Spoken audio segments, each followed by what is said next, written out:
go. So at the top of every hour, be ready for a live read from Barbershop. All right, let's go. You do whatever you need to do, man. I appreciate you coming in the studio. Let's go. Let's talk. Hey, let me tell you what I don't appreciate. Let's talk about what I don't appreciate. I do not appreciate being told, hey, Barber, you're going to come in and talk to me from 10 to 12. We're going to talk about these subjects and da-da-da-da. And on the way here, you're talking with the morning show about the same topics. You're going playoff. You're going in-depth. What do you mean say that again? You heard me. Drew's talking in my ear as you're talking. Sorry. I don't care what Drew is telling you. I'm talking about, I'm listening to the broadcast, and you're telling them all the picks of the week and all the I go on the morning show on Thursdays, yeah. Is that one of the topics we were supposed to talk about? We're not doing betting today on this show, no. We're not talking about the postseason playoffs? Of course, yeah, we are. Did you just speak about it with them? Yeah, different. I feel kind of like here's the great thing about like you cheated on me. I feel like we was in a relationship and you cheated on me. The great thing about radio is different people are listening at different times. Otherwise, we would just re-air the same 4 hours all day over and over and over and over. No, different people, different opinions, different topics, different conversations. You never know what's going to happen. Bro, nothing's scripted in this thing. I'm on here from 10 to noon. At 9:45, you're talking playoff ball. I'm telling you, the same people are listening at 9:45 than they will be when we're talking. But that was a betting conversation, Barber. Like last night, I had that betting show. It airs on Wednesday nights here on this station. I did that for an hour last night. Just because I talked last night at 6 doesn't mean it's the same people listening. You know, we're all good. Yeah, your point spread, your picks, your tease. I like the way you teased the random question of the day. Was it the Commanders and Steelers? Like an actual teaser. Yeah, Rams and Ravens. Tease the Ravens down, tease the Rams up. No, we're going to get in all that. I'm not talking to you about that because you've already talked to somebody about that. And so I'm not, I want to talk about new stuff. Okay. Because you know what? I sent you the rundown last night because not that you need to do anything, but I wanted you to know what we were thinking about talking about today. The game plan. The game plan. Thank you, Drew. There goes Drew. Welcome. Good morning, Drew. Good morning. By the way, I was telling Gold to make sure you switch the camera up so you look good on camera. I'm not trying to have half your face. Yeah, he said for everybody to see. Yeah, we are video streaming. Bro, half of me looks better than the whole thing of gold, so don't worry about it, bro. Dang. It is the roast already, and we're 3 minutes and 45 seconds in. This is going to be fun. Your friend Danon Hughes and our friend Danon Hughes is going to join us at 12:10 today too. I know that'll be a good time. So no, we were going to start. I wanted to get your perspective on the AFC teams and the Chiefs' path, but let's back that up since it's too close to when I talked about it for you. We can flip some stuff around, and instead, I want to talk to you about how the Chiefs can handle some bigger picture stuff because I know you listen all the time to the station. We appreciate it. You probably caught Mike Giannetti, a spot track yesterday, was on with CDOT on the drive. And they had conversations about the future of this team. It's a bye week for the Chiefs, so there's some time to look ahead a little bit before we talk about how they're going to handle their potential opponents and everything like that. I thought it was really interesting when Mike Giannetti, though, mentioned Trey Smith, who has been just sensational for this organization since he was drafted. We know it's time for him to get paid. They've been getting him at a 6th-round price. He's one of the, if not the best right guard in football right now. Mike Giannetti said this about where he puts Trey Smith and what kind of money we're talking about. He's my 1B top free agent in the entire list this year. And I put him right with T. Higgins in terms of interest, position, the whole works. This guy's going, I would think, right up to the top of the guard market, which currently is about $21 million a year. We've got him at about 4 for $80 on the free agent market, so about $20 million a year. It's probably too rich for Kansas City, knowing they have a lot to do on that offensive line, maybe with the left tackle, maybe with Thuney's situation. But I don't disagree with anything you said there. There's going to be a line of teams lined up with Brinks trucks ready to make this guy the highest paid guard in football, in my opinion. He has him basically the top available free agent this offseason at a guard. And you mentioned ultimately the dollar amount he did there, over $20 million. We saw the Broncos lineman September get a massive deal to kind of move the market as well. Do you think the plan of the future involves Trey Smith, Barber? Because we know we'll get to McDuffie in a second. We know there's some other guys that they got to take care of as well. It's not that anybody thinks he's not worthy of the dollar amount. Can this organization, knowing where they got to allot some money, handle Trey Smith's contract at around $20+ million a year? So I just want to be very upfront with you, and I want to be very detailed about our understanding of each other's point of view. Are you talking to me as the fan? Like, what do I want to see the Chiefs? I want your player perspective and what's good for the team, but you're just Shawn Barber's perspective. Or am I telling you what I think the general manager should do? Because that's a totally different understanding of like what the Chiefs should do to make sure that they are very good for the next few years? Or as a fan, do I want to see Trey Smith be a part of the team? Because I know he is one of the top 3 guards in the league right now. So which perspective are you asking from? I would like it from the player and how you view it perspective. Just whatever perspective you want. For me, I'm viewing what I think the Chiefs can and should do in the future. But you get whatever perspective you want. Again, so I think they're both different. So I'm going to take my GM hat and put it on, right? I'm going to put my crown on like LeBron does. I don't know how he puts a crown on his head because he's not Michael Jordan, so let me start off with that. MJ is MJ, one of one. A GOAT is a GOAT, greatest of all time. So when I put my GM hat on and I understand I have a 53-man roster to fill out with a salary cap that's pretty much negotiated and determined by, first and foremost, our quarterback, right? We got to that's a certain percentage. We have to always put it aside for Patrick Mahomes, understanding that besides that, Chris Jones is taking a big chunk. And then we have already 2, maybe 3 linemen that are taking another big chunk of that. And so what is left with me to do with the rest of the roster? And you want to talk about a guard where we're already paying Thuney top guard money. I just don't think it's enough. It's enough bags. It's not enough sacks of money to continuously pay other positions top dollar at their position. So I would just wait on Trey Smith. Understanding that waiting on him means that the potential of him going elsewhere and signing a massive deal that's just part of the NFL life. But it wouldn't make sense for me as an organization to pay Trey Smith what he deserves, because that's going to cost me Kaloftis. It's going to cost me extending McDuffie, other positions that I think are a little bit more critical to us winning right now and in the immediate future. So from that point of view, you and I are in agreement on this. We haven't talked about it, but from how the Chiefs should handle it to keep this dynasty going and to be able to ensure some of the more premium positions are taken care of, I'm 100% with you. He deserves top-tier money. He's going to get top-tier money from somebody. I don't think it's ultimately going to be Kansas City. You bring up Joe Thuney. Even though he's getting older, they got a decision to make there. He's got a year left on his contract too. So what do you do? This is why I think what we saw on Sunday in a game that looked like a lot like a preseason game, Kingsley Suamataia playing guard was interesting because if they can shift him to guard long term, because right now obviously it doesn't look like left tackle is going to be his thing at this point. I'm not calling him a bust, but at this point, it doesn't look like that's his thing. He's an NFL offensive lineman. Yeah, he's not a left tackle. Okay, so you're saying it's done on that other position. Positions. So if they could salvage the second-round pick in Kingsley and turn him into a future 3+ year starter at guard at a cheap price, that's the best case out of this conversation, in my opinion. We'll see if they believe he ultimately can play guard. He got a little work there. And he slides in over to left guard or right guard, however they want to do it. The only way I can see them keeping Trey Smith while also taking care of Trent McDuffie, who to me is like my priority number one. You can't let that guy go. He's got to be taken care of, and he's going to get. We'll play the cut from Giannetti on what he thinks the estimate is. I think you got to take care of that guy. But could you see a scenario where they say, all right, we've been paying Joe Thuney a lot of money, and his value continues to show every week with his availability and flexibility. Given his age, they're probably not, I don't think, giving him a brand new deal. So could you make the argument you could backload the Trey Smith deal? You say, all right, next year we give Trey Smith the contract.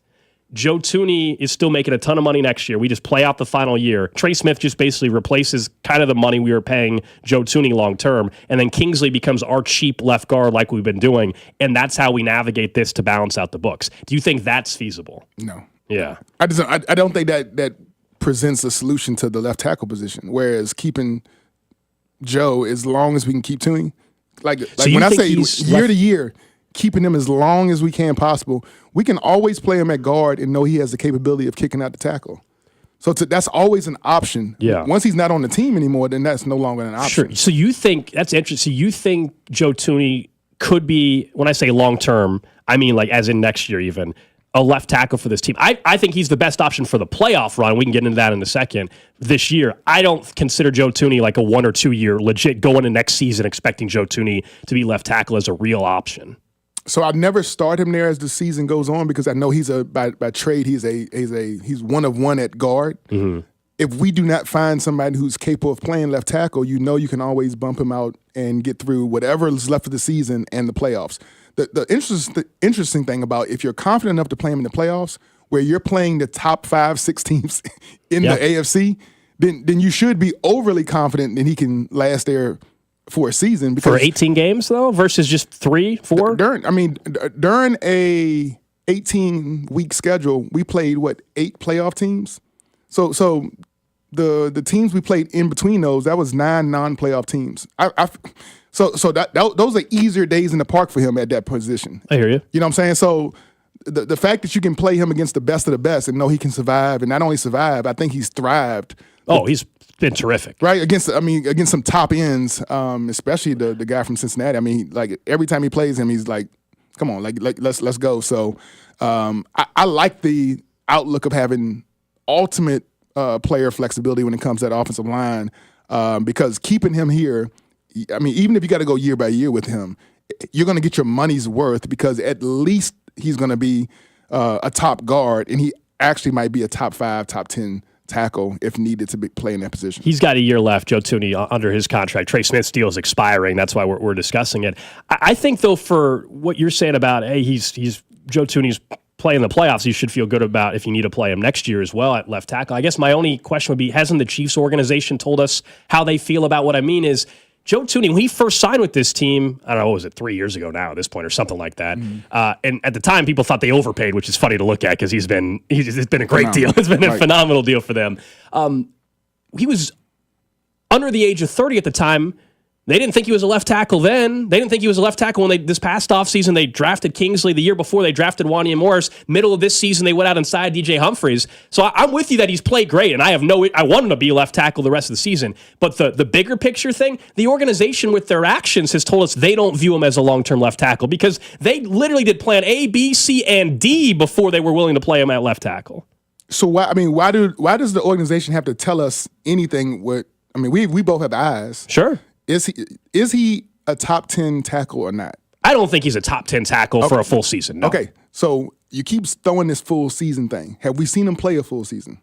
But the organization has not even given that opportunity. Why not? Has either one of us seen him play a full season? No. So neither one of us can say what he is or isn't, because he hasn't been given the opportunity to play a full season. I've seen enough from him at this stage in his career to say he is a top 10 tackle. He can play the tackle position at a top 10 level. And whether we give him the opportunity or not, that's not our decision, right? As an offensive line, I'm just saying, from the team has a team that has put together championship team after team after team here under this regime, has not given him that opportunity. You're saying it like, hey, this is not a shot at Joe Thuney saying can he physically play the position or whatever. Sure, I'm just saying he might have been able to do it if he started at 29 years old. I'm saying they didn't give him that opportunity. Why do I think they're going to do it now when he's 32, 33 years old? Next season. Again, I think we're talking about two different things. You're talking about giving him the opportunity, like you have to write him in as a starting left tackle to begin the season for him to have the opportunity. Yeah. I'm not saying to do that. Okay. We leave him where he is, knowing that whoever we bring in at tackle, if it doesn't work, we always have the ability to do what we just did at the end of this year. So to me, that flexibility is an amazing value. I agree. That only Joe Thuney brings to this squad. Yeah, we're on the same page. We're on the same page about having him on. He's on the team next year. He has 1 year. He's got a year left on his contract. I'm saying that the notion of him being an option to start at left tackle at the beginning of next year, I don't believe that'll be the case, because the organization has not done that in the 3 prior years, and they've drafted and signed guy over him time and time again. Yes. That's all I'm saying. Do you know what happens when you do put left tackle beside his name? What does his contract do? Yeah, it obviously goes up. So as an organization, do you want to pay Drew as the chief producer for Odyssey and give him an extra $50,000 a year just to put the word chief so he can come in and do what he's already been doing? Hey. Drew, you've proven you can do it. You could run the midday show, the morning show, the post-game show. You have the flexibility to do it all. Yeah, but that still doesn't change my point from when he was 29 years old. Who cares? Who cares what's the letters beside his name? That's all I'm saying. Like you're wanting the Chiefs to acknowledge by contractually and putting a position in front of his name. I think their actions, as we prepare for the playoffs, shows everybody what they really think about his ability to play tackle. No matter what they do in the offseason. I guess I disagree. They did. It's too easy. It's too easy. Barbara, because they did 5 other things before they gave him the opportunity. I'm agreeing with you that he is their best option at left tackle, and I would play him in there in the postseason, and I believe they're going to. What I'm saying is, heading into this past season, they drafted a guy in the second round. They signed someone who hadn't played in 11 months, DJ Humphries. So like, you can't sit here and tell me that like how great they feel about him playing left tackle up until the last 3 weeks when they did everything possible to avoid him playing left tackle. That's all I'm saying. As a whole, their offensive scheme might be better when he's playing guard. As a whole, right? If they can find somebody to play above average at tackle, maybe as a scheme, they feel like the way to protect Patrick Mahomes best in our offense is to have 2 solid guards in the center, something so he can step up into his throws. Don't worry about the edges. We can do things from a personnel standpoint. We can do things from a formation. We can do shifts and motions. We can do things to affect that in position. But coming up the A and B gaps, we got to have we have to have like studs in there so we can give Patrick the comfortability and confidence to step up. That is a philosophy that I definitely abide by. At the end of the day, when you have to bump somebody out, you're bumping him out because you know he has the ability to get the job done. And I believe that. And so I look forward to bringing that type of flexibility and that comfort back year after year after year, as long as he's still having the same amount of success at it. How do you feel about the offensive line, though, right now, in general, like heading into the postseason, seeing what you've seen, whether it's the left tackle side, whether it's what Juwan Taylor's presenting right now at right tackle? It's a group, I think, 8-9 deep. Andy Heck is a phenomenal head coach. I mean, a phenomenal offensive line coach. I know he gets the maximum potential and ability out of guys. So because they're healthy, I feel great about what I got in the offensive line because I know that the coach they have is a guy that definitely maximizes ability. All good. 913-586-7965. Jay Southland Tow Service text line. Shawn Barber with me till noon today. A reminder coming up a little bit later on today. Danon Hughes also going to join us at 12:10, our regular visit. Does he have to? He comes in every Thursday, or he comes on the phone every Thursday. Do y'all pay him to do that? It's above my pay grade. Can I pay y'all not to do it? Can I you can write me a check right now if you want. To not bring Danon on. If you write me a check today, we will not bring Danon on the show. What is it going to cost me? I don't know. We can negotiate. Let's negotiate it. Drew can have a price too. If you don't I'm want the us one to, who's making the call, so I think there I you go. definitely have a price. There you go. You want us to not call Danon Hughes today. I'll take you out to lunch. After I'll yeah. You want to be on instead? Is that what you're saying? Yeah. 12:10. Yeah, yes. I'll stay extra. It's gonna be like, why didn't you guys call me? To say, then he won't. The problem is the next week he's not gonna pick up the phone next week. Oh, here we go. Oh, you worry about next week. You always worry about things like, well, let's worry about what we can control. We can control right now. I don't want to hear his voice this morning. If I was Danon, I don't want to hear his voice this morning. I'm here for 2 hours. The last thing I wanted to do at the end of my segment is have to get in my car and listen to Danon at 12:10. Don't want to hear it. Don't. Danon might call in earlier based on how this is going. Do you have a message if Danon's listening right now? Yeah, I got a message. In our fantasy football league, there's somebody that's walking around here with a trophy, first place. It's Barbershop. And it's somebody who I think he ended up in 6th place in that league. Obviously when you don't win, I don't really worry about nobody else. But I won the league, and I think I shared it with everybody, right? Didn't I share that? I saw it on the group. Okay. I laughed at the message. I thought it was good. You notice most people just ignored it in the group chat. Most people said, I recognized it. I saw it. Most people are like, okay, here we go. Here we go. We don't, because nobody wants to give Barber his shine. And I understand that. It's hard dealing with me. Especially when I win. It's really difficult dealing with me. I understand. You know what? It brings me into like a moment where I'm picturing Brett Veach when he calls the other general managers and they see his number. They got to be like, God, I got to pick up the phone, but I know I'm getting the worst end of this. I know it's going to sound like I'm somehow winning, and then 12 weeks. 6 months next year, they're going to end up. You think when you pick up the phone and you call Danon or whoever's in your fantasy football league, that's how they feel about you. They think you're Brett Veach. I mean, basically, I keep winning. how many times when you win? Like that's right.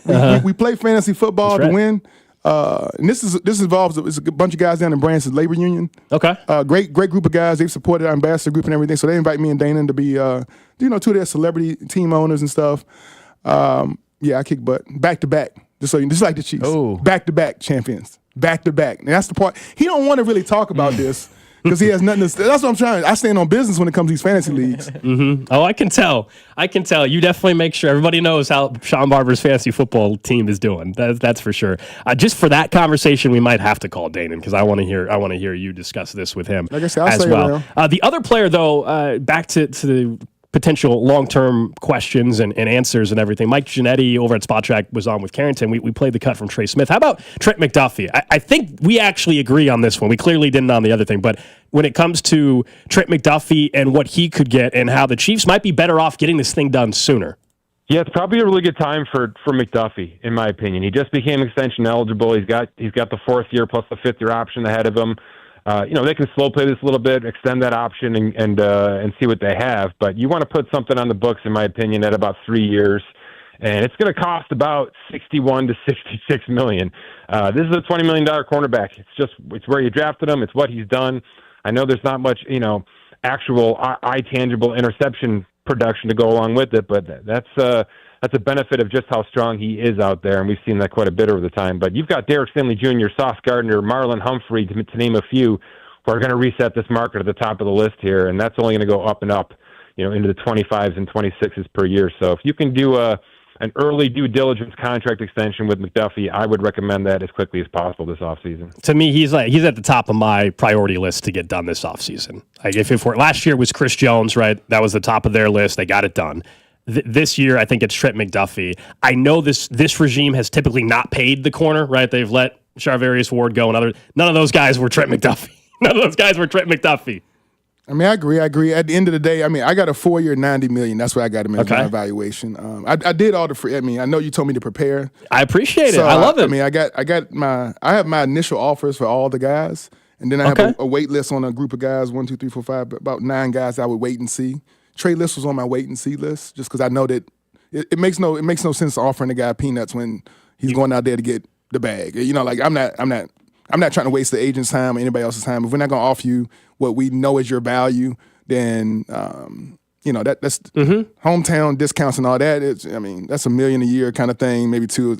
But you can't offer a guy $5 million less, and that's insulting at that point. Yeah, so we just kind of wipe our hands clean. Let's go both ways. Somebody else is gonna go out here and make you one of the highest paid. Go do it. I think with McDuff, he's a special talent.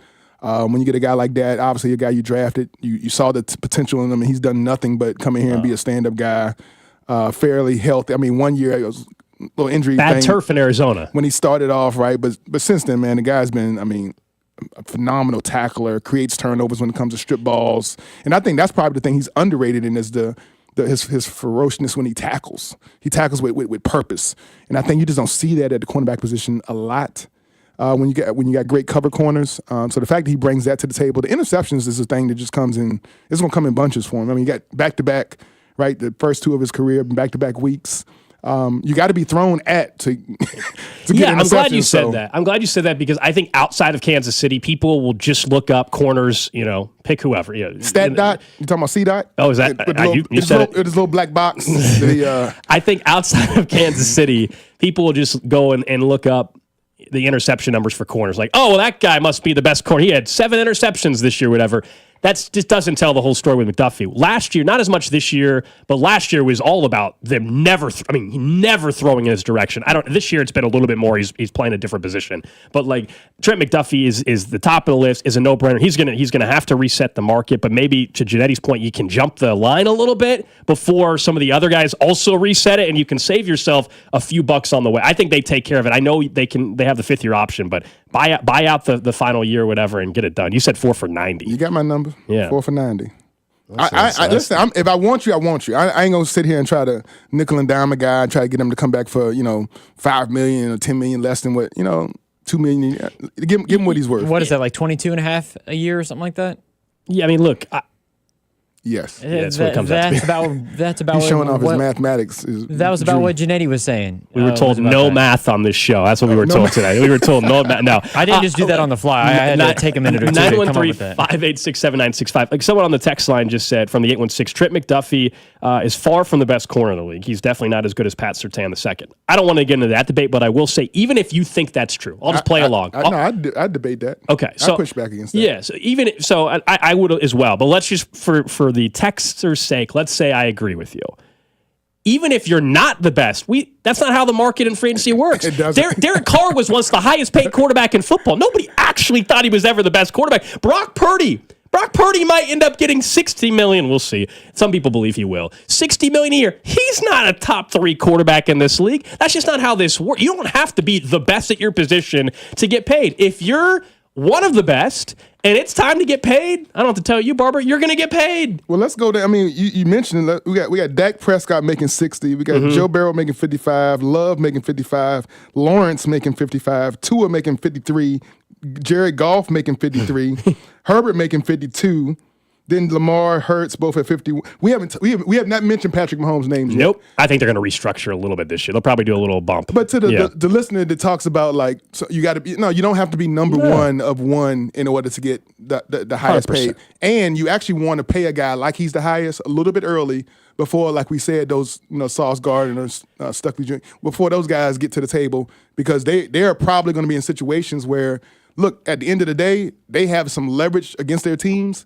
I am on this team one of the cornerstones. Like, I am the Chris Jones of this team. And so they probably can push that corner market up to about the $25 million a year. And if you wait with McDuffie until those 3 guys sign, you're going to end up, instead of paying them $22.5 a year, you're going to end up probably more in that $25, $26 million range. So to the listener and to the guy that got on the text line, that's just not how business is done. You'd rather pay somebody early than just lose them entirely because they want to go get paid. Exactly. The Bengals didn't. So your guy, Drew. Yeah. Jamar Chase didn't get. Jamar Chase didn't get paid. Jamar Chase didn't get paid. It's going to cost him a heck of a lot more money. He's had a Triple Crown season. That price went up. Is this the Drew moment? No, we got to get to break. We got to get to break. We'll talk about it more. 913-586-7965. Up next, we'll get back to some other players Janetti mentioned, and Barber apparently has a list of 9 players we'll get to at some point today as well. But I want to talk about the coaching carousel. What's happening in the league? There's a couple of Chiefs assistant coaches and a front office personnel that already had a couple interviews in the last 24 hours. How does this play out? That's coming up next. This is Cody and Gold on your new home for K-State Athletics. 96.5, The Fan. Brought to you by Heartland Men's Health, the leader in men's sexual health. Thousands of men have been successfully treated for low T, ED, and more, all with discretion and compassion. Make your appointment at heartlandmenshealth.com. I'm McCall with Lee Summit Subaru, and it's time to make a big deal out of nothing. Zero, like in 0% financing. Zero is back. Up to 0% financing on select 2024 and 2025 Subaru models for 72 months. Yeah, we did that too. And we're Google's highest review rated and only locally owned Subaru retailer in Kansas City. 0% event and a lifetime warranty. Fall in love with driving again at Lee Summit Subaru. Google highest review rated Subaru retailer in Kansas City based on 2023 Google Analytics. Dick Ray, he's the sewer magician. Dick Ray, he's a man on a mission. From murky floods to clogged up drains to pipes that are putting up a fight, he can wave his wand and leave the sewer shining bright. He'll make things right. Call Dick Ray, he's the sewer magician. Hey, it's Dick Ray, clearing and drain, only $79. Call 913-DICK-RAY. Rally House, shop every team in town. College and pro, come on, it's time to go. It's playoffs time, KC. Rally House has the Chiefs gear you're looking for, including Chiefs official postseason gear and the latest styles fit for the kingdom. Kansas, Missouri, Kansas State, Chiefs and Royals make KC great. Rally House, Rally House. It's your city, it's your house, it's the Rally House. Gear up in-store and online at rallyhouse.com. This is the story of the one who, as a maintenance specialist for a historic high-rise, knows that vintage charm historically needs constant attention. Which is why when it's time to upgrade turn-of-the-century mechanicals, they turn to Grainger.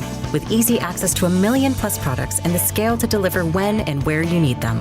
The right tools and supplies are never far away. So the one can keep that vintage building running like new. Call, click Grainger.com, or just stop by. Grainger, for the ones who get it done. Get in zone, AutoZone. Welcome to AutoZone. What are you working on today? I think my battery's dead. With free battery testing and charging, we can help you get back on the road. Get in zone, AutoZone. So what if I need a new one? We have the right Duralast battery for you, only at AutoZone. Get in zone, AutoZone. And what about my old battery? We can recycle it right here at America's #1 battery destination. Get in zone, AutoZone. Restrictions apply. T-Mobile 5G home internet keeps getting better. Get our fastest connection loaded with benefits. Get T-Mobile's best home internet starting at $55 a month with autopay and any voice line. Plus, Price Lock. We won't raise your rate on internet. Check availability at T-Mobile.com/home internet. Exclusions like taxes and fees apply. Guarantees regular monthly rate plan price of fixed wireless 5G internet data with qualifying service. After $15 bill credit with postpaid voice line plus $5 a month without autopay with debit or bank account. Regulatory fees included for qualifying accounts. $35 connection charge applies. Speeds vary due to factors affecting cellular networks. Why pay more for prescriptions? Stop overpaying and start saving with SingleCare. It's easy. Find your prescription on singlecare.com, show the coupon at the pharmacy, and start saving. SingleCare works at pharmacies nationwide and is completely free to use, whether you have insurance or not. So the next time you fill a prescription, check SingleCare to make sure you're getting the best price. Take control of your prescription costs. Go to singlecare.com or download the free app today. Joe Montana here. In my football days, I knew the importance of a strong defense. Now I'm sharing how you can help defend your health against pneumococcal pneumonia and invasive pneumococcal disease.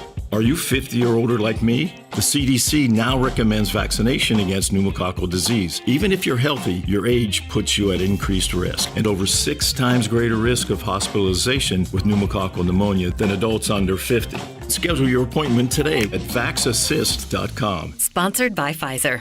Okay, so that's with bacon, cheese, lettuce, tomato, grilled onions, ketchup, and hold the pickles. You know what you like. You wouldn't order your burger just any way. Why should your sports talk be any different? With Chapters on the free Odyssey app, you can choose the topics that matter to you most. Whether it's reactions, matchup previews, injury updates, or team news, quickly find what you really care about. Your football talk, your way. Download the free Odyssey app and start listening today. Chiefs coverage is brought to you by the Missouri Air National Guard. Serve your community your way. Serve your country and build a brighter future with the Missouri Air National Guard. Top-notch training, tuition assistance, and bonuses up to $50,000. Missouri Air National Guard St. Joseph. Aim high. Find your path today. Go to ang.com/MO. You're listening to 96.5 The Fan from the Mission Plumbing, Heating, and Cooling Studios.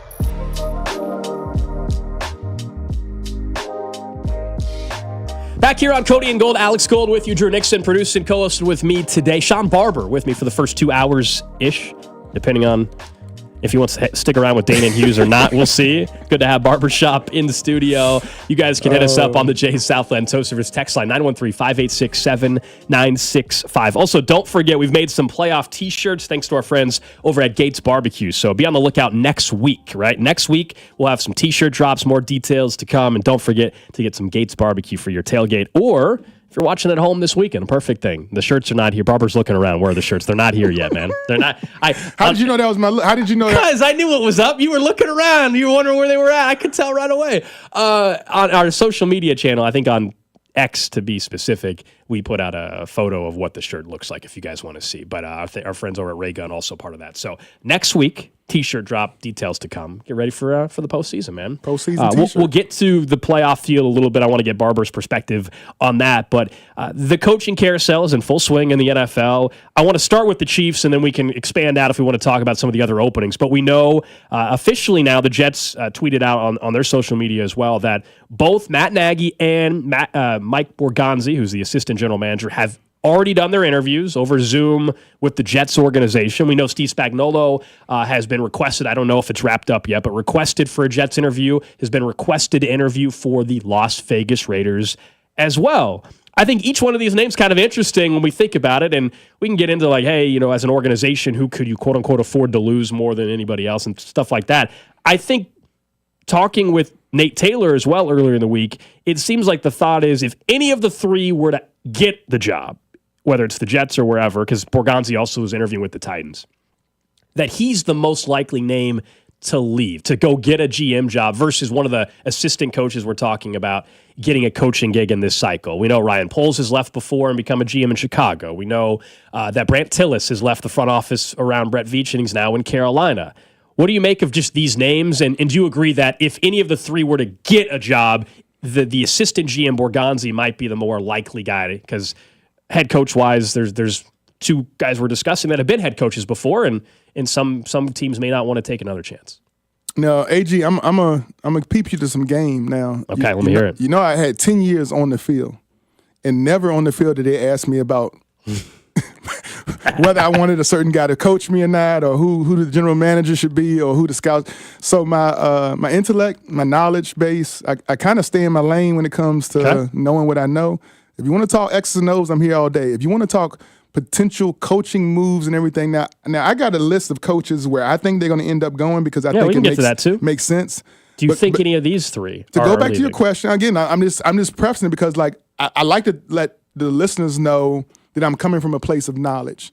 And so when I'm not coming from a place of knowledge, I also like to be the first person to disclaim. All right, this ain't something I'm too educated about. So whether you take our assistant general manager or one of the coordinators, I know from our team, you're talking about the effect of the 2026 Chiefs. Taking a coordinator is the way to, kind of handicap or hurt the Chiefs going into the next season. Now, whatever coach or coordinator you take, we have the ability to replace that guy with maybe somebody who ends up being a better version of that. So it's a gamble. From a scouting standpoint, listen, when a guy has been in scouting for 13 years, 15 years, or whatever it is, like that experience goes with him. And, replacing that guy, even if you go outside and get somebody else with some experience, not being the same voice that Brett Veach has to rely on whatever position that he really trusts Berganzi about, it's going to be a little bit of adjustment, right? You got to, somebody new in the building to work with. Trust and communication goes so far when it comes to the scouting department, player evaluation, coaching philosophy, all these things. The one consistent component that goes from coaching to general manager to being a GM or president is, you got to trust your staff. You put people in position to do a job, and you have to trust they have the ability and the capability of doing it. And then you go forth with whatever they say is kind of gospel. So they've had a good run of, in scouting department when it comes to whatever the process is of, and you heard me say the process because that's my podcast. So I was going to have to bring that up. Process, Shawn Barber, you get a chance. You and Joel Embiid do that one together? See, there you go. There you go. See, you always trying to Daryl Morey as well. Is it in Philadelphia? Or? You have a podcast with Joel? Yeah, the process, it takes place in Philly too, I think. When we start talking about Cincinnati, I'm going to be on you like... We'll get there. We'll get there, Barber. Spider-Man. We'll get there, Barber. That'll be the trash of the day. Don't worry. Trash of the day. Don't worry. We'll get Oh, my goodness.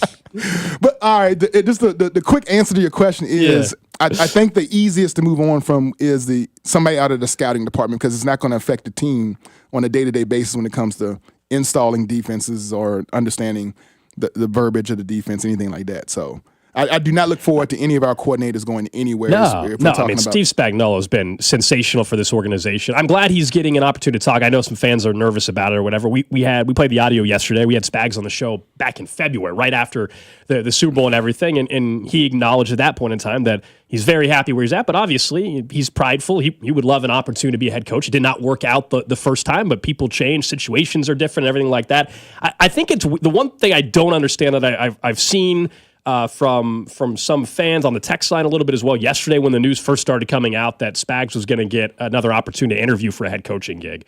Whether you think he gets one or not is a different conversation. But this idea of like, well, he shouldn't take it. I don't get that. If Steve Spagnuolo were to actually get offered the job, and for his sake, personally, I hope it does. As a Chiefs fan or whatever, if you're listening, I'm sure you obviously hope he doesn't. I get it. But of course he should take it. I don't get, you shouldn't take it because you got such a great thing here. And you we're talking about a guy that's coached his whole life. He has an opportunity to be a head coach again. Yeah. He's not turning down that. There's only 32 jobs of like that are available in the world. You don't turn down another opportunity. Yeah. It doesn't mean people are going to suddenly think he's a terrible football coach if it doesn't pan out when he goes again. We all know what he's accomplished here in Kansas City. So I just don't get the notion of like, well, I don't know if he should take it if he gets offered. What? He's 62 years old. This would be his last chance probably to be a head coach. Yeah, to those people you just say, shut your mouth, mind your business kind of thing. Like be a fan.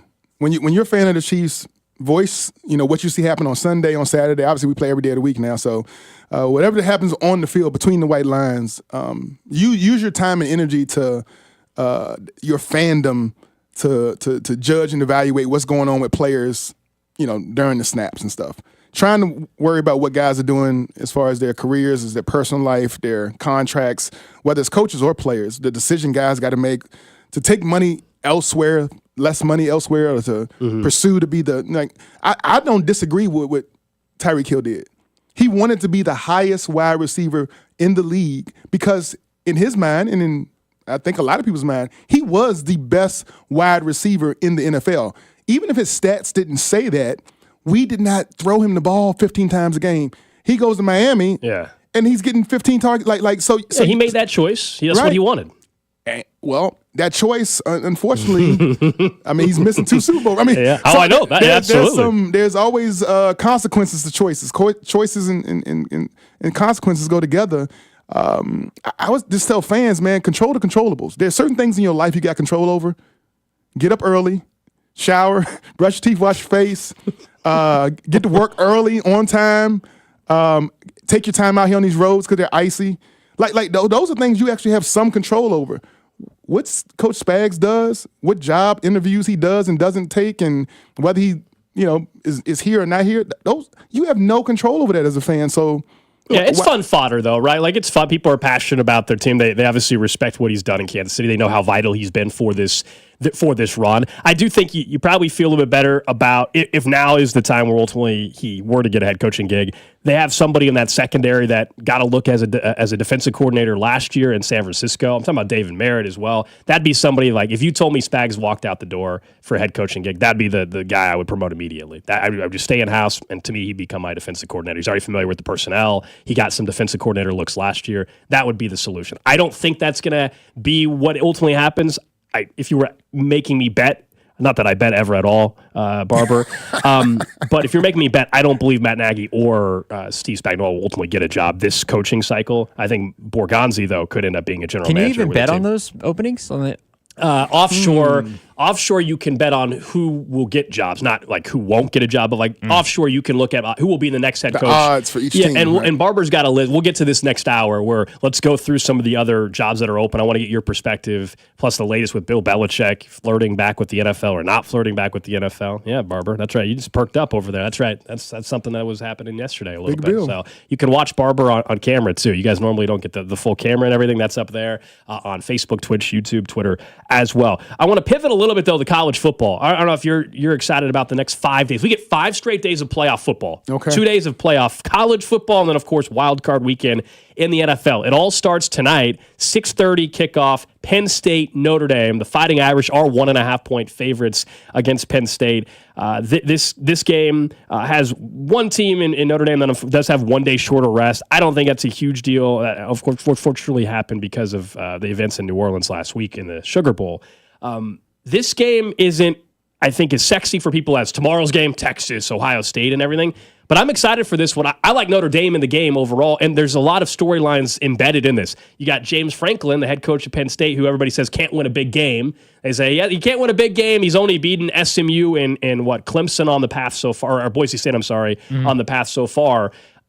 That's one hand. You got Marcus Freeman, who's one of the youngest head coaches, and I think one of the best head coaches in college football right now. He's got a chance to put himself in a position to win a national title in just his second year at Notre Dame.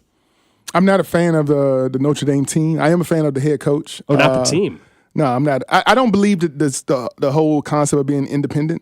Okay. I believe every major program. James Franklin brought that up actually in their presser. Oh man, I like James Franklin. I think he's a knowledgeable guy. I felt like he was talking down to Marcus Freeman in the presser yesterday. I thought he was a little bit. That's okay. Some trash talk. That's you okay. Like that, yeah. I kind of like that. I want my head coach to know that our program is superior for multiple reasons. Like we're in a conference, we play teams in our conference to show we're the best out of that conference, versus some teams that aren't part of the conference and they just get. It's almost like when you're talking about Pro Bowl voting and somebody gets in, doesn't have a great year, but because they're really popular, every year they get in, and you go out there and work your butt off. And you get in with on you stand on game, you stand on business, and you actually knock some suckers out to get that nod. So you think you should not be allowed in the college football playoff if you're an independent, if you're not in the conference? I mean, I'm not totally in disagreement. They're not allowed to get a bye because of that right now. But no, maybe you didn't. No is a complete sentence. The question, you might not have heard the question. He says, "Do I think they shouldn't get into the No, but he's period. he's saying already though that they do There limit is it in some one stipulation. But my answer was no. Yeah, I don't think they should get in. So the stipulation of giving them a bye as like a punishment. True, he's not letting anything slide today, man. He's on his game. How many teams with a bye left? None. All four. So I guess. We don't have to bring that back up again. Great penalty. Yeah, I don't think the bye thing though. I agree with you, Barber. Great penalty. So I Get him out, Drew. I don't have a problem with Notre Dame in the future Tim needing Grunhart, to be joining a conference. Yeah. Fighting Irish guy. But unfortunately, like a teammate of mine, LeVar Arrington. So I got a lot more loyalty to Penn State right now. Anthony Poindexter is the defensive coordinator for Penn State.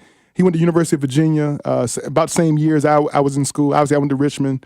But we had so much. I've heard that a few times. You heard that? Yeah, Richmond Spider? Yeah, I've heard that. Yeah. So we had so much, our interstate guys had so much respect for each other as far as like some of the key players in our state as far as just notoriety and everything. So he had a chance to go to, I played a few years with the Baltimore Ravens, got injured, and then right into coaching. A beautiful, I mean, when you talk about an NFL mind, right now is in college. It wouldn't surprise me at some point in the next 5 years you hear Anthony Poindexter gets a defense coordinator job here in the pros because, I mean, he's just, his ability was on the field was one of one, really. But off the field as a coordinator, I think he's doing some tremendous things with Penn State. And so I like, I'm a defensive guy, so I'm going to go with Penn State. I think you'd like this game if you're a defensive guy because I think it hits the under. 2 elite defenses, 2 top 5 defenses in college football, Barber. I like it. Sounds like your cup of tea. It's more than my cup of tea. I'm gonna be, again, like that's my guy. So I'm gonna be watching it. Yeah, I think Notre Dame wins because I think they actually have the personnel maybe to answer a little bit of what Tyler Warden has. He's the very talented tight end that's supposed to be maybe the first tight end drafted and a top 15 pick or whatever in this year's draft. Abdul Carter, a guy to watch for Penn State too on defense. He was hurt in the Boise State game. That's the other thing. He might be a top 3 pick. This is a step up in talent for Penn State going up against Notre Dame. I'm a Boise State guy. You guys know that. But there's a huge talent gap between what Penn State presented and what Boise State presented, even though Ashton Genty was the best college football running back this year, one of the best running backs in college football history.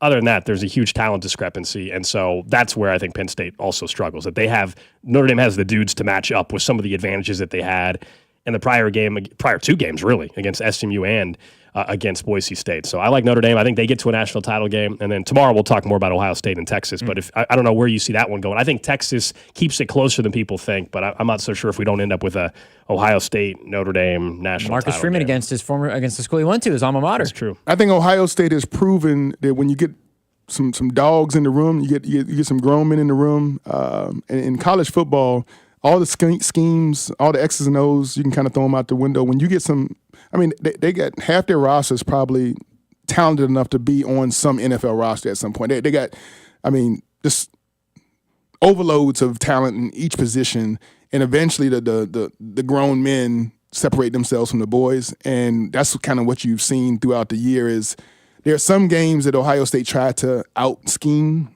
and those are games they lost. When they go straight man, they just come – I'm coming right through the A-gaps. I'm bullying your offensive line. We don't need to bring blitzes because our 4, you could take your 7 best offensive linemen and can't block our 4 guys coming after your quarterback. When you can play defense like that and then play tight man and be sticky and you got a bunch of guys in that secondary that can fly and move and just stay around, it's very hard to play college football with college quarterbacks who are under that type of constant pressure. And I think that's basically what Ohio State is getting down to doing is they're playing bully ball now.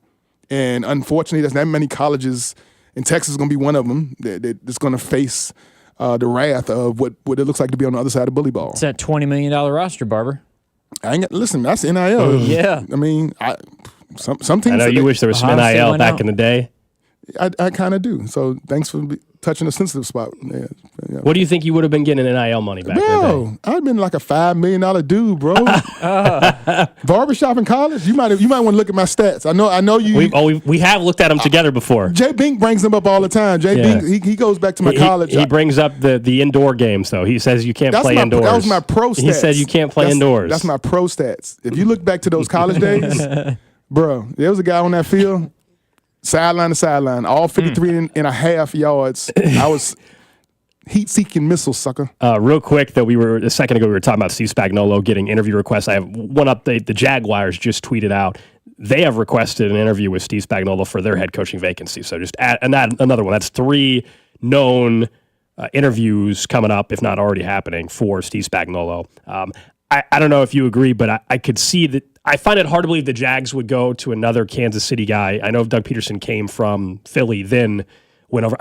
Same reason why I don't think Chicago would ever hire another Kansas City guy. It's why, to me, Ryan Poles didn't look at Eric Bieniemy a couple years ago and things like that. I think maybe you don't think it should be that way. I just don't believe those organizations will go back to the Chiefs coaching tree. I'm intrigued by this. This is right now is AG. If y'all know Alex Go, I call him AG all the time. So AG has sparked my interest by some of these takes right now. Mm-hmm. It's things like this that I want to dive deep into to find out, like, what is his reasoning and what is the why behind who he thinks certain organizations are going to go after as far as their coaching. Yeah. And I hopefully he's knowing that, like, an interview request does not really mean that the organization, like, really wants that guy. Sometimes the interview request is just an interview request so that we can kind of throw off who we really want.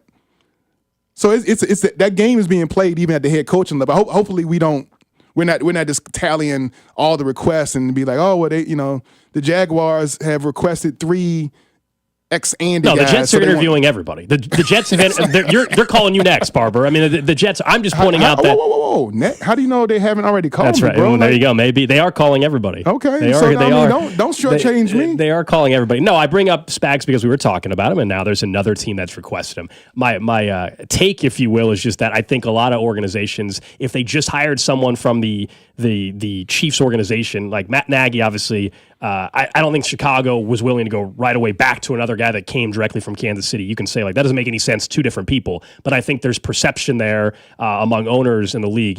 If you are further separated from something that didn't work out from the organization, you might be more likely to go back down that path. I'm not saying it's always going to be that way, but I would be surprised if the Jags went from hiring Doug Peterson, who was part of the Andy Reid coaching tree, and then would replace him with Steve Spagnuolo, who was also part of the Andy Reid coaching tree that soon. That's all I'm saying. That was just a quick observation. Yeah. All right, coming up in next 15, 20 minutes, we'll get to the coaching carousel. I want to get your perspective on the openings that are out there, the rumblings about who do you actually think could get some of these jobs. Mike Vrabel, Ben Johnson, 2 of the big names that are being mentioned time and time again. Maybe you have a surprise name. We'll get to that. Alex Gold, Drew Nixon, Shawn Barber hanging out here on Cody and Gold.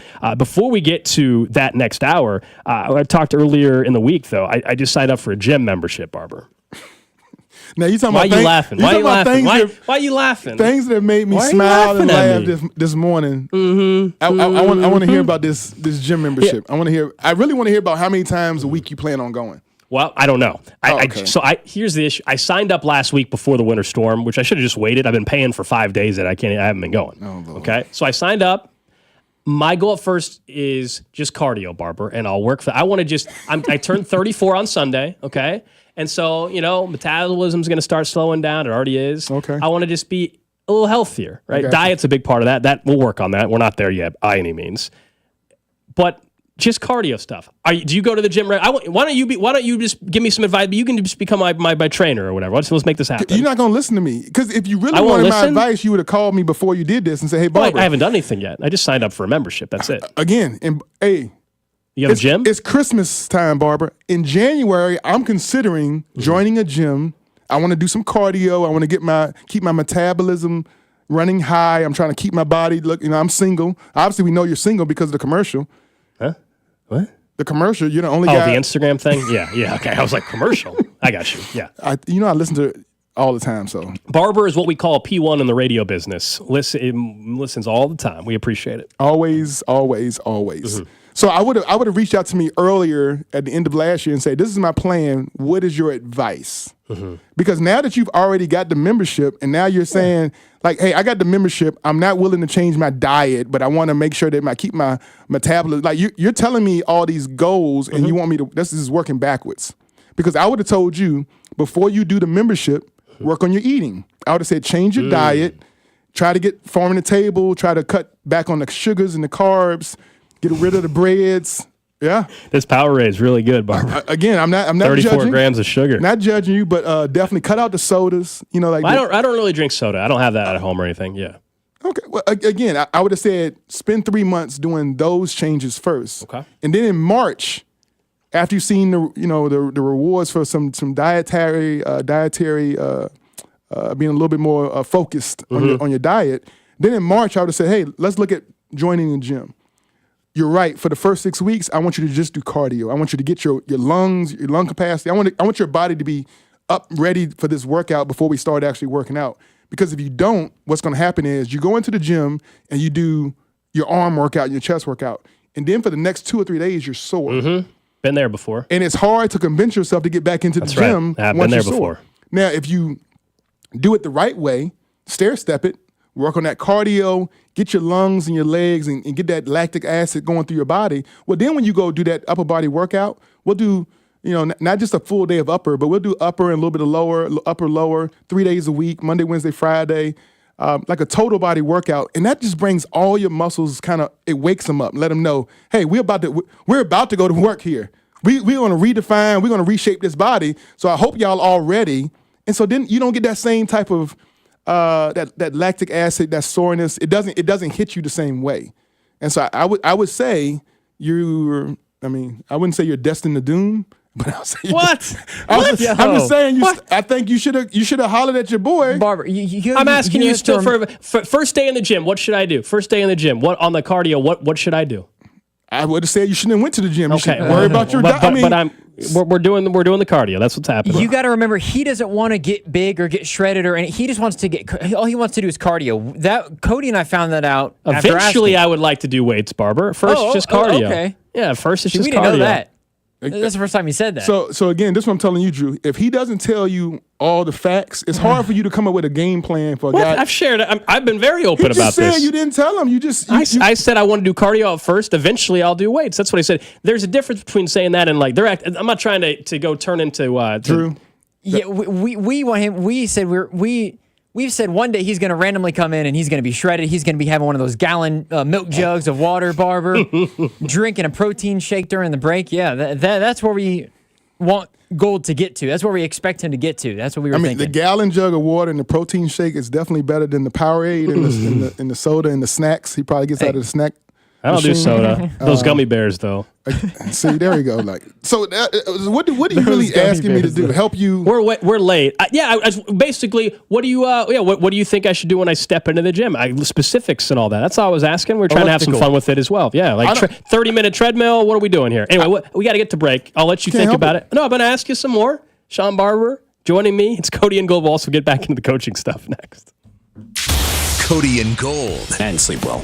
I was drunk. Brought to you by Heartland Men's Health, the leader in men's sexual health. Thousands of men have been successfully treated for low T, ED, and more, all with discretion and compassion. Make your appointment at heartlandmenshealth.com. 96.5, The Fan. Get ready for fun in the sun with screamin' deals at the KC Boat and Fishing Show. January 9th through 12th at Bartle Hall with kids free admission. Take advantage of 4 days of special show pricing on hundreds of boats plus non-stop entertainment. Go to kcmoboatshow.com for more info. Paid for client portrayal and endorsement. Choice of a lawyer is an important decision and should not be based solely upon advertisement. Past results afford no guarantee of future results, and every case is different and must be judged on its own merits. I got hurt in a car wreck. Give me one good reason why I should call DM Law. How about 3 great reasons you should call us? 1, it's easy. You can hire us today on your phone. 2, it's fast. We can start helping you today. 3, the results. After my wreck, DM Law got me $200,000. Mike's got this. Call me. I've got this. 816-888-7500. Mike's got this. Hey, football fans.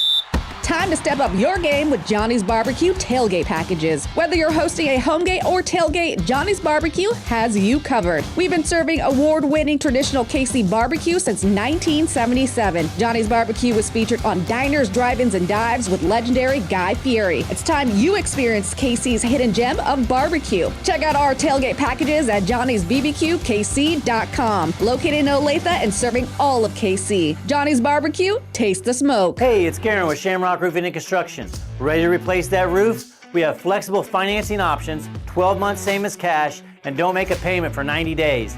And that's just one of many options we offer. Get on the schedule now with our in-house Consumer Credit Center. One call does it all for flexible payment options, affordability, and peace of mind.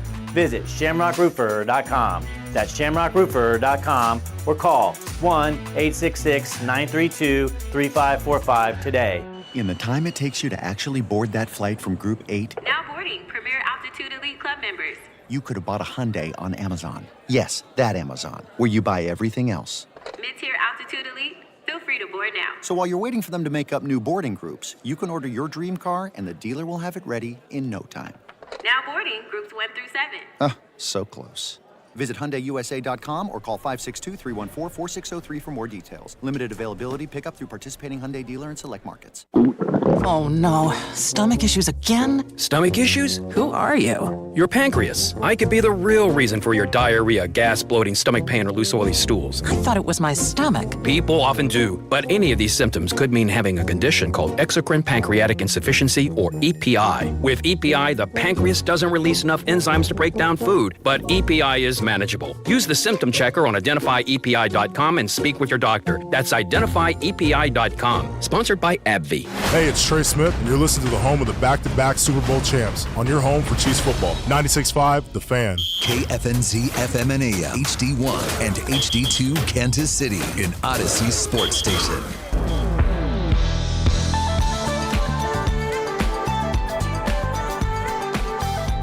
11 o'clock hour, Cody and Gold, Alex Gold, Drew Nixon with you. My new life coach, Shawn Barber, apparently, as well. He's giving me some more advice during the break. Shawn Barber with me till noon today. During the break, I mean, if you really want to see what this show is about, you got to, I guess, go back and watch the podcast, watch the live stream, because, I mean, 50% of the stuff we talk about off air is just as good as the stuff we talk about on air. So for sure. We add a lot of the why. The why factor is So you're saying we should keep the mics on for the... Barber wants us to have no breaks, cameras on all the time. I mean, isn't that what live stream is? During the break, the camera's not on. Oh, for live it cuts stream? away. You could have flipped off everybody. They wouldn't have seen. During the break, it's still like the commercials that play over. It's not just. They didn't see. You could have been picking your nose. They wouldn't have seen it, Barber. No, I don't do that. Of course not. but he was. But anyway, you could. You wouldn't have seen that, bro. Wouldn't have seen that. All right, we are streaming the show though, not only on the Odyssey app but also video, Twitch, Facebook, you name it. We'll get to the trash of the day. We already told you what that's going to be. It's going to be about Barber roasting the Bengals a little bit. We'll also get right into the coaching carousel again in a moment. But I want to talk about the playoffs because I haven't had a chance to have playoffs. Yeah, that's right. I want to talk to you about that because we haven't had a chance to go over that. Even though you were mad that I discussed that at 9:40. Yeah, is this long enough for you? I can talk about it again. You know what? Yeah. Okay. It's an hour later, yeah. Okay. Specifically, something I didn't talk about, quarterbacks. I want to go through the quarterbacks in the playoffs and how we kind of view these teams, whether you want to rank them out or not, and these quarterbacks with their teams. Because in the AFC and the NFC side, I think there's a clear difference, not balanced by any means when you look at the AFC QB crop and the NFC QB crop. Okay. For example, how long does it take for you to get to an NFC quarterback if we're ranking them out? Like, I think clearly number one is Patrick Mahomes and number two are Josh Allen. I think we're in I think you and I, we don't agree on a lot, but I think we agree on that. I would like to say 1-2 is Mahomes and Allen. You give me a look. Because, I mean, you act like you don't know me sometimes, but. Do you agree? My MVP choice is Lamar Jackson. So you think Lamar's two? Okay. So well, again, my MVP choice is Lamar Jackson. Do you think he's one? Thank you. Okay, so you got to ask questions. If we're going to do this, if this is going to work, if this is going to work between me and you can't be making these assumptions that I think like you for some reason. I don't know why you would think that. Like, I played 10 years, you didn't. So I don't know why you would think that, like, our thought process about football and evaluating talent and whatever is similar. No, I just think consensus, most people, and this is why we appreciate your point of view, but most people, I think, view Patrick Mahomes and Josh Allen as the two best quarterbacks in football. Obviously, you do not. That's cool. That's why we're doing this thing. I got Lamar as one. So, yeah, what are you... This season, right? This is a seasonal thing, not like... Okay. Right? Not career-wise, but this season... So what Lamar's done in the playoffs to this point doesn't matter at all in how you factor this in? No, because we don't... I'm just asking. Let me say it again. Drew.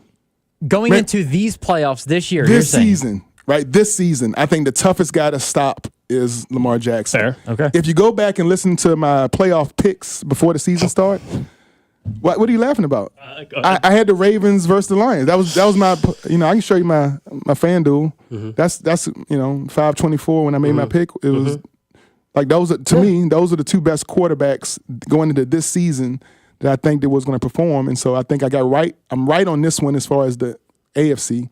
I'm still a little the Lions, they got really beat up on the defensive side of the ball, but we'll wait for the NFC to talk another time. So Lamar is my number one quarterback. Patrick's my number 2. Josh Allen's my number 3. As far how as long the till AFC. you get to an NFC quarterback? I guess if you go through all the quarterback, how long would it take? That's my point. Is like the AFC is so top heavy. I would go to those 3, and then I would have to go to Stafford, and then I would go to Hurts, and then I would come back to the AFC. I think with the guy from the Chargers, Herbert. Because we're talking about this season. I would go with Goff after that, Jared Goff. Then I would go to Love. I'm not a big fan of Sam Darnold. And we're talking about this season. Even we're talking about this season, I'm not. Okay.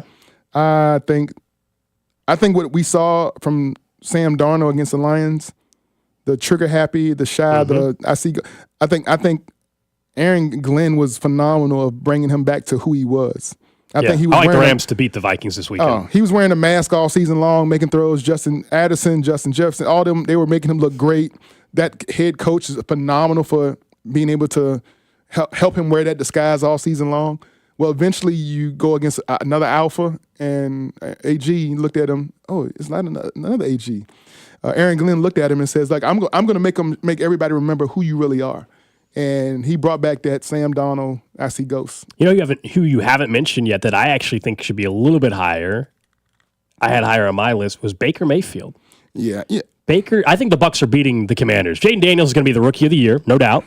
Unbelievable year. That whole organization has done a great job, and they're finally respectable again. They got a great ownership and everything. I think the Bucs win this game at home this weekend, and Baker Mayfield's a huge reason why. Mike Evans and Marshawn Lattimore is going to be a fun matchup to watch. Yeah, that's going to be fun. That's just going to be fun. But I do think Baker, just watching how he plays, like I know what I'm getting from Baker. Like I know exactly what I'm getting from Baker Mayfield. And when he's on, I think he's a little bit higher on the list. That's all. I agree with you totally on Stafford being very high. People forget about Matthew Stafford. If I look at the NFC, I have the Bucs. I got them -3. I got them winning. But like the worst team to me in the NFC was the Commanders going in because they got a rookie quarterback.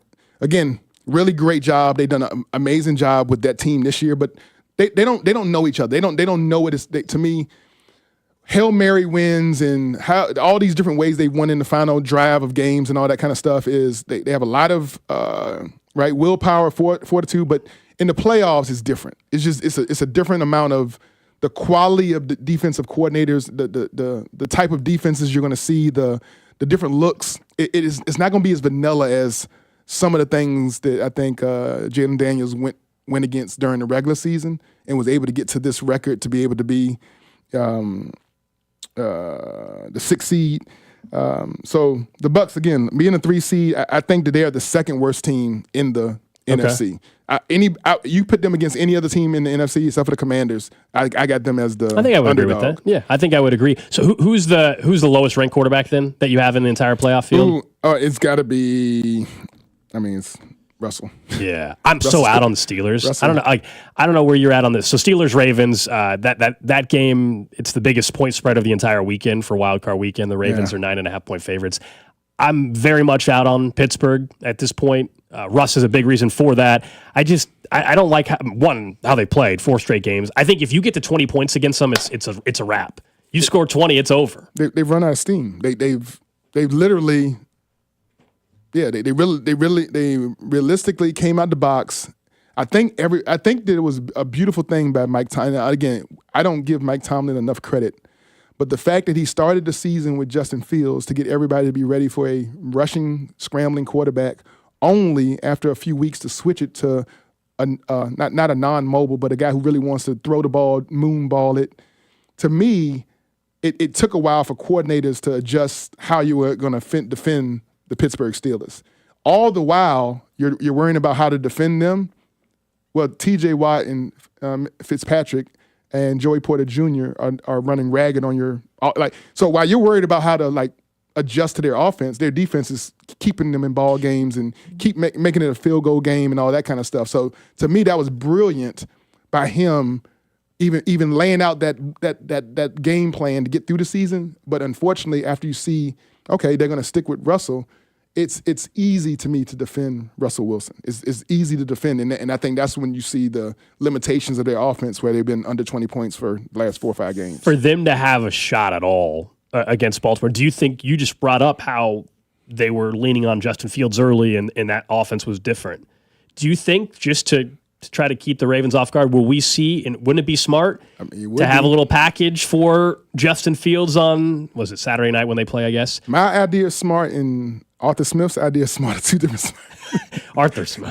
Arthur Smith's getting a head coaching interview, too, to your point. The Jets are interviewing everybody. So maybe I should be getting an interview. Maybe if he's getting one, then maybe I should be getting one. But they got nothing to lose at this point. I think they should mix in a little Justin Fields 100%. Package or two if he's healthy and available. 100%. Like, again, I've said this many a times. The hardest part about playing defense is trying to account for a rushing threat from the quarterback position, especially when you have a running back. Like that's what, to me, what makes the Baltimore Ravens so unique in this league is they have a premier top 5 running back, and then they can come out the back door with another top 5 running threat. He's not a running back, but he's like a true take it to the house threat. And then they have a tight end that can own the middle of the field. Zay Flowers can go deep. Zay Flowers not playing though, right? And that's what it sounds like. Zay I think he's been.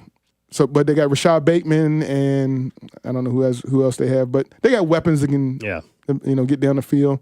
But I do think that the threat of King Henry and then Lamar coming out the back door, when you're talking about a run defense, like stopping the run, the one thing in the NFL that no coordinator can say they have really truly accounted for is a King Henry out the front door. If you don't go fast and you let him go get vertical on your secondary, we've seen him outrun people. In the last game against Pittsburgh, he had over 100 yards, I think, too. He had 160 in that one. Yeah. Right? So you let him get going one way, and then if you over pursue that and you're going to leave your defensive end trying to tackle Lamar on the back door, that's a night. To me, you talk about some apocalypse, some nightmares. That I would have nightmares if I was a defensive coordinator and I'm thinking about that kind of philosophy. And I do think that Justin Fields can bring that same problem, that same issue when it comes to defending, but you got to go all in on it. You can't just, it's not like a wildcat. It's not something you can just do every once in a while, because then defensively I can just, all right, let you get your 8 yards here and there, but once you're down by 14 points, you're not going to be able to use that kind of offense to come back. The first wild card game is the Chargers and Texans. So you got Stroud and Herbert. We saw Stroud be one of the few rookie quarterbacks last year get a win in his first playoff game. I think he's one of 11 or 12 rookie quarterbacks to do that. Now he takes on Herbert, who's 0-1 in the postseason. We all know a couple years ago they had that huge 30-plus point lead over the Jags, and they fell apart. This Texans team, I think, is too banged up at this point in time to get it done. C.J. Stroud, I think, long-term will be fine. It hasn't been a great year, but I think there's a lot of reasons for that. The Chargers, with Harbaugh and how they want to play, I don't think they're going on a playoff run, but I like the Chargers to win this game, and I think it's a huge one for Herbert to finally get his first playoff win, because that's people have been saying, all right, we recognize the arm talent and all the talent's there, but at some point, I need to see you win the big game. This would count as a bigger game for Herbert. Do you like the Chargers? Do you think the Chargers win? And if they are the team you think wins, there's a very good chance, barring another upset, that the Chargers are coming to Kansas City next week. Yeah, I'm cool with both of those things happening. I think the Chargers is a team that's very well balanced when you talk about the running game, the potential with Ladd McConkey, and the passing game. Obviously, their one thing is this Quentin Johnson guy.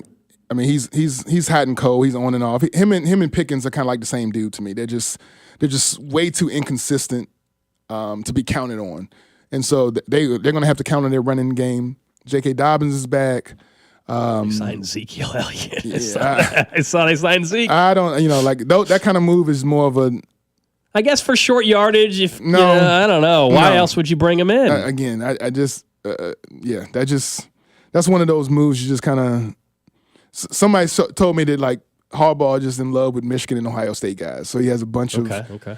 You go down this roster, it's 12 guys from Michigan and Ohio State. So, whatever makes his boat float. Harbaugh to me is doing a master class in getting everybody who think he's aloof, he's lost it a little bit. He in his post game interviews, he kind of looks around and gives you this little crazy eye look, and he's just different. I don't understand the question. Say, give me the question again. And oh, I didn't bring my notes for that. I can't answer that right now because I didn't bring my notes kind of thing. So from a head coach who knows everything going on in the business, he has kind of made this where is Waldo kind of, image of himself when it comes to interviews. And I think it's hilarious. But from a coaching standpoint, I think in the meeting rooms, it's a whole different persona. I mean, he's giving them everything Dan Campbell is giving the Detroit Lions, but he is actually he's taken the San Francisco 49ers to the champ. That's the one thing that Dan Campbell's missing. Yeah. Like he hasn't been there before, so he can get guys to run into a wall all they want. But there's some guys who look at it and say, "But coach, like we've run into this wall for you, but what do we have left? Like look at our defense now. What is left?" And I think the Chargers are healthy, and they got guys that can cover on all levels. Coming up in about 15 minutes, we'll get to the Chiefs Red half hour. I got Shawn Barber filling in for Cody with me for the first couple hours of the show today.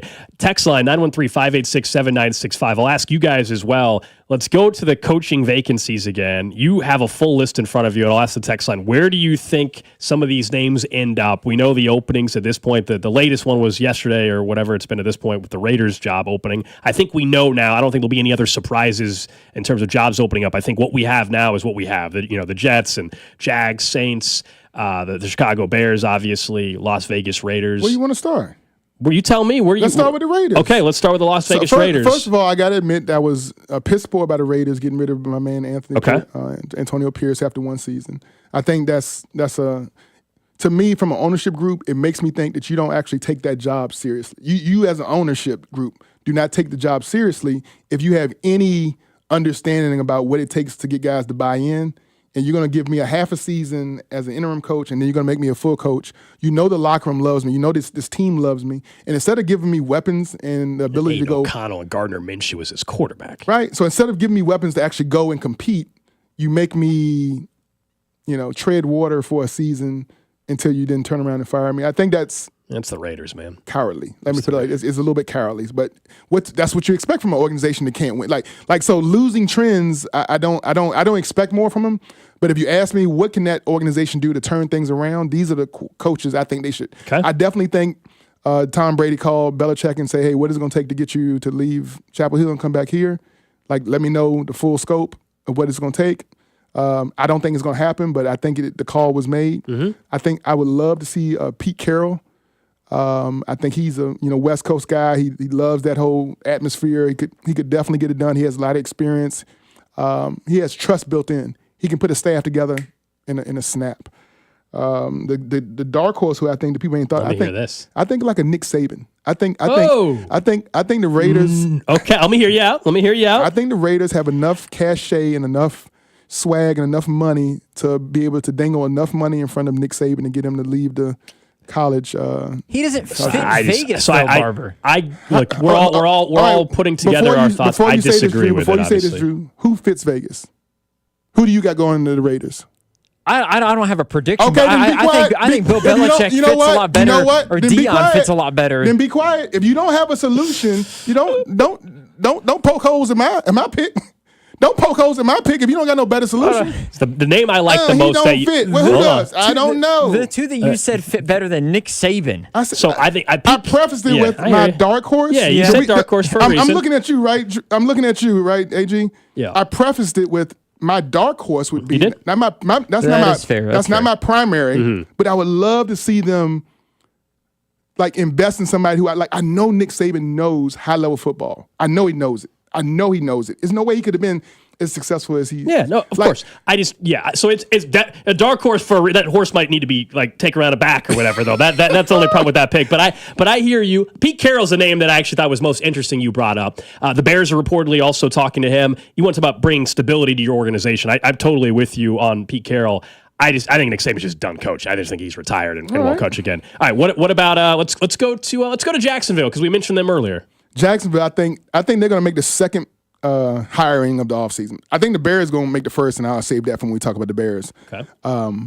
So I do think Aaron Glenn. I think Aaron Glenn is going to go down to Jacksonville. I think he's shown the league enough that the way he shut down Minnesota, I mean, he strangled them. Between the 20s, they were able to do a little bit, but And the fact that he's strangling people with his backups, like because a lot of the starters in the Detroit Lions are hurt, and they're able to do things with their backups that I think most people can't do with their starters. So then it must be a coordinator. It must be a schematic thing. It's a scheme thing. And so if I'm the Jacksonville Jaguars, they have a lot of first-round picks on that side of the ball. They've acquired a lot of defensive talent, but someone, no matter who the head coach is, they just can't put it together. So they haven't been able to fill in the coordinators, but they just don't have that. I think AG can come in and be the head coach, but he also can be kind of like Sean McDermott is doing with the Buffalo Bills. Where do you put that job as a whole? Because it's a bad division. Okay, it's not like you're not joining the AFC West or AFC or NFC North. You can win pretty quick there. I know some people are out on Trevor Lawrence. I still think he's got an immense amount of talent. Brian Thomas is a stud wide receiver. Like him or not, you already paid him. So that too. That too, right? I think that's one of the exceptions. When you mentioned Aaron Glenn for Jacksonville. Typically, if I have a young quarterback, I always want an offensive-minded head coach because I don't want to have to fire or lose my offensive coordinator and have to find a new OC every single cycle. So that's typically where I'm at. Trevor Lawrence has been in the league long enough. I don't think he has to have an offensive mind anymore. But we'll get to Chicago and stuff. I have a Caleb Williams. That next coach, in my opinion, has to be an offensive-minded guy. I agree with you. If we're going to go, let's go to Chicago. Ben Johnson. That's my guy. I got Ben Johnson I think he's the first hire. I think right when the window opens. You think even with their deep playoff run? I don't know if they can get it worked out in time for him to be the first. I think New England gets done first. So control the controllables. When you say the Lions got a deep playoff run, you're they're already off this weekend, so they're already on to the next round. When you say deep, though, I thought you meant like they're going to be in. Meaning that I think Mike Vrabel potentially get hired by the Patriots by Monday. Oh no, I don't. All right, so Ben Johnson, I'm with you in Chicago. I got Chicago saying to Ben Johnson, okay, this is your job. You tell us when you're going to sign the contract. Okay. So, whether we can announce it, can't announce it, you want to finish your run with the Lions, all that.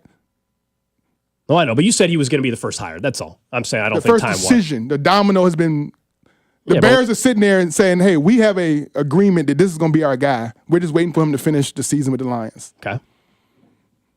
So that's what I believe that if I am Ryan Poles, I believe that if we go down to all these names of all these coaching candidates, the one guy that can come in and do the best work with what he has on offense, the defense is already good. I mean, the defense has been Joe Johnson. They got guys. Yeah, defense is good. They just offensively they need to. Ben Johnson, Chicago's where creative. I'm at too. No, we're on the same page. What about New England? Because I think that's Mike Vrabel. Yeah, that's the variable. This is going back to the Patriot way was working. I mean, listen, I'm gonna be the first. I've always said the Patriot way is a bunch of cheaters. Like that's what they do. They cheat better than everybody else. So whether we're talking about Bill Belichick, Tom Brady, to me, if you're in the building and you know somebody's cheating and you're okay with it, then you're a cheater. Like it goes together. You don't get to say, well, I didn't deflate the ball. Well, did you know the ball was being deflated? Yeah, but I didn't deflate it. I wasn't running the video camera. But did you use the film to prepare your team for the first 15 plays? Yeah. So that whole Patriot era kind of thing, I'm not saying they should get back to that, but I do think Vrabel is a defensive-minded coach. He knows how to play defense. He knows how to grind and get to be able to win some divisions that are not that far away. The Patriots, I think that they're going to be beating up on the Jets for a while. They'll be the Dolphins, I think, on the way down. The Buffalo Bills, they moved on from Diggs, but I think their organization, when it comes to really being a team that can be double-digit win team every year, I don't know if they're going to have that kind of stability. I don't know if they have the pieces in place to have that kind of long-term stability because of one of the other hires I got. That's called foreshadowing. What about the Jets? What about the Jets, though? It's funny you mention the Jets because I think that the Jets come after the Bills OC. Oh, you think Joe Brady? Joe Brady out of there, bro. Going to the Jets to run the Jets. I like that. Interesting, right? Well, I just think he's been interviewed by Jacksonville and New Orleans. I think it's interesting because I think now, that ownership group is a mess in New York, and both New York teams. But I wonder if that's not a job you need more of a veteran guy that's coached before to bring some stability and respectability to the organization versus a guy being a first-time NFL head coach. That's my only thing with Joe Brady. But yeah, Woody Johnson. I mean, you can't tell me it's a national disaster going on and tell me you want some some respect. Like somebody bring some peace. Like no, that's out of your control. You can just bring a great scheme, concept, and I think that everybody in the building, because of what the Bills did once he took over, because the Bills were kind of on the slide, and he took over and kind of like leveled out the ship almost, right? Where do you balance out the guy? And we don't always know until we see them do it. I don't have to tell you, there's plenty of great coaches. They're great coordinators, not good head coaches. There's plenty, you know what I mean? How do you balance that when you're looking? Because there's some guys that are great leaders, not the best play caller, but they know how to lead an organization. Versus like Joe Brady might be a great play caller, but not the best leader. Yeah, there you go. Marty Schottenheimer, great head coach. They're the way they coach. Dan Campbell. Like the league is full of great motivators, great guys that can inspire guys, to get guys to come out here and focus and do their job, to give guys the motivation to trust one another, to develop a vision for the entire franchise, offensive, defensive, special teams of this is what we are, this is the ability we have, this is our strengths and our weaknesses. We're not going to ignore our weaknesses, but we're going to lean in and pour into our strengths. And then we're going to do things to cover up some of our weaknesses because we know they are weaknesses. And then we're going to address those things in the offseason. But as far as we are right now, team, this is what we got and this is where we're going. It takes a special kind of guy to be able to lead 53 men in that kind of way. Obviously, Andy Reid has done a phenomenal job. Mike Tomlin has done a phenomenal job. Sean McDermott is doing a phenomenal job in Buffalo. A lot of these coaches of the years, to me, Zach. We'll get to that. We're going to have to do trash of the day at the end. We'll have to do that at the end of the Chiefs Red Half Hour. We ran out of time. In fact, real quick, I just want, who do you have going to New Orleans? Real quick, we got to go to break. Mike McCarthy. Interesting. So then Dallas opens up, so you have going to Dallas. I didn't get to that far yet because it's not an opening job. I mean, it's kind of open. Well, but if you're telling me it's going to open it up, I was just curious if you had a Dallas guy. You told me Mike McCarthy's leaving. That means Dallas opens up, Barber. With you saying that, you know who should go to Dallas? Who? Bill Belichick. I agree. Pencil drop. Mic drop. Up next, Chiefs Red Half Hour. I want to get back into what some of the deals could look like for Hollywood Brown or DeAndre Hopkins, according to Mike Giannetti. He was on with CDOT yesterday, and we'll get back into a couple of the names that are floating out there in Kansas City to perhaps find new homes as well. Cody and Gold, brought to you by Heartland Men's Health, the leader in men's sexual health. Thousands of men have been successfully treated for low T, ED, and more, all with discretion and compassion. Make your appointment at heartlandmenshealth.com. Follow the station on Instagram for ticket giveaways and behind-the-scenes content from the show at The Fan 965. MD Anderson Cancer Center is again ranked #1 in the nation for cancer care by U.S. News & World Report's Best Hospitals rankings. Our physicians treat more types of cancers in a day than many see in their whole career. This unmatched depth of expertise, combined with our groundbreaking discoveries, gives our patients access to the most innovative treatment options. Learn more at mdanderson.org. Hey, Missouri sports fans, I've got great news for you. Underdog is available to play in your state. Underdog is the best place to cash in on all of your takes during the playoffs. Which players are going to go off and which ones are going to stay ice cold. And with over 5 million happy players and $2 billion won, Underdog makes it fun and easy to cash in on all of your favorite athlete performances. Underdog is the only champs platform that puts the power to cash out in your hands. Now you can either keep riding with your entry or tap the Win Now button to cash out whenever you want. And every dog deserves a second chance. And with Underdog Rescues, you can get your money back and receive a promo code if an early injury causes your entry to lose. Underdog is the best place to play champs. Download the app, sign up with promo code BOB, and deposit now to get up to $1,000 in bonus cash instantly. That's promo code BOB. Must be 18 and over and present in a state where Underdog Fantasy operates. Terms apply. Concerned with your play? Call 1-800-GAMBLER or visit www.ncpgambling.org. I'm McCall with Lee Summit Subaru, and it's time to make a big deal out of nothing. Zero, like in 0% financing. Zero is back. Up to 0% financing on select 2024 and 2025 Subaru models for 72 months. Yeah, we did that too. And we're Google's highest review rated and only locally owned Subaru retailer in Kansas City. 0% event and a lifetime warranty. Fall in love with driving again at Lee Summit Subaru. Google highest review rated Subaru retailer in Kansas City based on 2023 Google Analytics. Dick Ray, he's your heating magician. Dick Ray, he's a man on a mission. In the dead of winter when the furnace is broken and a chill is in the air, you can call Dick Ray and he'll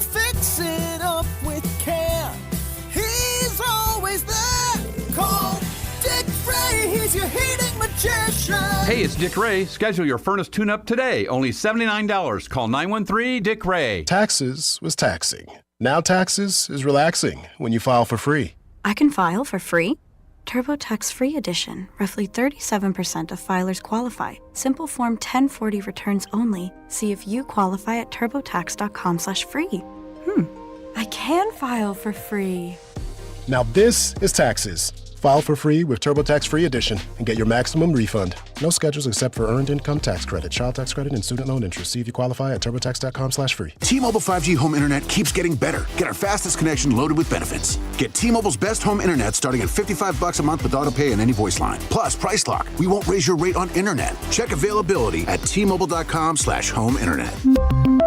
Exclusions like taxes and fees apply. Guarantees regular monthly rate plan price of fixed wireless 5G internet data with qualifying service. After $15 bill credit with postpaid voice line plus $5 a month without auto pay with debit or bank account. Regulatory fees included for qualifying accounts. $35 connection charge applies. Speeds vary due to factors affecting cellular networks. As a mom, comforting my family is what I do best. Vicks Vapor Stick provides soothing, non-medicated Vicks vapors in an easy-to-apply stick. And it dries fast, so there's no mess. I use it to comfort myself and my family. Thanks, Mom. Vicks VapoStick, soothing comfort for the whole family. And when you need more comfort for yourself, try Vicks Vapo Shower Max for steamy Vicks vapors. Use as directed. VapoStick for use ages 4 and up. Vapo Shower Max use for adults only. Chiefs coverage is brought to you by Twin Peaks. Eats, drinks, scenic views. Twin Peaks is the best in the game. Here, it's bigger game days and bolder fight nights. I mean, where else can you find a scratch kitchen that always comes in clutch every day from lunch to late night? Only at Twin Peaks, the #1 sports bar.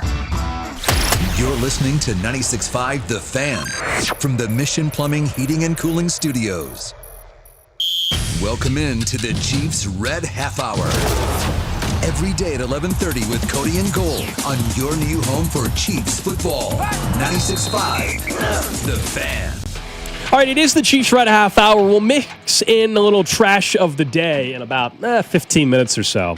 We have to do that before Barber gets out of here. That's definitely going to have to happen, especially since it's directed at one Drew Nixon. He's been waiting. He's always giving me a hard time, man. He does. He likes giving you a hard time. You heard the start of the show today. If you Barber was ready. Barber was fired up immediately. He was ready to take shots at people immediately. That's fine. That was taking shots, man. That's how we started things off. I start my day early. I get up, stretch, get my push-ups in, man. Take my shot. I'm ready. I'm ready for the day, bro. Like I attack the day. That's so right. I walked into the in the office, and on the way here, I'm hearing the same information being talked about in the morning show that you told me we was going to talk about in the mid show. So I came in a little sensitive. I came in a little bit spicy. That's a betting thing. It's different, as I said. Bro, at 9:40 on Thursdays, 9:20 on Thursdays, I go on Bob and Dusty's show. Bro, no. So you can say all you want, but like talking about the playoff matchups and picks right before that was like the opening segment for us too. And I was like, bro, he's cheating on me. Like that's what I felt like. Like this is disrespectful. Well, I'm sorry you felt disrespected, you know? I'm glad we got that sorted out though. And here you're still here. You're still here. You didn't leave. You're still here. Control the controllables. That might be the theme of the show today. There you go. Control what you can control. I can tell you Danon Hughes is going to join us despite Barber not wanting us to have him on the show. Danon Hughes will join us at 12:10 today. I didn't want him. I just thought it'd be. It's a must-listen segment. Yeah, I can't wait to hear how that's going to go. I'm going to be really quiet and make sure that I don't interrupt him. I'm going to be really respectful about what he has to say. Okay. Because we both know that he's heard Barber's throwing shade, blah, blah, blah, like all that kind of stuff. Yeah. I hope that because I don't talk, I hope one of you just hold him accountable to the fact that I won the fantasy league. So all the stuff he talks about, the multiple leagues. Somebody texted in that they're in the league, Barber, and they finished ahead of him as well. Oh yeah, I told you, it's they all said these guys. He finished 9th.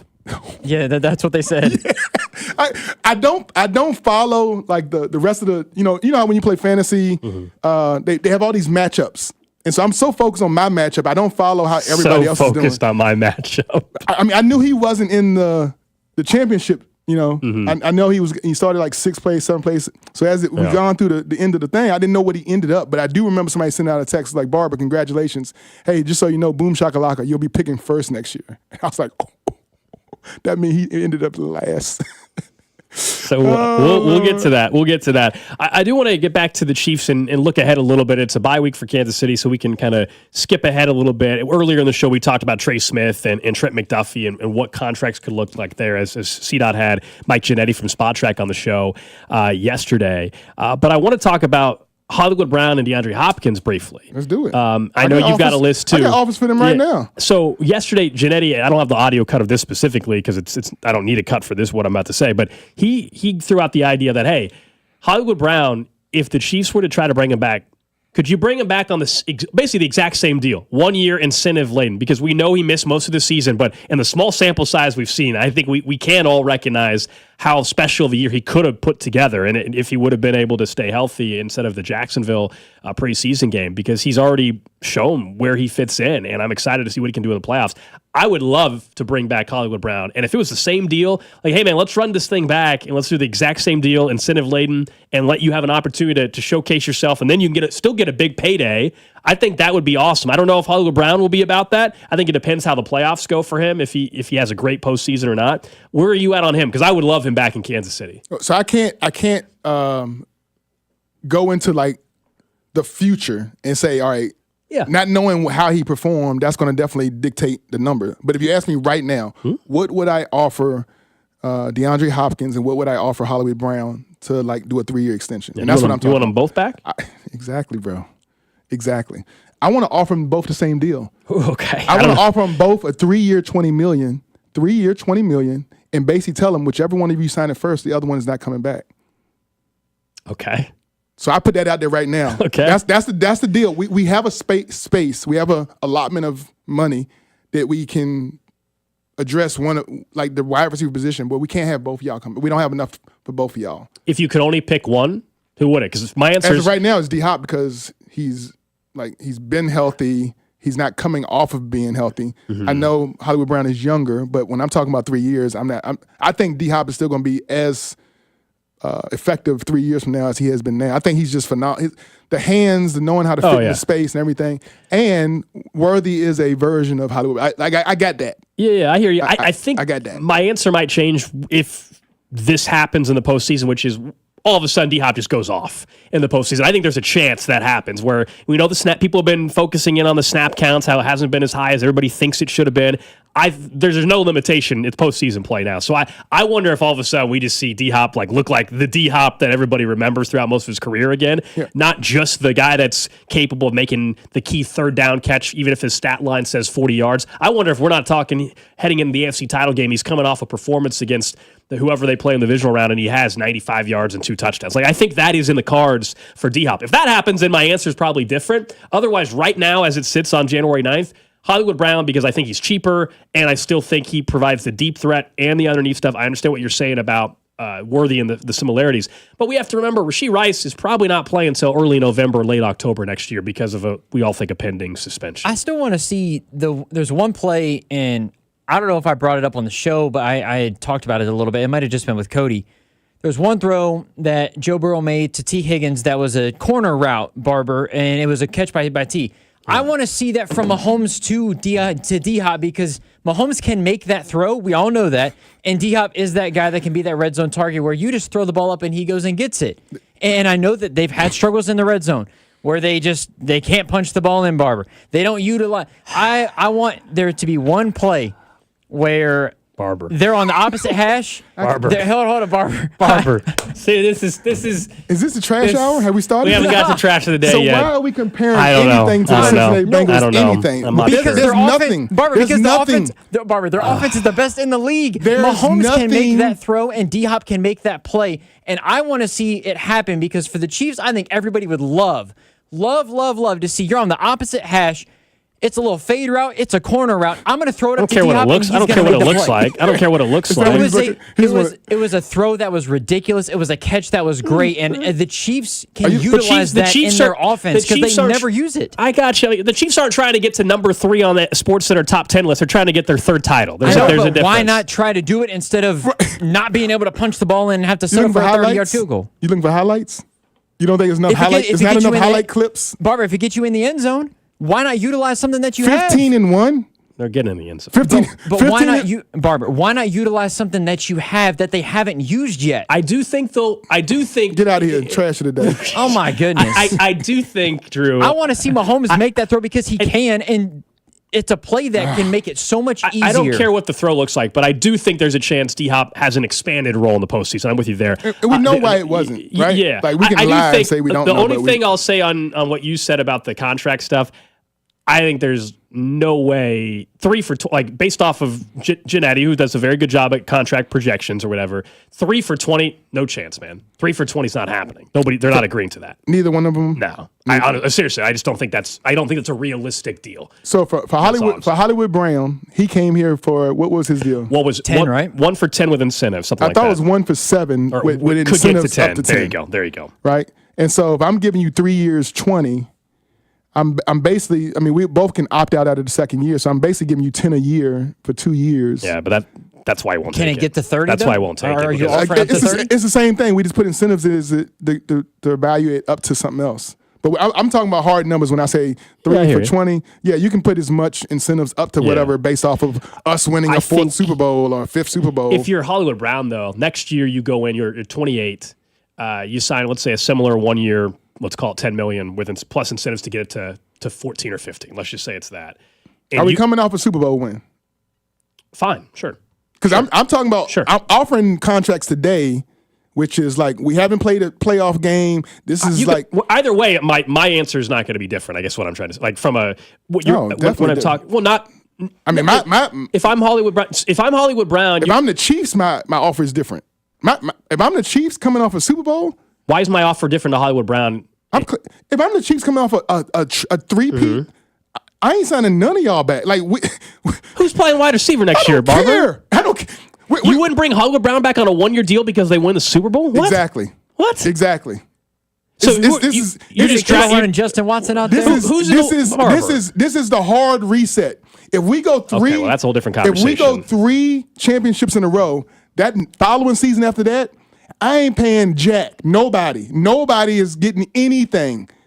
We're taking hard stances with everybody to get all of our draft capital, all that. We're getting back into a good position for the next 3 seasons. You gotta breathe. You can't every year get to the edge of the cap, edge of the cap, edge of the cap. There's a season where you have to, like, you know what they said, the bill comes due. You gotta pay.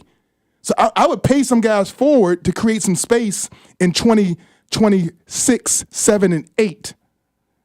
That's the championship mindset that I think is hard for people to. You have to breathe at some point. So look, that's a whole different, I think, topic altogether in conversation. Like, is there a reset in order? You brought it up. I didn't. No, but like what you're saying. I was talking about present day until you start saying if we won a suit, and I say, hey man, no. But you're talking about woulda, shoulda, couldas. I ain't use the word reset, and I think that is definitely a conversation. If they win, do people think the organization needs reset? You're obviously thinking that is going to happen. It sounds like if they win a Super Bowl, I just think that's a different conversation than like bringing back Hollywood Brown. Because I whether I'm in a reset or not, 1 year, $10 million shouldn't prevent me from resetting. Is all I'm saying. To your point though, Barber, if say they win the Super Bowl, I think Hollywood's price tag goes up because he got the Super Bowl. D-Hop's number I think goes up because hey, I got the Super Bowl. I have that on my resume. Which is I'm why a guaranteed Hall of Famer. 100%. His number goes up. That's why neither one of them will be back. When your numbers go up, it makes it less likely that you're back with the Chiefs.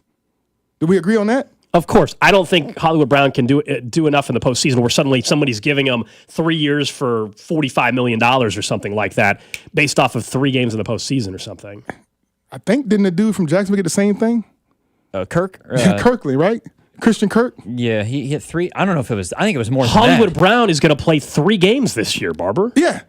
In the Chiefs offense, yes, he goes out there and puts up, 8 catches, 100 yards, and 3 touchdowns or whatever. Yeah, like I've seen Sammy Watkins go out there against the Jacksonville Jaguars and go phenomenal, go ape crazy on the team. And that almost redefined his whole his whole career here with Kansas City. 4 years for 72 for Christian Kirk. Oh my goodness! He's still 4 years for 72 for he Christian almost Kirk. He almost had double that 45. You know what I mean? You telling me Hollywood can't earn half of that in 3 good games? Come on. Yeah, he can. Yeah, he can. He probably will, tell the truth. Yes, he will. I don't believe somebody's giving him that deal in the offseason. We're basing off of hypotheticals. Yeah. That's why I was trying to keep it Now, I was trying to keep it present day. You're overcomplicating the conversation. It's really not that. No, really, I'm keeping it simple because I'm talking about present day, an offer today, not what somebody will get based off of numbers they haven't got. I ask a hypothetical, and then there's like 4 different caveats you ask about in between it before we can get to anything. All right, let's. I got all my numbers down here already. I got you. So there's no in betweens. I got a date at the top. Mm-hmm. It's today's date, and these are the offers I would make these guys right now. That's as simply that's the most simple formula there is, bro. Simple. That's it. No if we win the Super Bowls, no if they have really good games, not if they can stay healthy. These are present day numbers. That's what I would offer them today to extend. Today. Go today. Today. It's a new day. All right, let's get to the trash of the day. Trash of the day. I'm not ready for this. You shouldn't be. I let Barber take over trash of the day today because I already got my fun in earlier in the week about Cincinnati. Travis Kelce had his comments yesterday applauding Cincy, saying he's not afraid. He said they were great. And then a Cincinnati player, of course, was a giant a-hole about it because that's Cincinnati for you. Even though Kelce was complimentary of them. So, typical Cincy stuff. Then I saw the video come out from the Bengals version of the franchise, their video series. And all the Cincinnati players and coaching staff were watching the Broncos-Chiefs game, and seeing them painfully watch the Broncos beat the Chiefs was pretty funny and hilarious. But I'll let Barber take it from here. I mean, the trash of the day is, it could be the trash of the month, the year, the season. The way that the Cincinnati Bengals have allowed their franchise to start every single year under Zach Taylor. 1-3, 1-4, 1-5. And then with the disillusional hopes that somebody is going to bail you out, some team is going to give you some help, some support into getting to the playoffs. When you have one of the most potent offenses in the league, nobody wants to see that offense on the other side of the field.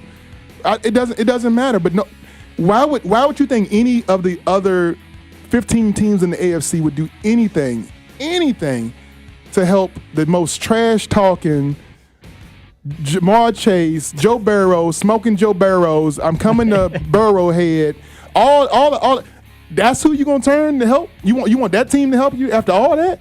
Come on, man. You got to have some respect for yourself. If I was Cincinnati, I would have just shut the lights off in the building and say, hey, guys, season's over. We had a good run.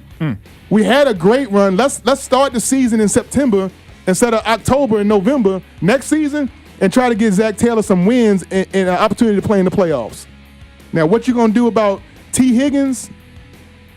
I don't know. I really don't know if that matters. A healthy T. Higgins the entire season, would that have got the Cincinnati Bengals that one more victory? Probably. Probably. You bring the same team back with a healthy T. Higgins for the entire season. I do think they would be one of the seeds in the playoffs. Amidst a defense that stunk.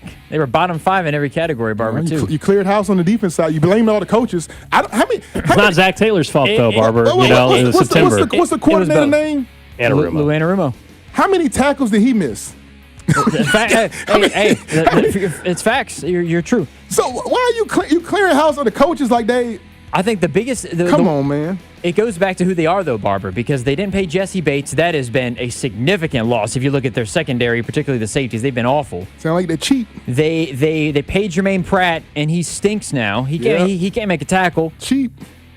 Logan Wilson was out for the rest of the season, but he's maybe the best player they have on defense other than Trey Hendrickson. They both are needed. That's all they have. And Henderson, you took him to the point where he had to threaten to be traded to get him. Their owner stinks, Barber. Their owner still need to pay him.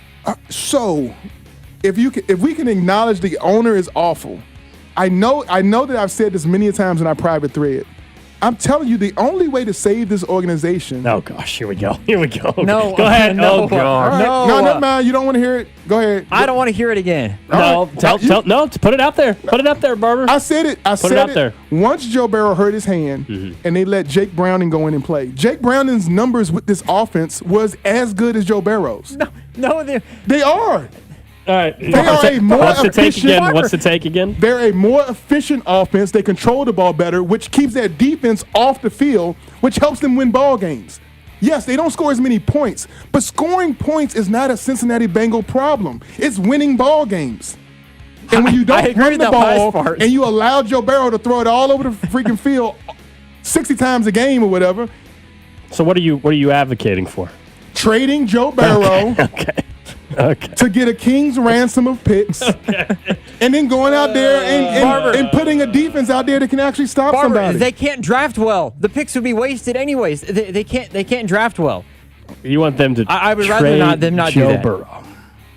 I mean, pull up the stats. I showed y'all the numbers. It's not a big fall off, and the time of possession is greater. More rushing attempts. Mm-hmm. The same winning percentage.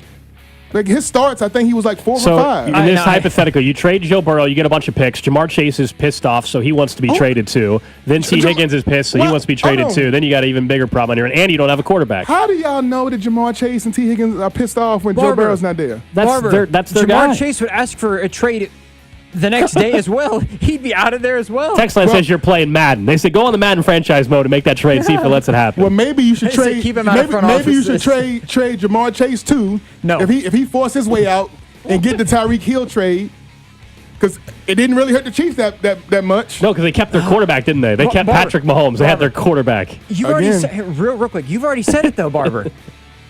The Bengals have a bad organization. The organization is flawed. They can't do what the Chiefs did because the Chiefs have a great organization. They have a great GM. They can't. Anybody else, we've seen it. Anybody else that tries to do what the Chiefs have done, they fail at. It's going to be no different with the Cincinnati Bengals, especially if they get rid of Joe Burrow. All right, when I say trade Joe Burrow, how do you figure that's in any vein of mimicking the Chiefs? That is not. That's totally different. Well, you were just talking about great moves that the Chiefs find a way to make things work. The Bengals would not find a way to make that work at all whatsoever. Or even if they just traded Jamar Chase, they wouldn't find a way to make it work with more picks because they can't pick anyways. I think we're just diving way too deep in this. It's just pretty simple. Like, let me remind you, Shawn Barber just said, Shawn Barber, it is trash of the day. Barber, I hate to do this to you. Trash take. Yes, trash 100%. take. I'm sorry. Saying that they should trade Joe I don't think I even know how trash of Burrow. the day works. Usually it's random story. Somebody like steals something from a Subway or I something. thought I was just talking trash about the Bengals. I mean, we could. Today it is. Today okay. it is. Today it I didn't know you was going to say take can be trash trash take. as well. You're I mean, taking it all trash. fits. Saying they should trade Joe Burrow, a top 3, top 4 quarterback in football, is a trash take. So someone today. asked if that was how you won the fantasy league. You drafted Joe Burrow and then traded him. Or drafted. Did you have Jamar Chase Watch, on Joe your roster? Burrow was his quarterback. That'd be funny. I'm in 8 leagues, so In this one that you won, did you have Jamar Chase or Joe Burrow? I didn't have my fantasy lineup prepared for the show today. So You have an app on your phone? Of all You the have an app other on your things phone? that AG sent me to be prepared for, You are the most prepared. You are the most I'm prepared in GM 8 in your leagues. league, and you don't I'm in remember 8 who was on leagues. your roster. I'm in 8 leagues. Did you win all 8? Don't you remember the winning one? Well, I saw the highlight that showed me my championship, and I should have shared that with y'all. But in that highlight reel, ESPN I app do highlights. remember showing like my player of my roster. It was at Jamar Chase. That's he led me to victory. Okay, You're welcome. You're welcome. Like as Barber, if you're. Barber, by the way, if Jamar Chase had Jake Browning, you would not have won your fantasy league. I don't think. I wouldn't have drafted him. Because it would have been a more. You know who I would have drafted? The running back, the Brown dude. I would have got him. Chase Brown. Yeah, and I still won my league. He was good even with Joe Burrow. And I would have still won my league. Bro, don't test me.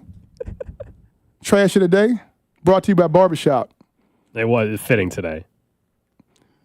It's almost time. Got about 5 minutes Oh, before. people are fired up about you right now. You want me to read you some texts? Go for it. 913-586-7965. Wait, so when CDOT references stats, you call it the black box crap.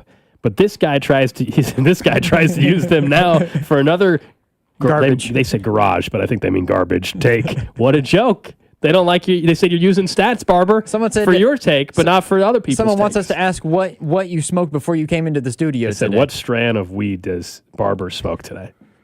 None. None, yeah. I'm pretty clean. Yeah. I'm a pretty clean cut kind of guy. You know what I'm saying? Like I don't really. I don't really venture. Just think of into it, Gold. You're gonna be in good physique. You're gonna be healthy, but the takes are gonna be crazy when you get that cardio going. Barber's my new life coach. How are things working for the Bengals thus far? Doing I things would by the agree book. that they're not going well, but trading Joe Burrow is not going to solve any of the problems. Okay.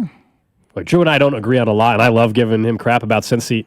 They're not trading, nor should they trade Joe Burrow. No, they should. He's the best quarterback they've ever had, and he's one of maybe 5 quarterbacks that are. Hold on, Barber. He's in your top 4. He is one of 5 quarterbacks that the franchise is set for the next 10 years with. And they don't have to worry about the quarterback, which is a lot of teams' problems. Because you haven't drafted well, if you're using that as a reason to not get draft capital, you're failing. Your organization is doomed anyway. If you can't go into the next draft thinking we're awful drafting. You understand how like I just think the proof's in the pudding. That's just silly to think. You always got to believe like this is going to be the draft class that we turn things around. This is going to be the draft class that we have. We do what the LA Rams did. We get Verse and we get the 2 linemen both from Florida State and Fisk. Yeah, Fisk and stuff. Like, you got to have that kind of belief in your organization. Barber, I've had that belief for the last 20-some years, and they haven't won anything. No, but to Barber's point, if you're if you're a coach or a general manager, you believe you do have the right answers, and you believe you are going to have the right process and all. Like, I would think so. It also of course, if the results aren't there, eventually you get fired. But like, nobody is. Whether it's an athlete or nobody's doing their job thinking they're going to fail. Yeah. Nobody enters that thinking they're going to fail. It does go into the cheap organization part, though, Barber. They have the smallest scouting staff. They spend the least amount of resources in scouting. That's a problem. And that's a problem. I love it. When you don't draft good and you got a small scouting department, you might realize that's you would directly correlated. Right? I love it. Hopefully that keeps up. All right. Up next, we'll get to what's trending. Danon Hughes, former Chiefs wide receiver. Of course, he will be on the call for that divisional round game right here on 96.5 The Fan. He's going to join us next. This is Cody and Gold on your home for Kansas City sports. 96.5 The Fan. Brought to you by Heartland Men's Health, the leader in men's sexual health. Thousands of men have been successfully treated for low T, ED, and more, all with discretion and compassion. Make your appointment at heartlandmenshealth.com. Hey, it's Karen with Shamrock Roofing and Construction. Ready to replace that roof? We have flexible financing options, 12 months same as cash, and don't make a payment for 90 days. And that's just one of many options we offer. Get on the schedule now with our in-house Consumer Credit Center. One call does it all for flexible payment options, affordability, and peace of mind. Visit shamrockroofer.com. That's shamrockroofer.com or call 1-866-932-3545 today. Wouldn't you like to take a vacation from your bills? Well, you can. With credit card balances at an all-time high and Golden Oak's 5.25% rate, you could be saving thousands of dollars after a simple phone call. Call today and get your cash in as little as 14 days and make no payments for 2 months. Call 913-890-GOLD. Golden Oak Lending cured my blues.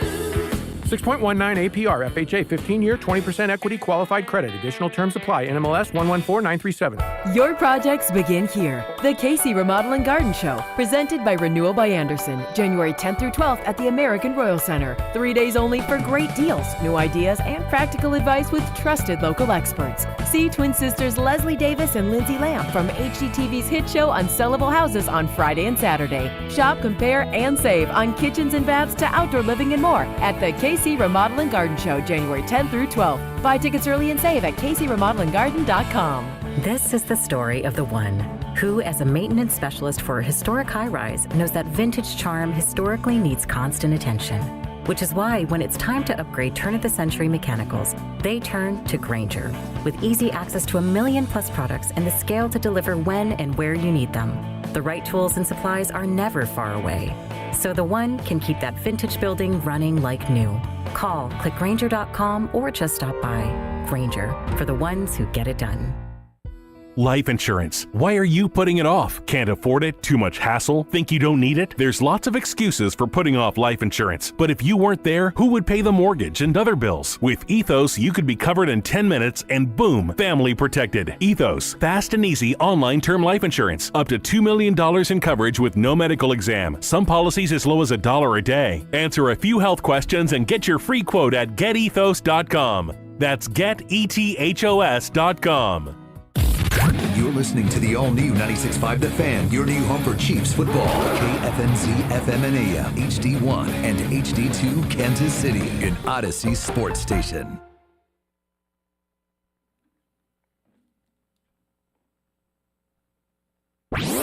What's trending? Barber, you got him flustered, man. You got Drew flustered with the Cincy talk. Anyway, it is What's Trending, presented by Baker University, where graduates earn higher salaries and land jobs faster than any other university in Kansas. Apply today at bakeru.edu. I got Shawn Barber with me for a couple more minutes. That's because his guy Danon Hughes is also going to join us in just a couple of minutes. But number one on What's Trending, college football playoff tonight. Semifinal action. Game 1 is this evening, 6:30. Penn State, Notre Dame. The Fighting Irish are 1.5-point favorites in this one.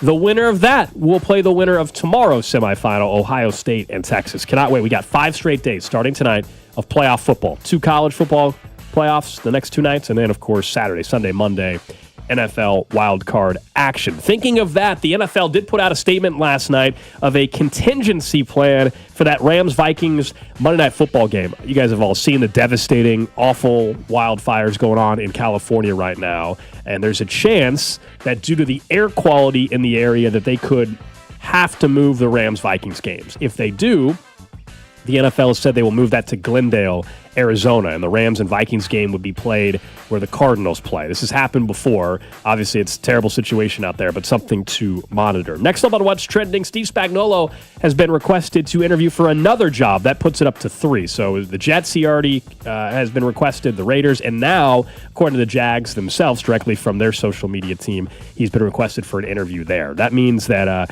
Matt Nagy and Mike Borgonzi already completed their interviews with the Jets. Mike Borgonzi, the Chiefs' assistant GM, is requested for the Titans, and then now add Spags to the conversation as well. And lastly, on What's Trending, local college basketball last night. If Cody was here, he would tell you about the Roos. They got their ass kicked, unfortunately, by Omaha. And then the Kansas Jayhawks found a way to get a win against Arizona State. They were down 6 at half, and then they controlled that game in the second half. That is What's Trending here on Cody and Gold. Alex Gold, Drew Nixon with you. Shawn Barber filling in for Cody today. Cody will be back with us tomorrow. Coming up in just a few minutes, Danon Hughes is going to join us. Also, 1 o'clock today, Mike Palm from Circa out in Las Vegas will join me. We'll talk some betting angles for Wild Card Weekend. That is all coming your way here on Cody and Gold. You ready for this roster? Roster. Oh, gosh. Roster of what? My fantasy team. Okay, real quick. Sure. Yep. Baker Mayfield, Bruce Irvin, James Conner. You pick defense. Too. Jordan Addison, Jamar Chase, Laporta, McLaren, and as of right now, I had Puka Nacua. Who else? I had Herbert. Over there. My backup tight end was Ertz, and then the kicker for the Minnesota Vikings. Okay. Right. I always stream defense. So right now I got the Buccaneers defense, but I streamed the defense based off of whoever was playing against the Giants all season long. I got you.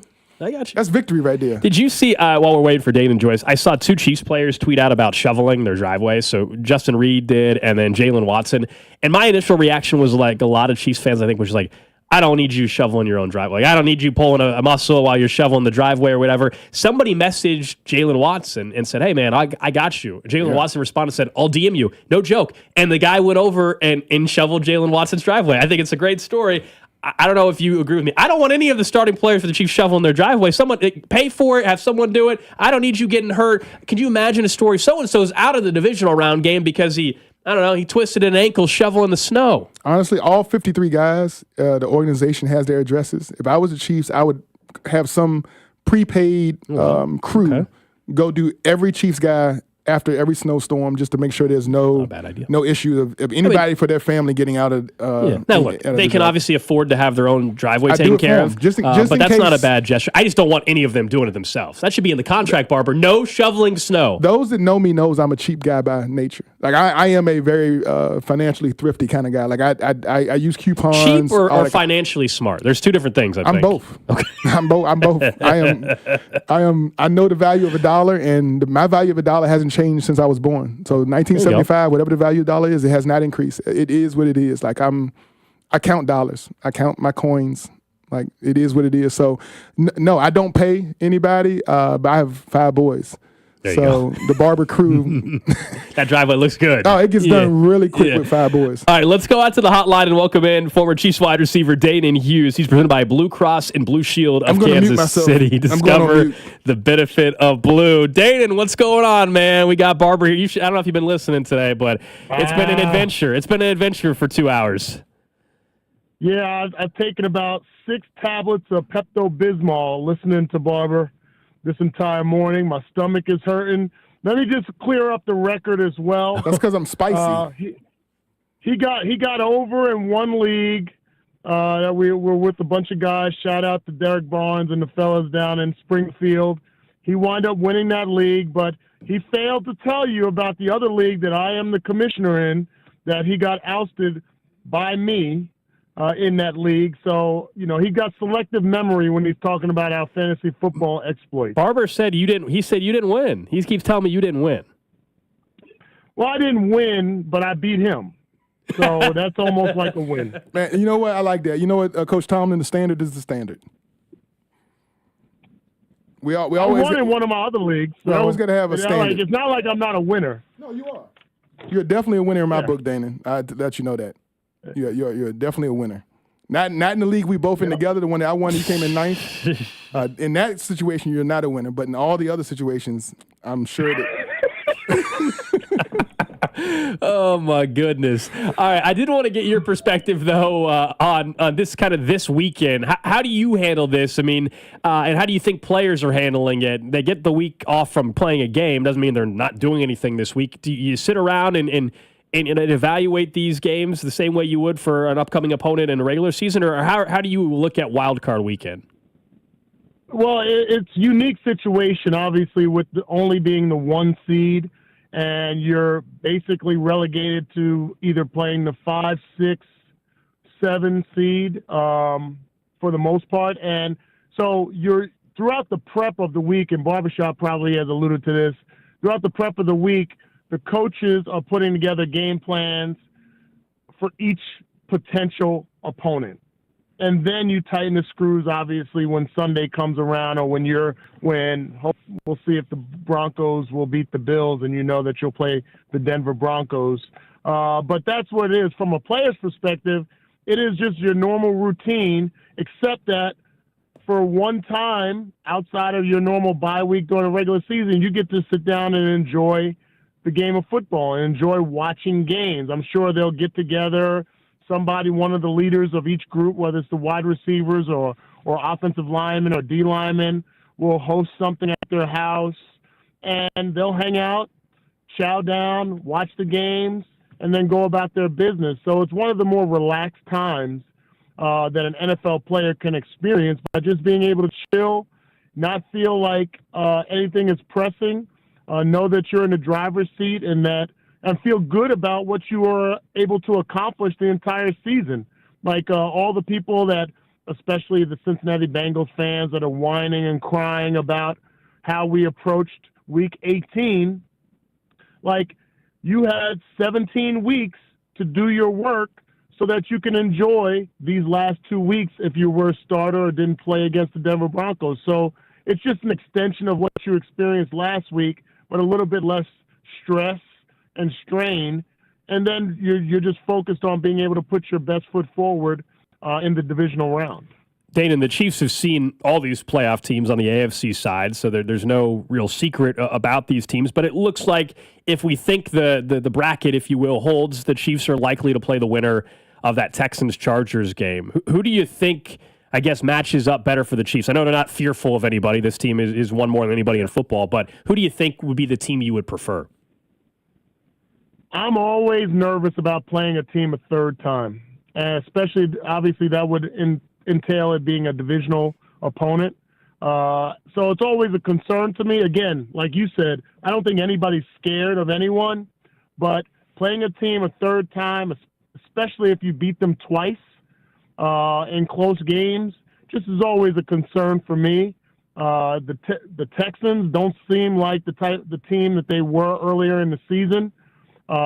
Doesn't mean that they can't step up. Heck, you can look at how we played last year at 11-6, and some people probably would have said the same thing had they had to face us in that second round. But the fact remains is that I think we are a team that has gotten better. We've ascended. You guys have heard me say this on the airwaves, whether it's my Players Only show or each week with you guys. Like, I didn't want to be the best team in September and October and November. Speak to me in December and January, and I think everybody who's watched this team can at least say they've gotten better, especially over those last 3 weeks of the season. So that's exactly where you want to be. And I want to make sure that if by chance we play a close game or we falter in the playoffs, I'm saying it now. Don't be that fan. Don't be that pundit that says, well, we could have saw this coming from the earlier part of the season when they had issues at the tackle position or they were winning close games. None of that matters now. What we saw in at least 2 of the last 3 weeks or 3 of the last 4 weeks is what you're expecting in the playoffs. And I think with Hollywood Brown returning, with everyone being healthy, Chris Jones, he'll be healthy as well. That's the expectation. That's where we should set our sights on, and not reflecting back on some of the woes that we had in the first 10 weeks of the season. With Hollywood Brown back, you look at this wide receiver room and you stack it up against the AFC. Is it crazy, especially if you include Kelce, but I'll even take him out of this conversation. I think this is the best wide receiver room in the AFC playoffs right now. Oh, I think so. In totality, all healthy. Obviously, it would be great to have Rashee Rice, but then you would have a no doubt best wide receiver room. But based on where Andy Reid and Matt Nagy puts these guys in position to make plays and be successful. Like, you're not asking DeAndre Hopkins to beat guys deep. You're not asking different receivers to do something outside of the main part of their skill set. Like, DeAndre is going to be a possession guy. He can isolate on the outside and run hitches and slants and fade stops and back shoulders. You got Xavier Worthy, who's kind of the Swiss Army knife that's working from the backfield, jet sweeps, can also run the vertical routes. You'll see him on deep crosses, shallow crosses as well. Hollywood Brown will be kind of in the same mold, maybe not in the backfield, but lined up in the slot. You mix in Justin Watson, kind of keeping or catching defenses off guard with his speed as well. That's what you want. You don't necessarily need a bunch of guys that can do the same things. And unfortunately, if you're a football fan, other teams don't know how to manage units like this. And we are fortunate that Andy Reid, who I reference as the mad scientist of offense, knows how to utilize his talent in the best way. And Isaiah Pacheco is going to be your 20 to 20 kind of running back. And Kareem Hunt is going to be the guy that's going to work inside the 20s and the short yardage goal line. We have guys that fill specific roles. And when you talk about the wide receivers, they're definitely, in my estimation, one of the more, or if not the most consistent unit as far as a wide receiver crew that we'll see in the playoffs. We're talking to former Chiefs wide receiver Danon Hughes here on 96.5 The Fan. Travis Kelce, we saw last year sit out Week 18 and then look like a completely different player, a Hall of Fame player again in the postseason. He was dealing with injuries a year ago. Well, he gets some rest going into this postseason again. I feel like we are going to see, once again, Travis Kelce just look like the old Travis Kelce and remind us all why he's the best tight end in NFL history this postseason. Yeah, I don't see why we would expect anything different. I mean, he's kept himself in an incredible shape, and now you also can factor in the emergence of Noah Gray and his abilities. Now teams just can't assume that everything's going to go to Travis Kelce, that they're going to have to show some respect to Noah Gray because he's been making plays as well. So when you have that 1-2 punch at the tight end position, not that Travis needs it, but it's definitely a help that he's a guy that has Noah Gray as a wingman that's made some plays. Now people are going to have to really focus on a lot what's going on sideline to sideline. And when you talk about the wide receivers, the crossing routes, the pick routes, the abilities for them to make plays in the space, then you factor in a healthy Patrick Mahomes who's going to maneuver in the pocket with he and Travis on the same page, finding those open windows in the middle of the defense. I mean, I'm glad Shawn Barber is being quiet right now, but he can definitely attest to how tough it could be to cover space in the middle of the field as a linebacker when you have a mobile quarterback and a tight end that has the wiggle like Travis Kelce. But that, let me just say, that was not an opening for Shawn Barber to start talking because I think we're having a really good conversation now. We don't need him in it. He just rolled his eyes a little bit as we're talking to Danon Hughes. Shawn Barber is still, believe it or not, in studio with me right now. Real quick, away from on the field stuff, we know this week is all about coaching vacancies and coaching carousel, and multiple members of the Chiefs staff have been either already interviewed or requested interview. Coaching-wise, I'm talking, of course, about Steve Spagnuolo and Matt Nagy. Do you believe that one of those guys ends up, getting a real opportunity this offseason? And how do you feel about, I guess, the notion that Steve Spagnuolo might get another look to be a head coach? I think it's long overdue when you consider, I wouldn't say long overdue for Matt Nagy because he's had a shot, but there's something to be said about being able to coach greatness consistently. And I talked to a bunch of friends, and they discount Andy Reid. They make it known that Dan Campbell and Dan Quinn should unequivocally be Coach of the Year. And I'm like, there's an argument. I'm going to talk about this on my show tonight. There's an argument that when you coach greatness consistently, that can be tougher than coaching a team that went 4-13 and now they're 11-6. Like, there's something to be said about coaching greatness consistently. So when you talk about Spags and Matt Nagy, you got to give them extra flowers for being able to coach the greatness that they have defensively and offensively on a consistent level. So I'm not surprised that they're garnering attention. I wish the same attention again would have gone to Eric Bieniemy. I think he was justified as well.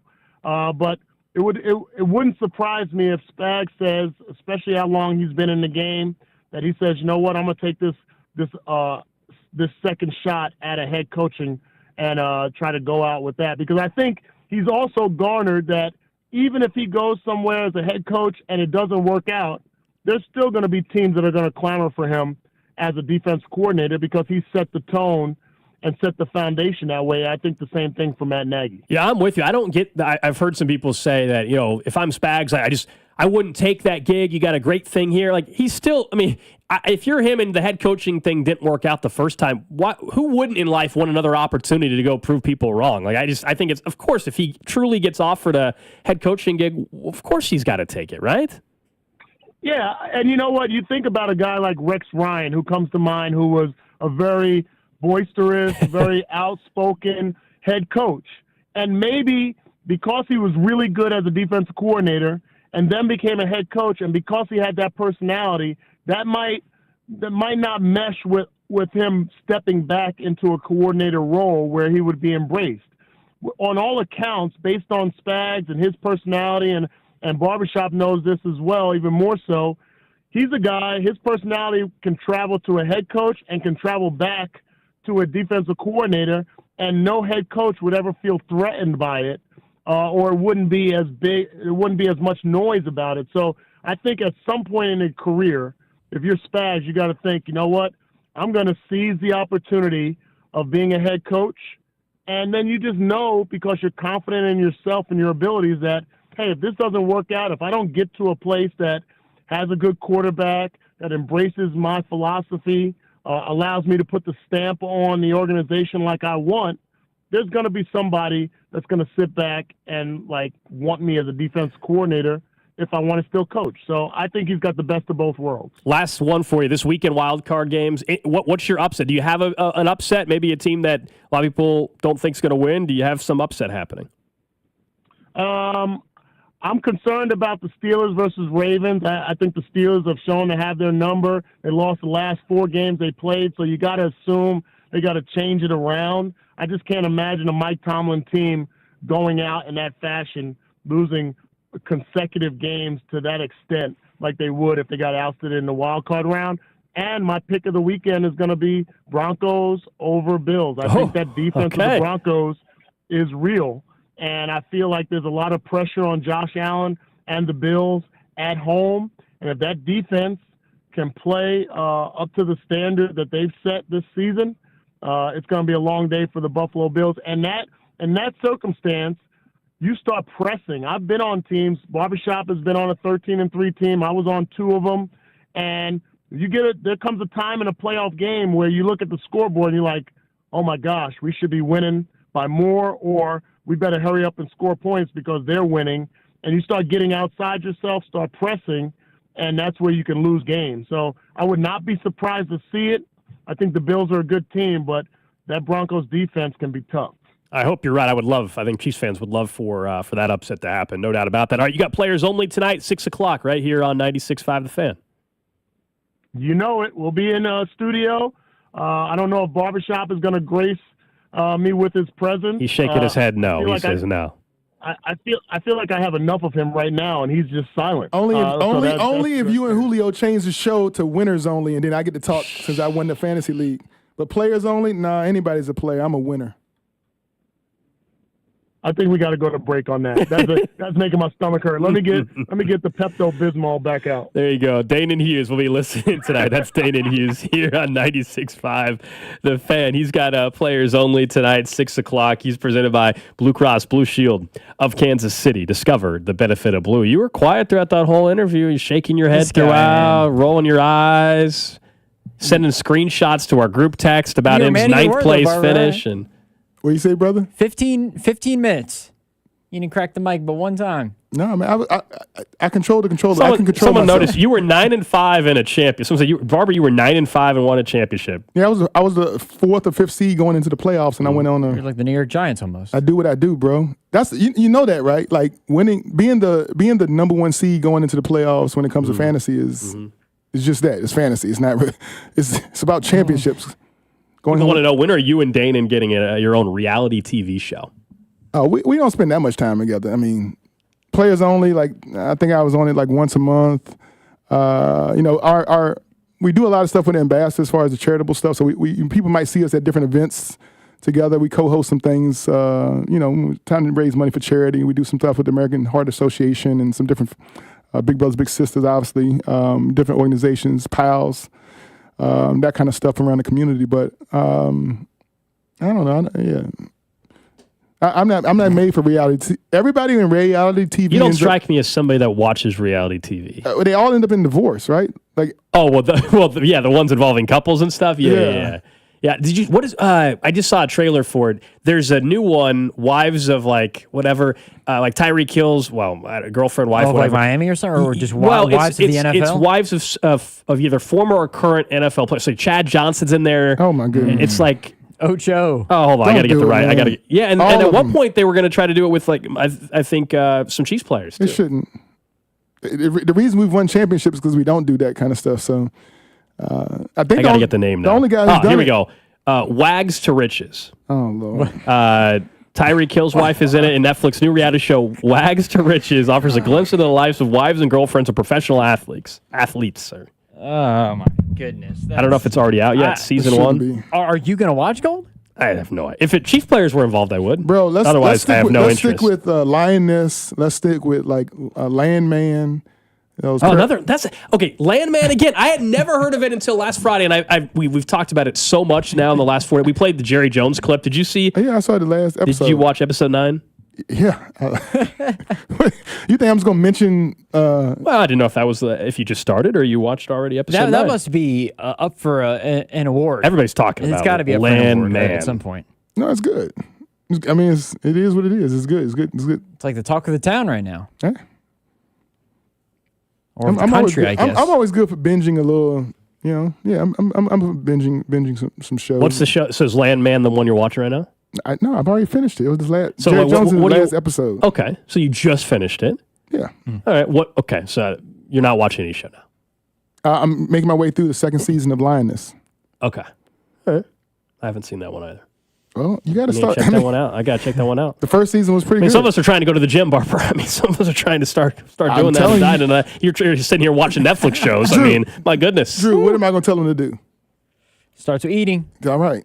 Stop talking about going to the gym. I'll see you at the gym tonight. Stop talking about going to the gym. Get your diet, man. In fairness, Gold, if you took the advice of Barber, you could stream Linus while also eating healthy at the same time. You could do both. Well, also, you can watch it while you're on a treadmill, too, right? That's true. I've never been a watch. Whenever I've gone to the gym, I've never been a watch turn the TV on. I'm too locked in. Just go music. Just go AirPods, listen to music, 100%. And jog and run. Oh, yeah. I think my idea of cardio and your idea of cardio might be two different things. Well, cardio's very general, Are right? you Like there's running? a lot. There's either treadmill, there's other stuff. I do things with a purpose, so I'm not like there is no leisure Like I don't think about things. You're also like, a former NFL football, former professional athlete. When you ask me for my advice, I can't act like I'm not who I am and be like, all right, well, let me forget who I am and try to help AG. Barber doesn't want to help me is what it is. That's what we've discussed. In the 2 hours that he was kind enough, 2.5 hours that he's been filling in today. I want to help you help yourself. I appreciate that. That's the way I can help you. Okay. Like letting you understand it. It's all, you have everything you need to become a better you. You have everything already. It's already there in front of you. You don't need to add anything. That's a great sales pitch right you there just gotta, for the life coach. You got to fine tune it, man. You got to make some minor adjustments. I like that. A little fine tuning. Okay. Just like the Bengals. Well, they need some more help. I'm closer to achieving my goals, Barber, than the Bengals are. A little fine tuning. At this point. Fine tuning. Stop going after sacks. Oh, they're not the Raiders. Come on. Stop going after sacks. They aren't that far off. Being a sack champion doesn't. All right, up next, Barber. Trey Hendrickson's the defensive player of the year. All right? Thanks for coming in, man. Seriously, I appreciate you filling in for a little bit. It was a quick 2 hours, bro. It does fly by. Flew by. Brought to you by the McGinnis Group, obviously. Together, everyone achieves more. I mean, that's what I was here. It was, my time is paid for by somebody. My boss gives me time off. Shout out to Matt McGinnis, Scott Soxie, Sonny Fowles. The producers, they missed me around the office. They wanted a Barber. They text me, "Where you at, buddy? Where you at?" bet. I'm like, tune in. Be a P1. Listen to 96.5 The Fan. That's right. Number one station. Y'all think y'all gonna see me tonight at Danon's the Winners Only show? Players Only. Winners Only? Yeah, Players Only. He'll be hosting that. Winners Only? He doesn't want you on the show, he said. Well, if I don't hear him call it Winners Only, I will sit there and not say a word. Up next, I want to talk about something that Fesco said this morning in regards to stadium front, something that I think we all thought would happen if a new stadium does end up being the path the Chiefs choose. We'll get into that, plus all 32 next. This is Cody and Gold on your new home for Chiefs football. 96.5, The Fan. Brought to you by Heartland Men's Health, the leader in men's sexual health. Thousands of men have been successfully treated for low T, ED, and more, all with discretion and compassion. Make your appointment at heartlandmenshealth.com. Inside the Huddle is brought to you by Blue Cross and Blue Shield of Kansas City. Discover the benefit of blue. I'm McCall with Lee Summit Subaru, and it's time to make a big deal out of nothing. Zero, like in 0% financing. Zero is back. Up to 0% financing on select 2024 and 2025 Subaru models for 72 months. Yeah, we did that too. And we're Google's highest review rated and only locally owned Subaru retailer in Kansas City. 0% event and a lifetime warranty. Fall in love with driving again at Lee Summit Subaru. Google highest review rated Subaru retailer in Kansas City based on 2023 Google Analytics. Dick Ray, he's the sewer magician. Dick Ray, he's a man on a mission. From murky floods to clogged up drains to pipes that are putting up a fight, he can wave his wand and leave the sewer shining bright. He'll make things right. Call Dick Ray, he's the sewer magician. Hey, it's Dick Ray, Clear Any Drain, only $79. Call 913-DICK-RAY. Buying and selling a home is stressful. You want the best team on your side, and that's my friend Dawn Sharp and the Sharp Homes team, brokered by Epic Realty. To find the current value of your home, go to homesforsaleandkc.com. Click on the button, How Much Is Your Home Really Worth? Then the Sharp Homes team can give you options. If you want to skip the showings and open houses, you can do that with their instant offer program. Contact the only agent I would trust if I needed to sell my home. It's Dawn Sharp. Google Sharp Homes team or visit them at homesforsaleandkc.com. Do you have 3 ex-wives and your current trophy wife wants a life insurance policy 3 times the size of the policies you had to purchase for your previous mistakes? If so, you need to call Big Lou at Term Provider, 800-511-3535. Big Lou is intimately familiar with your problems, and if you're 50 or 60 years old and in reasonably good health, a $1 million policy should only cost about $100 to $200 per month. Big Lou may have a solution for your previous policies as well. You may even save enough money to lighten the load on your new $1 million policy. Remember, call Big Lou. He's like you, except he's only on number 2. Call Term Provider, 800-511-3535. That's 800-511-3535. For $1 million in term life insurance that you can live with, call Big Lou at 800-511-3535. This is the story of the one. As a maintenance specialist for university housing, he knows college students can major in wear and tear. Plus, housing so many students doesn't leave a lot of room to house all the supplies he needs. That's where Grainger comes in. With over 1 million industrial-grade products and fast, dependable delivery, Grainger carries the quality products he needs so he doesn't have to. From a new door hinge to a whole new faucet. Call, click Grainger.com, or just stop by. Grainger, for the ones who get it done. T-Mobile 5G home internet keeps getting better. Get our fastest connection loaded with benefits. Get T-Mobile's best home internet starting at $55 a month with auto pay and any voice line. Plus, Price Lock. We won't raise your rate on internet. Check availability at T-Mobile.com/home internet. Exclusions like taxes and fees apply. Guarantees regular monthly rate plan price of fixed wireless 5G internet data with qualifying service. After $15 bill credit with postpaid voice line plus $5 a month without auto pay with debit or bank account. Regulatory fees included for qualifying accounts. $35 connection charge applies. Speeds vary due to factors affecting cellular networks. Chiefs coverage brought to you by the KC Boat and Fishing Show, January 9th through 12th at Bartle Hall. Get ready for fun in the sun with screaming deals at the KC Boat and Fishing Show, January 9th through 12th at Bartle Hall with kids free admission. Take advantage of 4 days of special show pricing on hundreds of boats plus non-stop entertainment. Go to kcmoboatshow.com for more info. You're listening to 96.5 The Fan from the Mission Plumbing, Heating, and Cooling Studios.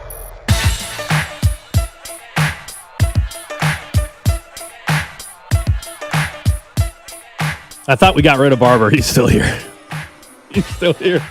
He's just watching now. I'm good with Barber hanging during around. the break. Look, during the break, we have what was the break? 5-minute break, Drew, something like that? Yeah, it was a little bit shorter this time. Okay, shorter break. So I was thirsty, so I went out. I didn't bring my water bottle, so I went and got a bottle of water. Okay. Barber approved that. Thumbs up. And then I went and got some Skinny Pop. And he's like, staring me down for eating popcorn. At least it's Skinny Pop if I'm going to eat popcorn. And he said, it's true. But he said, it's bad for your teeth. It tricks your stomach. Anyway, life coach, Shawn Barber, I'm telling you, I got a life coach now. Get me on track. I wonder if Barber would be into the, what is it? There's a new commercial out for those like pre-made meals, but they're supposed to be. the factor meals or whatever. Those are yes, those. Yeah. Those, they've been having some are better than others, I think. Yeah. It's kind of expensive. I don't know. You guys know I don't cook. Oh, yeah, that's part of the problem with it. That's part of the services. problem. We're going to get into sports again, but the whole diet thing, part of it is, Barbara, I don't cook. So I probably need like a meal plan type thing to make this work for the diet portion. Otherwise, it's a struggle for me. Anyway, thanks to Shawn Barber for joining us as he still give me a dirty look. If you're watching on video, I guess his camera could still be on, theoretically. Yes, he is still on camera. There you go. We'll get to the random question of the day. I think you'll enjoy this one today. It's a scenario that I think has a simple answer, but there's been a mixed bag. I've run this one by some friends and family as well. So we'll get to the random question in just a bit. But this morning when I was driving in to the studio, I heard Bob and Dusty talking about a slight little update on the stadium situation, mainly for the Chiefs. The Royals I think Bob said something along the lines of it's getting closer, right? Which has been the story for a very long time, and I think everybody's kind of just ready for the stadium stuff to be taken care of. But what he brought up I thought was most interesting was about the Chiefs once again are expanding the survey that they're going to have, whether you're a season ticket holder or not, to ask fans feedback, right? Whether it's a new stadium, whether it's a renovated stadium, what elements do you want? And one of the questions Bob mentioned, and I haven't seen the survey yet, but what Bob mentioned was PSLs, personal seat licenses.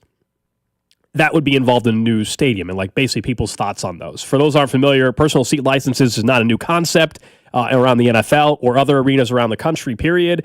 You pay a one-time fee to have the right to own that seat, to buy season tickets, basically. It's a one-time fee. If you have expensive seats, they can be, $30,000 for a PSL per seat. Otherwise, on average, they could be $5,000 or $10,000 for you basically to own that seat and have the right to purchase it. That way, when there's a concert, you also have the right to that seat, that kind of thing. It's, of course, another huge revenue stream for teams, for organizations. That, of course, is going to upset people. Right? Like, I don't think anybody's just going to be like, sure, yeah, no problem. But I'll say this, you shouldn't be surprised. There, frankly, is, in my opinion, no scenario where a new stadium is built, if that's the path the Chiefs ultimately choose, we'll see, and there's not personal seat licenses. Buffalo's new stadium has them. Nashville's new stadium has them. The Rams stadium that's still newer had them, SoFi. The Raiders' Allegiant Stadium has them. I looked up the Raiders one because I was curious trying to compare. they have seat licenses, and even within the PSLs, there's like different levels of the PSL depending on your seats. And some of the higher level PSLs guarantee you tickets if there was ever a Super Bowl. Some of the other PSLs don't guarantee you. So there's a lot within it. Who knows what they would go? But if the Chiefs were to build a new stadium, PSLs, I know they're doing a survey. I would be stunned if PSLs are not part of that. It just sounds like something that prices out, like it segments off a group of the population to not be included, I guess, in that option. Oh, there's no I mean, whether there's PSLs or not, the unfortunate reality, if there's a new stadium, there's going to be some people priced out. I mean, there's no way to claim that's not the case. I mean, there's a lot of people, I think, listening to that. We get your text. I see whenever we talk stadium. There's a lot of people that are priced out right now. Yeah. Right? And that's unfortunate. There's some people that are able to obviously have season tickets. Some can only afford to go to a game. Some can't afford to go to a game at all. And that's the unfortunate reality of where they're at now. And then if there were to be a new stadium. I'm just saying, like, the concept of personal seat licenses, new stadium, like it's not just something the Chiefs would be doing. Let's just put it out that way. If in fact that's the path that they go in. I can't believe we're sitting here on January 9th and we still aren't any closer, really. What are you laughing about? Top text. Imagine if Drew's Beach, he goes to head PSLs. We wouldn't have to worry about a spot. Yeah, Drew thinks he should have a personal seat license on a public beach. I do not. I did not say that. You're putting words in my mouth. You were good. Is the NFL? I don't want to. The NFL's fan bases are all passionate, but are we getting into a level of with PSLs like Formula One, where Formula One it is expensive to go to a Formula One race, and not that you're losing You're not losing the diehard fan base, I guess, in a way, because if you're diehard enough, they'll spend some money. But if they can't, you're losing as a group where it's becoming more of a corporate setting, more of a corporate event where people who go to F1 races, they like F1 and everything like that. But it's a who's who of wealthy people, of people who just spend the money to spend it. They couldn't really even give a care about the racing. They're just there to go. Is that what the NFL's kind of turning into a way with the PSL stuff, where you might have people that just pack the house like Allegiant who, look, I don't care about the Raiders. I don't care about whoever's playing. I just want to go to a football game. Well, the problem at the Raiders stadium, I would say, is that it's just the opposing fans take over. And so if you have PSLs, you're going to, there's no doubt not everybody's going to be able to afford that. Someone on the text line wanted to know, is that a one-time fee? Yes. If there were personal seat licenses and it's anything like what they have in Vegas or Buffalo's new stadium, it's a one-time fee and you can pay it off usually over time or whatever, but it's per seat. So if you're a current season ticket holder and you have 4, let's say, lower-level tickets, whatever you're paying for per season each ticket, that still applies. And then you would have a one-time fee per seat to have the right to buy those season tickets.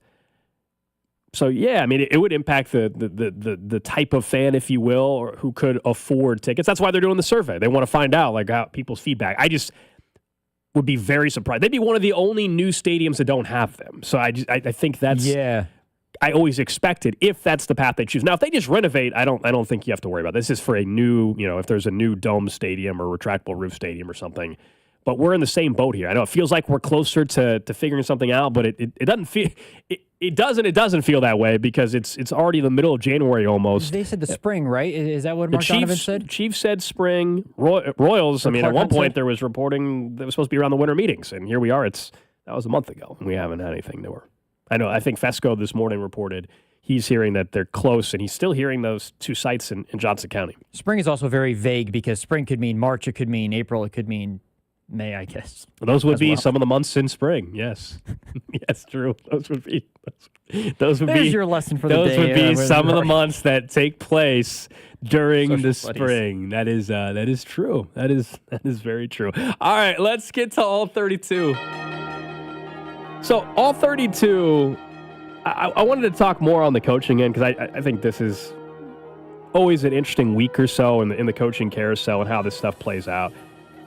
I think it's been a reminder once again when you see all these teams that are doing interviews and the names that keep coming up. Like ultimately, the best path to becoming a head coach in the NFL is still being either a former head coach or just being buddy with somebody that had ties either through family or whatever, which I guess you could say is how a lot of life works with jobs and everything like that, whether you want to call it nepotism or otherwise. But there's so many of these names that are retreads for guys that either already had opportunities or are only getting said opportunity because of who they are. Like, I'm pointing this out because I see Arthur Smith's name comes up again for a job interview in New York.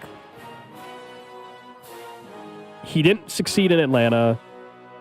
The Steelers got off to a first, 11-game start that was impressive offensively, and now this offense can't score over 17 points the last 4 weeks of the season. Why is he even getting interviews when there's other guys for many years that couldn't get interviews or other opportunities? It's a good old boys club, obviously. It's happened for many, many years. This week has been another reminder of that when you see some of the names that are getting interview opportunities. There's some other bright young offensive minds or defensive minds that can't even get interviews sometimes. We're giving interviews to guys that had their shot and failed, and yet they're already getting other opportunities. I don't think Arthur Smith's going to get a head coaching gig, but just, I don't know, it kind of frustrates me from the outside a little bit. No, I totally agree with you. I mean, we see, like, if Dennis Allen were to get off, if he were to get interviewed again, that'd be crazy. It would be insane.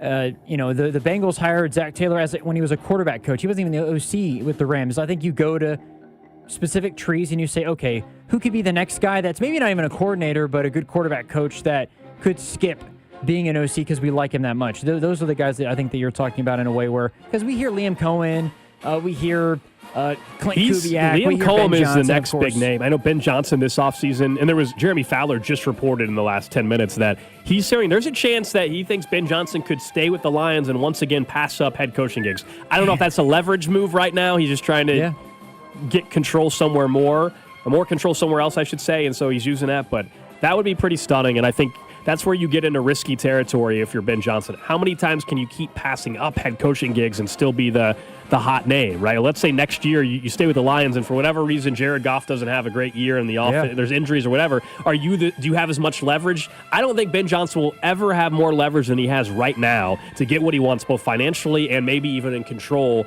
with a new organization. Agree with that. I'm sticking in the same lane of the coaching stuff. There's a story in The Athletic that came out. Dion was once again asked, what would it take for you to go to the NFL? Is there any chance? And he said coaching his two sons. Now, there actually is, I would say, not a significantly good chance it would happen, but if he were to leave, I think that this might be the year to do so because he would have control in taking Shedeur potentially and taking Shiloh, because Shiloh, not a first-round prospect. I don't know exactly where he's going to fall in. I think he's going to the Senior Bowl as well. He might be third, fourth-round guy. But he's got that control in a way where, hey, if it's the Raiders or if it's, I don't know, some other place where they can utilize the assets to go up, or if they need to draft a quarterback right away and there's an opening. If you're the Raiders, trade up to get Shedeur. Third round, you take Shiloh. For him to say it would have to be coaching his two sons, this would be the year that it happens because he could have control in literally selecting them and not having to wait for free agency and all that other stuff to happen. It's the Raiders, so nothing would surprise me. I mean, if they want to keep the theme of, hey, it's Vegas, entertainment capital of the world and all this, then yeah, they would hire Deion Sanders and they would draft Shedeur Sanders and everybody would be talking about him and all that. But is that the best path forward for them as an organization? I don't know. I mean, I still think if they could find a way to get Bill Belichick to leave North Carolina, that's the move if you could pull that thing off. If you could pull it off and get Belichick to go to Vegas, that's your real move. Look at your division right now. You got Andy Reid. They're the best team in best franchise in all of sports right now. Sean Payton at least has his quarterback. They're on the right track. Harbaugh and Herbert, they're on the right track. They have their plan. They have their quarterback. The Raiders have nothing right now. Nothing. They kept the same GM, Tom Telesco. He's going to be there still, it looks like. Tom Brady's a minority owner. Okay, we'll see how much involvement he has in these decisions. But ultimately, you want to bring, some legit stability and respectability to the Raiders organization. You find a way to get Bill Belichick to leave North Carolina. I will say this. There's one way that I think the Raiders could actually get Shedeur without having to move anywhere. And that's get Deion. Because Shedeur could say, Giants, you're not drafting me because I'm not playing for you. Yeah. He could pull an Eli and be like, I'm not playing for you. I'm not playing for you. I'm going to play in Las Vegas with my dad. And the Raiders wouldn't have to move anywhere. They could just stay at 6 and take Shedeur there. Hell, they could move back if they wanted to 8 probably. And Shedeur could be like, I'm playing for my dad in Vegas, guys. Sorry. I know it would be a bad look in a way, but that'd be the way that they could stay. I think at 6 if they got Deion, if they really liked Shedeur, but that also is part of the question is, do they actually like him like that? Do they actually like Cam Ward? I mean, that's part of the quarterback conversation, which we'll get into, I'm sure, at some point. We'll hear reports of this team's in love with this guy or they don't love this guy as much as we get closer to the NFL draft. I'm definitely fascinated to just see how it works in Colorado post Travis Hunter and Shedeur Sanders in being there. Right now, he's still recruiting at a very high level too. But just the fact that Travis Hunter won the Heisman and the quarterback was his son. I'll be curious to see how does he handle a quarterback in this case that's not his son, and where do they go? But it looks like talent-wise, he continues to recruit at an unbelievable level. And I ultimately would still be really surprised if Deion left for the NFL. So would I. But that's a scenario that people have brought up. People have brought that scenario up in Vegas for obvious reasons. So all the jobs are still vacant in the NFL that were vacant 24 hours ago. But I wouldn't be surprised maybe if the Patriots are the first team to make a hiring, whether that's the end of this week or early next week. All right, let's get to the random question of the day. Random question. So I'm excited about this one today. I teased this earlier today on the show. So the random question, 913-586-7965, is what would you do in this scenario? So let me explain what happened. So you guys know in August we were out at Circa in Vegas, and we were talking about their Survivor contest. It's a over $15 million prize pool. You do a $1,000 entry, and you do Survivor. They happen to do 20 weeks of it, even though it's still regular season. They count Thanksgiving Day games as a separate week, and Christmas Day games as a separate week, so it's even tougher to pick, okay? So 7 teams went 20-0, got $1.7 million, okay? Amazing. Wow. One of the teams, the entry name was Vodka Johnny. That was the entry name. And there was 6 people involved. Some of them were brothers. Some of them were friends, my understanding. And 5 weeks into Survivor, one of the brothers said, "Hey, I'm done. I want out. Give me my share. I just don't want to do this anymore." So they bought him out. Then the rest of the season continues, and there's 5 of them left. They don't tell the other guy that they're still around or anything. They're still picking. They get to the end. They go 20-0. They win $1.7 million. The one brother got out and bought out in week 5. What do you do? He got his money. You bought him out. If it's a family member, I think you give him a little bit of more money. I agree. But otherwise, I bought you out, man. You didn't come along for the ride. You're not getting whatever the share would be, over $200,000 or whatever that I'm getting. You don't get that. No. I'll throw you a few bucks, but you got bought out. If we would have been eliminated in week 10, were you going to give me some of the money we gave you? No, you would not have done that. So it's an unbelievable story. How sick to your stomach do you have to be if you're this guy? Your group, your entry, you chickened out. They bought you out. They kept going. They won the whole thing. So what are you doing? I think the fact that it's a family member makes it so much harder, because if it was a friend, I think you'd be like, sorry, dude. I don't know what to tell you. You're the one that got out. Where if you say that to your brother, you're never going to hear the end of it. I think you have to spot him a little bit. You got to give him a little bit, but certainly not in equal shares worth, because they got out early. No way. It's on you, man. That's kind of where I'm at. I talked to some family members, and they're like, it's still family. You got to do it. I'm like, yeah, I'll throw him some extra. I'll give him an extra 10, 15 grand or something. He's not getting the 200,000. If it was a friend, I'd probably not giving you anything. There has to still be some consequence of I bought you out, and we continued. We continued to risk our money, and we won the whole damn thing. I wonder,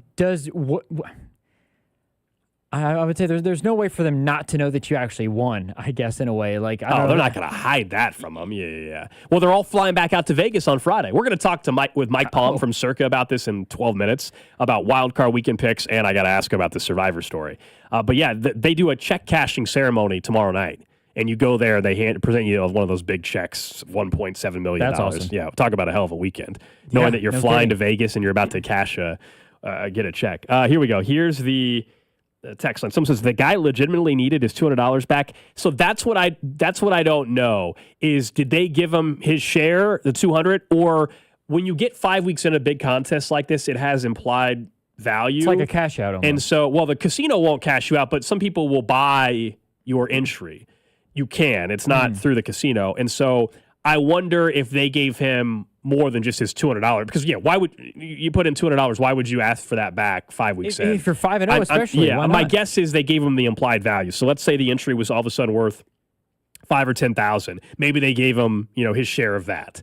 Still, nothing compared. Someone points out, too, hey, these guys are going to have to pay taxes on it, too. So 1.7, you cut that in half, let's say, and then you split it 5 ways. I'm not splitting it 6 ways anymore. I'm not after giving that. you $100,000. Yeah. Someone says, what kind of person expects something after they get out just because they're family? That's ridiculous. Somewhere along the line, people decided family means you can screw one another over and get away with it. Someone says, the better question is, did the whole team buy him out or just one person? How does that change? My understanding, the whole team bought him out. Yeah. It's probably like a mutual thing. Like we all agree to get out. Someone else says, no, the brother's out. He quit. He's done. He doesn't get a win. The rest of the prize money, he can kiss my ass. Some of you guys, Someone says he's SOL. That's the consensus. I would say 90% of people said kind of like SOL. I'm partially there. Hey, you're my brother, so I'll give you an extra 10,000, but that's it. You're not getting anywhere near it. I agree because if it's family, with my situation and my siblings, I would give them a little bit. Yes. I don't know if we know more details. We'll get more details on it. But that story, I was like, It's a that's little bit incredible. crazy. You got to be just miserable. You got to be miserable, and it's your family too. That week 5 said I'm done, and then they continued for 15 more weeks, or I guess technically 13 more weeks because of the way they did the contest. I think somebody brings up an interesting point from the 913. They had to have discussed this. No, because nobody thinks they're going to win. But I wonder that, like, I know that you don't think you're going to win, but going into it, like, just you want out just in case we do win. Is there any No, you want out. Whatever. Imagine if we did an entry next year at Circa. And we did it as a show, and we say we're going to do the C&G entry. Okay, it's the entry name is C&G, and we do the $1,000 entry, and we split it 3 ways. And then it's and we're fortunate enough to be alive in week 5 in that contest. And I'll just use you for the example. You say, hey, I'm out, guys. We give you your share back. There is no, but what if we win? Will you get? There isn't. No, we're done. You're out. Now, if we actually won the whole thing, we might throw you $1,000 or something. I don't know, like that. But you're out. You're out of the contest at that point. I think so. The other part of this is people are asking why they would opt out in week 5 anyways. Wait till week 12 or something like that. Of course, you risk losing, but if you think week 12 compared to week 5, your buyout, your cash out would be better. This was a brutal Survivor, so to get through 5 weeks was impressive. Like, all the upsets that happened the first couple weeks. So it is weird. Why were you out week 5? Someone said they just really need the money. That's the detail we don't know. It didn't sound like.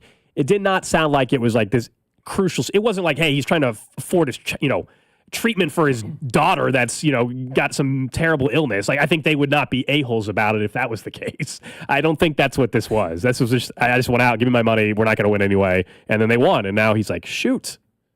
Yeah, that would really suck if you're that individual, obviously. But look, again, that's one way to look at it. And I understand that the money is significantly different. But if you put $200 is $200, but if you got $200 in, I don't think in 5 weeks in 5, I'm just saying, like to put in, you put in 200, and you're 5 weeks in and you're perfect. Not that $200 is a lot of money, but knowing it could potentially, like you're 5 weeks in, you might as well just keep going. I feel like at that point, and the rest of the group did. Shout out to them. So I would tell him that while I'm in Vegas, I'm going to place a $10,000 bet, and he can pick it. He gets to keep the winnings. If he loses, he gets nothing. So they're not even giving him the $10,000. They're saying, I'll give you 10, and you have to make a bet. That actually might be a little fun thing to do while you're there. Like, hey, let's go to the roulette wheel. Yeah, it was I talked about this last night on my betting show because I thought it was a fascinating scenario. But 7 people won $1.7 million. They went 20. They went perfect to win that Survivor contest, and still they didn't get to a final, like only one person standing. That's crazy. That's what's fun about the circuit contest. You get different stories and drama, and they'll be doing it again next year. And coming up in just a bit, we'll talk with Mike Palm of Circa Sports about just wild card weekend, where that stacks up betting, some Chiefs odds and things like that. But yeah, a lot of I would say more and more texts. No, there's nobody that's like, oh yeah, you still owe them the same. I mean, I think it's pretty straightforward. You can't give them the same amount of money. Oh, because what after taxes is probably like $100K each. Maybe a little more. I don't know. Yeah, probably like that. Yeah, because you cut 1.7 in half, probably if we're doing taxes. So you can cut it down to say it's less than 700,000 at that point, or right around 700,000, and then you divide that by 5. Actually, is what it would be. 700,000 divided by 5 is probably what you're doing. So yeah, someone else says prorate is payment. If he's family, he's played for 5 weeks, so he'd give him $85,000. I don't think you can do it that way because, again, your share, as I just told you, is not going to be. If you give him $85,000, that's taking a good chunk out of what you guys are getting. So I don't know. $85,000 combined between you can't five people. prorate Survivor. You can't prorate it like that. I just don't think that's how that works. 5 weeks out of 20. I just don't think you can do it. That's not how. It kind of just depends on how generous you are. Like, look, like if you were in, it's like, okay, we're all going to give you $10,000 of what we got. You still end up walking away with $50,000 or whatever. If you're that guy that opted out, that backed out, fine. Yeah. I think next year we should do a show entry or a station entry. We'll get Barbershop involved in this too. So how would we? So it's all of us collectively making a pick, correct? Survivor. That's the challenge. Is you have to get everybody on board. You know how much arguing we would have over Survivor. Oh, yeah. All of a sudden, I convince you that we should take Cincinnati this week, and then you guys, all right, fine, we'll go with your pick, and then they lose, and you guys are like, I told you it was. See, that's the issue you run into. I would never be the one making the pick because imagine you're week 17. You're that close to getting whatever. I know it. I would not feel comfortable being the one who made that pick and losing. That would be terrible. All right, up next, we're going to be joined by Mike Palm, VP of Operations for Circa. We'll talk about Wild Card Weekend betting, the college football playoff, and maybe the Survivor story as well. That's next here on Cody and Gold. This is Cody and Gold on your new home for Royals baseball. 96.5 The Fan. Brought to you by Heartland Men's Health, the leader in men's sexual health. Thousands of men have been successfully treated for low T, ED, and more, all with discretion and compassion. Make your appointment at heartlandmenshealth.com. Hey, it's Rex here with RexBuysKC.com, your local KC home buyer. If you own a property in the Kansas City or surrounding area and want to sell it fast and at a fair price, write this number down. 816-330-6000. I'm a private real estate investor, not some hedge fund or large national chain. My family and I live right here in KC. I can pay cash and close on your timeline, even in as little as 3 days.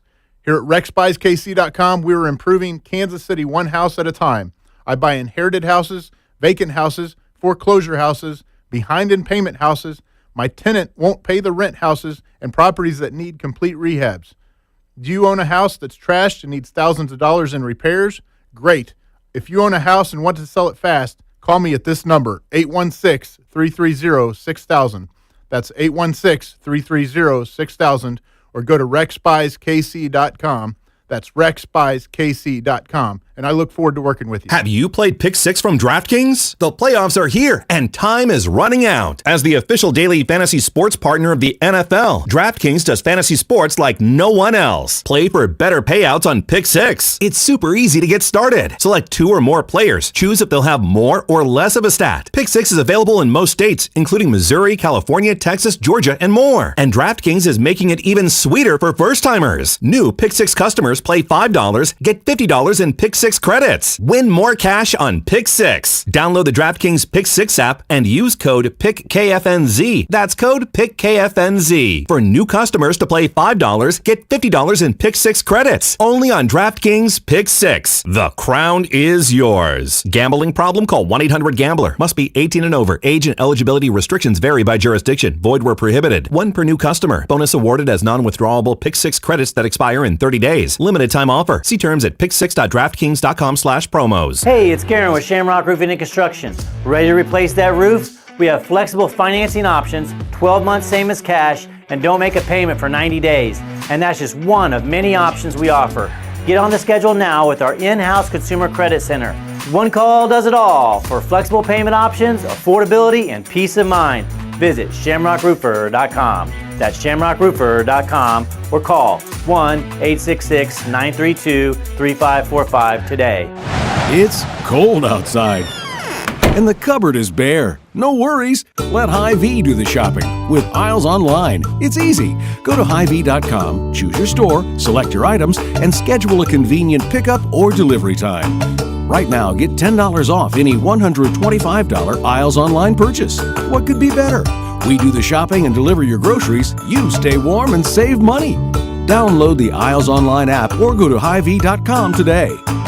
As the Chiefs go for a three-peat in the big game, Hy-Vee's making my life easier. Hy-Vee's my one-stop shop for all game day needs. From official Chiefs apparel to fan favorites, including wings, ready-to-bake pizza, and freshly prepared dips like spinach artichoke, street corn, and buffalo chicken dip. Hy-Vee has Chiefs-themed cookies and sheet cakes and cupcakes as well. Plus, don't forget the Hy-Vee Wine and Spirits department for all of your game day beverages. Elevate your home gate at Hy-Vee, the official grocery sponsor of the Kansas City Chiefs. Chronic joint pain has a snowball effect. It's not just the pain. What that did is just make me depressed that I couldn't get back into the gym, and I was inactive, gaining weight. I had to find another alternative. And for Chad, that alternative was QC Kinetics and the non-surgical natural biologic treatments that can give lasting relief to aching hips, shoulders, knees, and backs. Once they explained it, it made sense. Putting what we have inside our body back into us in a certain strategic way to heal up in a natural process was fantastic. QC Kinetics treatments take place right in the office. No downtime, no surgery. And as for the outcome, I'm just back to bouncing around, having fun, doing my work, living pain-free. Don't let chronic joint pain rob you of your quality of life. Discover advanced regenerative medicine at QC Kinetics. Call now to learn more. It's a free consultation.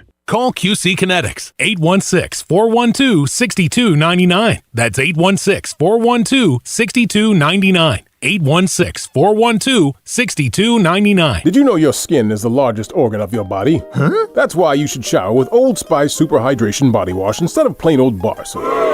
Love your skin by super hydrating it with vitamin B3 and glorious notes of vanilla and shea. Did you know that my super hydrated skin is the second largest organ of my body? The first is my heart. Old Spice. Men have skin too. Old Spice Super Hydration Body Wash. 24/7 renewing moisture. With daily use. T-Mobile 5G home internet keeps getting better. Get our fastest connection loaded with benefits. Get T-Mobile's best home internet starting at $55 a month with auto pay and any voice line. Plus, Price Lock. We won't raise your rate on internet. Check availability at T-Mobile.com/home internet. Exclusions like taxes and fees apply. Guarantees regular monthly rate plan price of fixed wireless 5G internet data with qualifying service. After $15 bill credit with postpaid voice line plus $5 a month without auto pay with debit or bank account. Regulatory fees included for qualifying accounts. $35 connection charge applies. Speeds vary due to factors affecting cellular networks. Inside the Huddle is brought to you by Blue Cross and Blue Shield of Kansas City. Discover the benefit of blue. What's up, KC? It's Trent McDuffie. Catch the play-by-play all season long with Mitch, Danon, and Kling right here on your home of the Chiefs. 96.5, The Fan. KFNZ FM and AM, HD1 and HD2 Kansas City in Odyssey Sports Station. All right, 1 o'clock hour back here on Cody and Gold. Alex Gold with you. Drew Nixon producing the show. Cody will be back with me tomorrow. Real quick, some news during the break to pass along. Diana Rossini reporting the Raiders are firing their general manager, Tom Telesco, after just 1 year. So they are going to have a brand new head coach and GM. I was surprised when they fired Antonio Pierce that they weren't doing that, and this makes a lot of sense, especially if they're going to go get one of the quote-unquote bigger names, if the Raiders could pull off a Mike Vrabel, or if they could pull off poaching Bill Belichick from college to come back to the NFL, or any of those bigger names. I think it will take a new GM or a GM that's aligned with the brand new head coach. So that kind of makes some sense. We'll talk more about that in just a little bit. Also, news around the wildfires out in L.A. The NBA has postponed tonight's Lakers-Hornets game. I bring that up here because we know there's a Monday Night Football wildcard game out in L.A. as well. Keeping an eye on that with the Rams and Vikings and what could happen. That game could get moved to Glendale, Arizona. And that's actually a perfect segue to talk to our next guest, because maybe that impacts how you bet on these games too. Mike Palm, Vice President of Operations for Circa. We've had Mike on a few times. We were out in Vegas in October when the Chiefs were taking on the Raiders and had Mike on the show. And Mike, it's great to have you back on. I guess I did want to start with, how does that impact both for you guys setting lines, and if you're a bettor, if a game like Monday Night Football wildcard gets moved due to the wildfire situation? Well, thanks for having me on, Alex. It's a good question to start with, because you have to check the rules at each sports book. They are different. You know, when we opened in 2019, we had a rule, 100-mile radius, which some books still have. It might be more or less than 100 miles. But the game had to be played within 8 days and within 100 miles of the original site.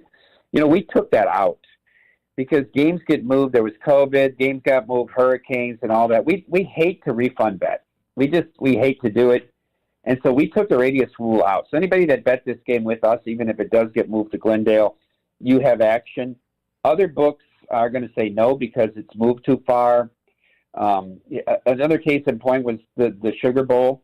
Some books it was refund because it wasn't played on the same day. Most books are 8 days, but you have to check the rules of your book to know if you have action or not, and really whether you want to rebet it or bet differently because you don't like the position. As far as making a number, I don't know that it makes a lot of difference. and maybe that's a little unique to the Rams, in the sense that, you know, it's pretty well known that for those two LA teams, you know, the majority of fans are generally from the opposing teams. So I don't know if it has a big impact on the game or not. It makes the Rams travel when they didn't have to before, if you want to look at it from that perspective. I was hoping in a moment of irony that maybe Roger Goodell would move this game to St. Louis, and then all the fans could all dress up in purple and root against the team that they're so angry with for leaving. Yeah, that would sign me up for that. That would be something. Before we get through the rest of the wild card slate of some college football, we were just discussing. We do a segment on the show called Random Question of the Day, and I was asking people the dilemma or what you would do if you were in the spot of one of the 7 Survivor contest winners you guys had out there at Circa, 1.7 million or so. And one of the entries, I heard Derek Stevens, the owner of Circa, for those that don't know, he was on VSiN talking about one of the entries that one of the brothers got bought out 5 weeks in, and like, what do you do? Do you give them the money still? How do you play this out? Do you have any more details on that? You know, that ticket is very interesting because, you know, they have to send in so there were 8 total, just for the record, at 1.78 million. They were the 8th because they had Arizona. Everybody else was on those morning slate. But, you know, we were talking to the younger brother that's the head of that group about, you know, he bought out the older brother. But, you know, the name Vodka Johnny comes after the older brother John, who was so cheap, they said, that he always complained about the vodka prices in Las Vegas, so he would bring his own vodka in the suitcase whenever he came. And so they started calling him Vodka Johnny, and that's what they named their ticket, and then he's not even involved. I'm sure he's going to throw his brother something, wouldn't you think? But that ticket, they have to send into Jeff. You know, you fill out this tax form about, because people buy into entries now, and that's the way to cleanly monetize. Like, they have 17 different guys getting a check out of that entry. Now, some are 1%, 4%, but I'm sure Vodka Johnny won't go home empty-handed. Okay, so I didn't know. So there's 17 people on that one entry? Yeah. Wow, okay, I did not know that. I thought for some reason there was like 6 or 7. I don't know why I thought that. Okay. Originally, there were 5, and they bought them out, and there were 4, but then they sold pieces to different people. Okay, that makes a lot more sense. Yeah, we were having some fun talking about that story, though. That's pretty wild. That's what's fun about Circa Survivor. We were there in August telling people about the contest. Hopefully we're doing that again, and it has a lot of drama. It's a ton of fun. All right, let's get to the games at hand, though, for Wild Card Weekend, and it's no longer Super Wild Card Weekend. They decided to drop the Super for some reason, but I think most people are fine with that. The one everybody here is keeping an eye on is the Chargers-Texans game, because most likely the Chiefs would play the winner of this one. At least of what I can see, the Chargers 2.5 is kind of the consensus line. The total sitting at 42.5. I doubt this is this probably not the most bet on game for the weekend for you guys, but where does this one stack up? Well, it's a one-sided game though, in that it's all Chargers money, and you know we lean Michigan obviously because of Derek and Harbaugh. So we're going to need the Texans, you know, really to cover 2.5 or 3. The game was 3 for quite a while. I think the Texans have a puncher's chance more than people give them credit for. I still don't think Herbert's ankle is right, and I think there's a big dynamic difference in that team when he's healthy and he can run the ball and he's mobile. So I know getting Dobbins back helps them out a lot, but who they beat down the stretch, they point to, they played well. Well, they beat a lifeless New England team whose coach was playing cards on the back of the plane, and they beat the Raiders to close out the year. I think it's going to be a closer game than you think. I would look to take 3 in this spot. Since 2014, road favorites in the playoffs in the NFL are 3-10-2 against the spread. Mike Palm from Circa giving us great knowledge here when we look at the wild card slate. Then you get to Saturday night, the second game. That's the Steelers and Ravens. It's the biggest spread of the entire weekend. I'm not sure the latest number for you guys at Circa, but 9.5 has been kind of the number it's hovered around for the last day or so. Steelers as underdogs, total sitting at 43.5. I think a lot of people watch the Steelers, Mike, and they're like, this team's lost 4 in a row. They can't score more than 17. How are they keeping this thing close? Well, it's 9 here. And I have to tell you, we look at just the last results and how they limped into the playoffs. But remember, there's no team that defends Lamar better than the Steelers.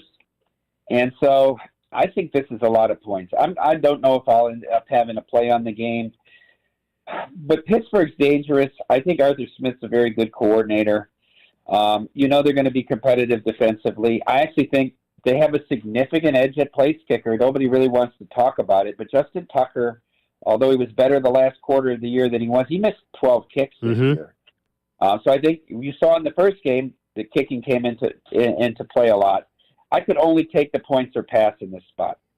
Then you go to Sunday, Broncos and Bills. Everybody in Kansas City saw the Broncos put up 38 against the Chiefs team that had their backups in, and it was essentially a preseason game for them. But I'm sure Denver's confident, at least, heading into this matchup. Broncos, 8.5-point dogs. When you watch them defensively, I think is where it all comes down to, right? I mean, if the Broncos secondary can kind of contain things a little bit, is this going to be a close one? Well, I think Vance Joseph's done a terrific job, and we don't talk about it enough for Assistant Coach of the Year. But I think he's done a terrific job with the Broncos defense. Remember, this team gave up 70 in Week 3 to Miami last year. This team's win total was 5.5. So they've certainly overachieved. How free and loose is Peyton going to be with Nix? I think that's really the question here. And, you know, is he going to try to limit the possessions in this game, being nearly a 10-point dog on the road? Are we going to see a heavy dose of the run game? Are we going to try to shorten it? I'm not sure. This is the only game I don't have a play on. I look at Nix's passing yards at 222.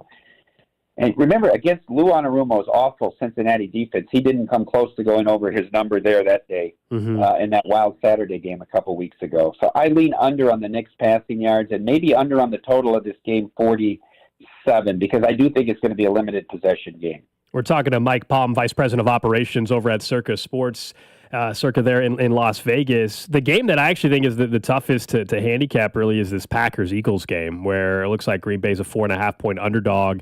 Jalen Hurts hasn't played in a while. Jordan Love dealing with an elbow injury. I think both are going to ultimately play, but we know there's no Christian Watson for Green Bay. This is the toughest one for me, and I think for a lot of folks, at least here talking locally, to kind of figure out where are you at in terms of where bets are coming in right now. Yeah, it's back and forth because of the injury situations. I laid 4.5 with the Eagles. I think the Packers, no Watson, no Jair Alexander. I know Hurts was injured, but I think they can exploit Green Bay down the field in the passing game. And I think Smith and Brown are going to have big days here. I really hate the way the Packers finished the season against the Bears. I don't understand what LaFleur was doing. I get Love was hurt. I get Willis took a monster hit. But once you get the ball back with 2 minutes left, why are you rushing to kick a field goal with a minute and going no huddle and calling a timeout? Wouldn't you want the McManus kick to be the last play of the game? The Bears only had one timeout left. It was insanity. And then you've got your safeties 30 yards off the ball when the Bears need 20, get in field goal range. Really strange that you don't want to go to Tampa Bay or Atlanta or L.A. as opposed to knowing you'd have to go to Philadelphia if you lost the game. Remember, at the time, the Cowboys were ahead of the Redskins. So hated the way the game finished.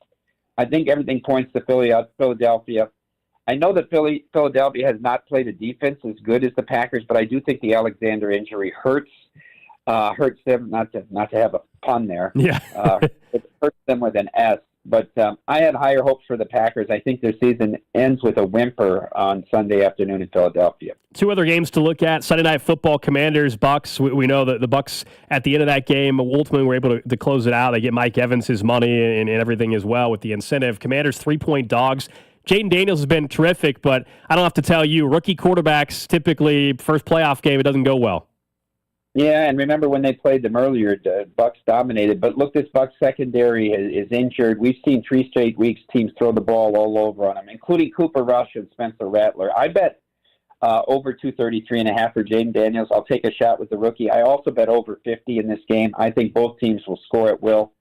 That Tampa Bay offense is very good.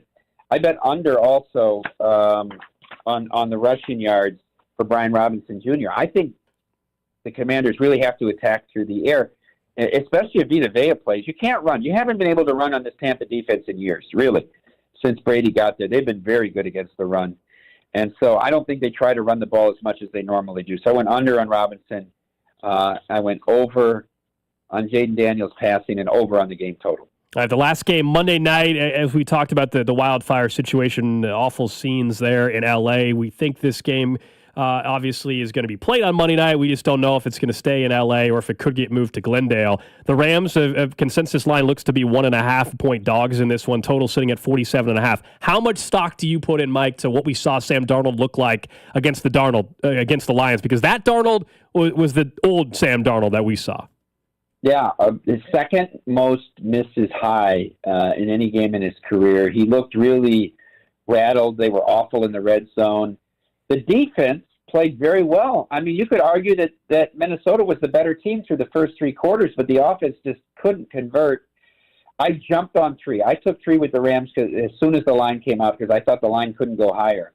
But the more I think about this game, it's a dead pick at Circa now.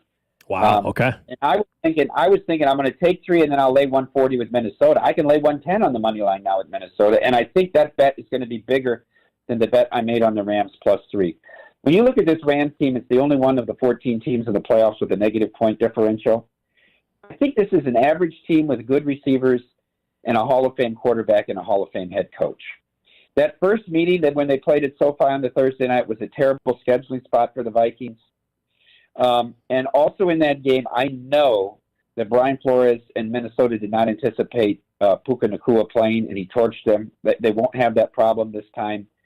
I think O'Connell has enough time to get in Darnold's head and get him right here, and I like Minnesota in this game. So I have both ways. I hope Minnesota wins by 1 or 2. That would be the perfect middle for me, but I need more on Minnesota winning than the Rams covering 3. All right, I can't let you get out of here without asking about the Chiefs and just where you guys have them positioned heading into this postseason. Super Bowl MVP market, I'm assuming Patrick Mahomes is a favorite right now if someone wants to bet way out. Also, I'm assuming you guys have the Chiefs as the favorite there at Circa to win the Super Bowl? Now, co-favorites with the Lions, but remember we take a lot of Detroit money. So, and Mahomes is the favorite, followed by it's interesting because then it goes to they're all in the AFC, and you don't get to Goff as the 4th choice. But it's all the quarterbacks, but it's 3 AFC quarterbacks. So I mean, it's sort of counterintuitive, the betting market, that it can't all be from one side. They should rotate, but that's the way they feel as it's Mahomes and then Jackson and then Allen and then Goff. I actually bet Jahmyr Gibbs at 60-1 for Super Bowl MVP.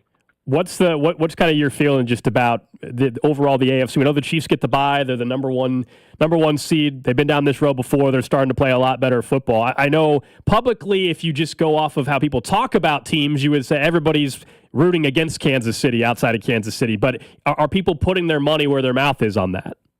No, we don't really get hurt really by anybody in these. The one that hurts us is in the Super Bowl exacted, and we're going to lose $6 million if it hits. It's Chiefs over Packers, so we're hoping the Packers down in Philadelphia. I think the AFC playoffs don't start till next weekend. I think the NFC playoffs you're going to see 6 great games over the next 3 weeks. I think they'll just be absolutely tremendous, but I don't think the wild card teams pose much of a threat in the AFC, where I think they do in the NFC. Yeah, we get 5 straight days of playoff football beginning tonight with the college football playoff semis as well. Mike Palm, Vice President of Operations for Circa. Appreciate the time as always. I'm sure we'll be checking in here in a couple weeks. All right, thanks. Good luck to the Chiefs. There you go. Mike Palm from Circa out in Vegas, giving us some good insight on just how they're looking at the postseason and also just some of his favorite bets for the wild card weekend as well. And Patrick Mahomes, if you wanted to bet it way out, Drew, Patrick Mahomes, Super Bowl favorite for MVP. Nobody should be too surprised by that. But remember, if they make the Super Bowl, you're not getting Mahomes at 4-1 like you can right now. If you think the Chiefs are getting the Super Bowl, Mahomes at 4-1 is great value right now versus when by the time we get there when he's -110 or -120. I wonder what Josh Allen is as well. Just out of the off I don't chance. know at Circa. I don't have Circa's pulled up. I think at one point I saw at FanDuel here that Josh Allen was just behind Mahomes to win. Just Super thinking Bowl of MVP. who you would like if you just took a flyer on 2 or 3 guys. I think Jahmyr Gibbs is a good one that Mike mentioned. He went with Gibbs. So Gibbs, I don't know what the number. I think what do you say? So 15-1 at FanDuel is Gibbs. Goff is 6.5-1. Josh Allen 60-1 for Gibbs. 6.5-1. Well, he might have bet it way earlier. Yeah, right. Or they just have a way better number on it. That's also Circa usually has some good lines. Mahomes plus 450 to win Super Bowl MVP. So the fun, different way to also look ahead over the next couple weeks. And he's right, though. I mean, it's all AFC quarterbacks. If you're going to bet, like, would you be surprised if the Lions got a Super Bowl one? Not necessarily, but Otherwise, betting on an AFC quarterback seems to be the path. You just look at the quality of quarterback heading into this postseason. Thanks to Mike Palm for joining us. And we got clarification, Drew, on that entry or whatever. Yeah, 17 people. So they sold. So that's what when they got down to 10, people were offering to buy in. So that's it. You get an entry and you get to week 17 or whatever, you're able to sell off portions of your entry, and all of a sudden, you get some sure thing, right? You get some sure money, and then you end up winning it. So 17 people are splitting the 1.7. Still. Well, if you think, $200, like, yeah, you're not taking all of the money, but $200 into whatever it is, please sign me up. Yeah, so anyway, that's a little more load out on it. Don't forget, though, with the playoffs getting going, we've got some playoff T-shirts thanks to our friends over at Gates Barbecue. You want to be on the lookout for those next week. If you go to our social media channels, you can already see what those shirts look like. And also, don't forget to get Gates Barbecue for your tailgate, or if you're watching at home this weekend. Maybe you're starting to watch tonight. Let's talk about the college football playoff semifinal. I know Drew's fired up. You got a new podcast out on the Odyssey app and wherever you podcast as well. Tonight, not as sexy as tomorrow, Texas, Ohio State, but I'm still excited. 6:30 start time, which is also a great thing. I love the fact that it's starting at 6:30 and it's not 8 o'clock or something like that. Like March Madness does? Yeah, or the national title game or whatever. Penn State, Notre Dame, we ran out of time there with Mike, so I didn't get his perspective on the line. But if you're wondering, Notre Dame's a 1.5-point favorite right now against Penn State. I've said it over and over. I thought Notre Dame could get to the national title game when this thing started. I'm obviously not going to waver now. Why would I, based on what I've seen from Notre Dame? And I think they just, Drew, have the personnel to match up with Penn State that, let's be real, Boise State just didn't have. Like, Tyler Warren still might have an impressive game. I think they have personnel to match that. I also think they're going to be able to run the ball against Penn State a little bit more. This is going to be, I think, a very competitive, close game. It's why it's the smaller line of the two. I would be surprised if either team won by more than 3 or 4 points. I'll take Notre Dame. I know they're not getting points. They got to lay 1.5. But I think Notre Dame in this particular matchup is more equipped to handle this particular circumstance too. Not that I think James Franklin is this terrible head coach, even though people act like he is. But I do think there's a slight coaching edge. I would give it even to the younger coach in Marcus Freeman. Yeah, I think that the conversation is really interesting going in because James Franklin's been a part of this more than Marcus Freeman has, but we typically have seen out of Penn State and Notre Dame, big game, don't win it. And you can go all the way back to Brian Kelly and his time there. He even said, I think, when he went to LSU, you can't win the national title or big-time games, essentially theorized, at Notre Dame. Well, Marcus Freeman did that against Georgia, and he potentially could do it again against Penn State. I think Abdul Carter is the guy to watch on Penn State's defense, where if they can get Notre Dame behind the sticks a little bit, Abdul Carter can just tee off. And Notre Dame's offensive line is going to be tested because Abdul Carter is going to be a top 5 pick in the draft. He might even go number 1 overall. Who knows? And he's healthy, right? Because he was a little banged up in the Boise State game. He's healthy now, it sounds like. As is Jeremiah Love, star running back for Notre Dame, which is really big. He is a key player for them. Riley Leonard, I think I agree with you. I had Notre Dame to go to the national title before things started. I'm going to stick with them. I think Riley Leonard's just going to make enough plays because of his dual threat ability. Drew Aller's got a little bit of that, but Riley Leonard is more known as the runner. He reminds me a little bit like Daniel Jones, where throwing-wise, he's fine, but he gives you the running aspect, bigger guy that is not Josh Allen-like, but he isn't that athletic, but he's able to make enough plays with his legs. He has 15 rushing touchdowns, 15 passing touchdowns, maybe the only Notre Dame quarterback to ever do that, I think. But, yeah, I think Notre Dame's got enough guys to make plays, and Notre Dame will win it late on offense. They'll score late, but, yeah, I definitely think it's going to be a good game. I think it'll be lower scoring, though, too. I think it hits the under because we're talking about two defenses that are elite in terms of comparison. They're in the same realm as Texas or as Georgia's defense, which obviously are two of the top defenses as well in the country. Yeah, Jeremiah Love, the running back for Notre Dame, his over-under is 33.5 rushing yards. That seems a little low, but because they expect Riley Leonard to get a lot of those yards too, and his is at 50.5. Out of curiosity, what are Singleton and Allen's numbers for Penn State? Because they love to run the ball as well. Singleton, 60.5, and then Allen, 58.5. Those are the two numbers for the running backs there in Penn State. It's going to be a little bit. I don't want to call it an ugly game, but the way that Georgia Notre Dame game looked, I think, is a lot of what this game is going to look like. So you think first half could be like what, 13-10 kind of thing? I think it could be like 10-7. 10-7, Final okay. score is like 21-17 or 20-17. 20-23. I'm excited for tonight, though. I mean, these ultimately all the complaining. Yeah. Hopefully, now I feel like we can enjoy these more because every time there was a result I guess this is what makes college football great, but every result, everybody had to bash the system.